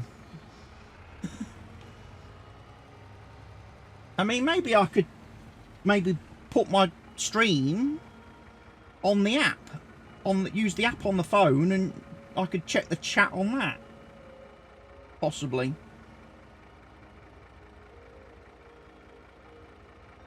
But it's so weird because again on the app you click to go to your channel and it comes up with that.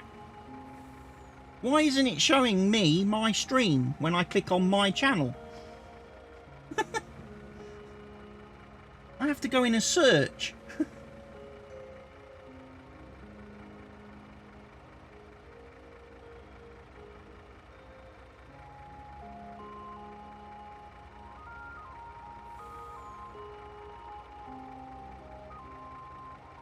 Now I would get big chat. Now I could use that to see more of the chat messages.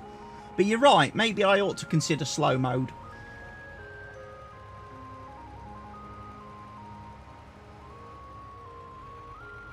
It's obviously something I've never had to use before, because I've never ever had that many people chatting at one time in my streams. You know? I've never had, like, you know, massive amounts of people talking all at the same time, so I've never had to have like a slow mode. But yeah, I can see how that's useful. There's a lot I have to get used to over here on Kit, clearly. There's a lot I need to get used to, you know. Oh, hello, robot.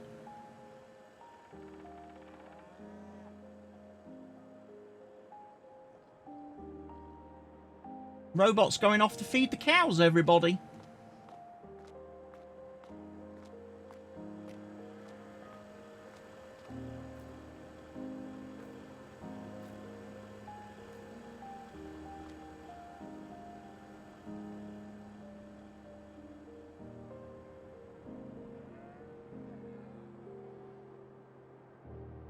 Must be 5 PM feeding time. 5 PM must be feeding time for the cows, because both robots are out. The one down the bottom end is too. Chat's moving so fast. Well, actually, the chat is moving okay, but then that silly little bot thing just goes and posts 2 messages and moves the chat quite a lot.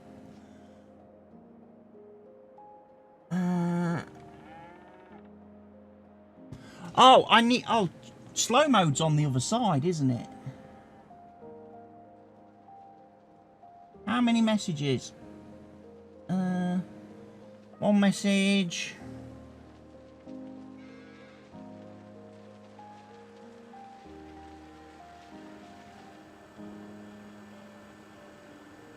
It's got message interval in seconds, and then it won't let me actually change the message interval. Ah! I'm getting run over by the robot.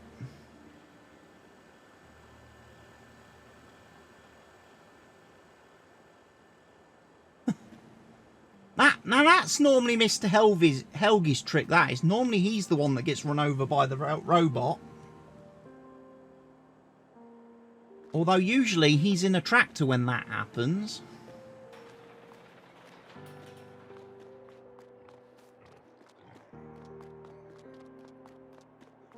Right, ladies and gents, well that's 4 hours, 21 minutes and 30 seconds of Farming Simulator. I think I'm ready to stop playing this game for today and look at something different. And look at something a little bit new. So, for the people that are going to view this on YouTube, thank you for watching today, YouTube people. I hope you've enjoyed the video. And obviously, for those of you watching on the live stream, I'm still going to be here. I'm not going anywhere. I'm streaming till 9 PM this evening, so we've still got another 3 hours. If you can put up with me for that long. It's really nice to see Christopher's chat being so lively. It is. Normally, I only have Mr. Helgi to talk to. Sometimes John, sometimes Pete, occasionally Lee. And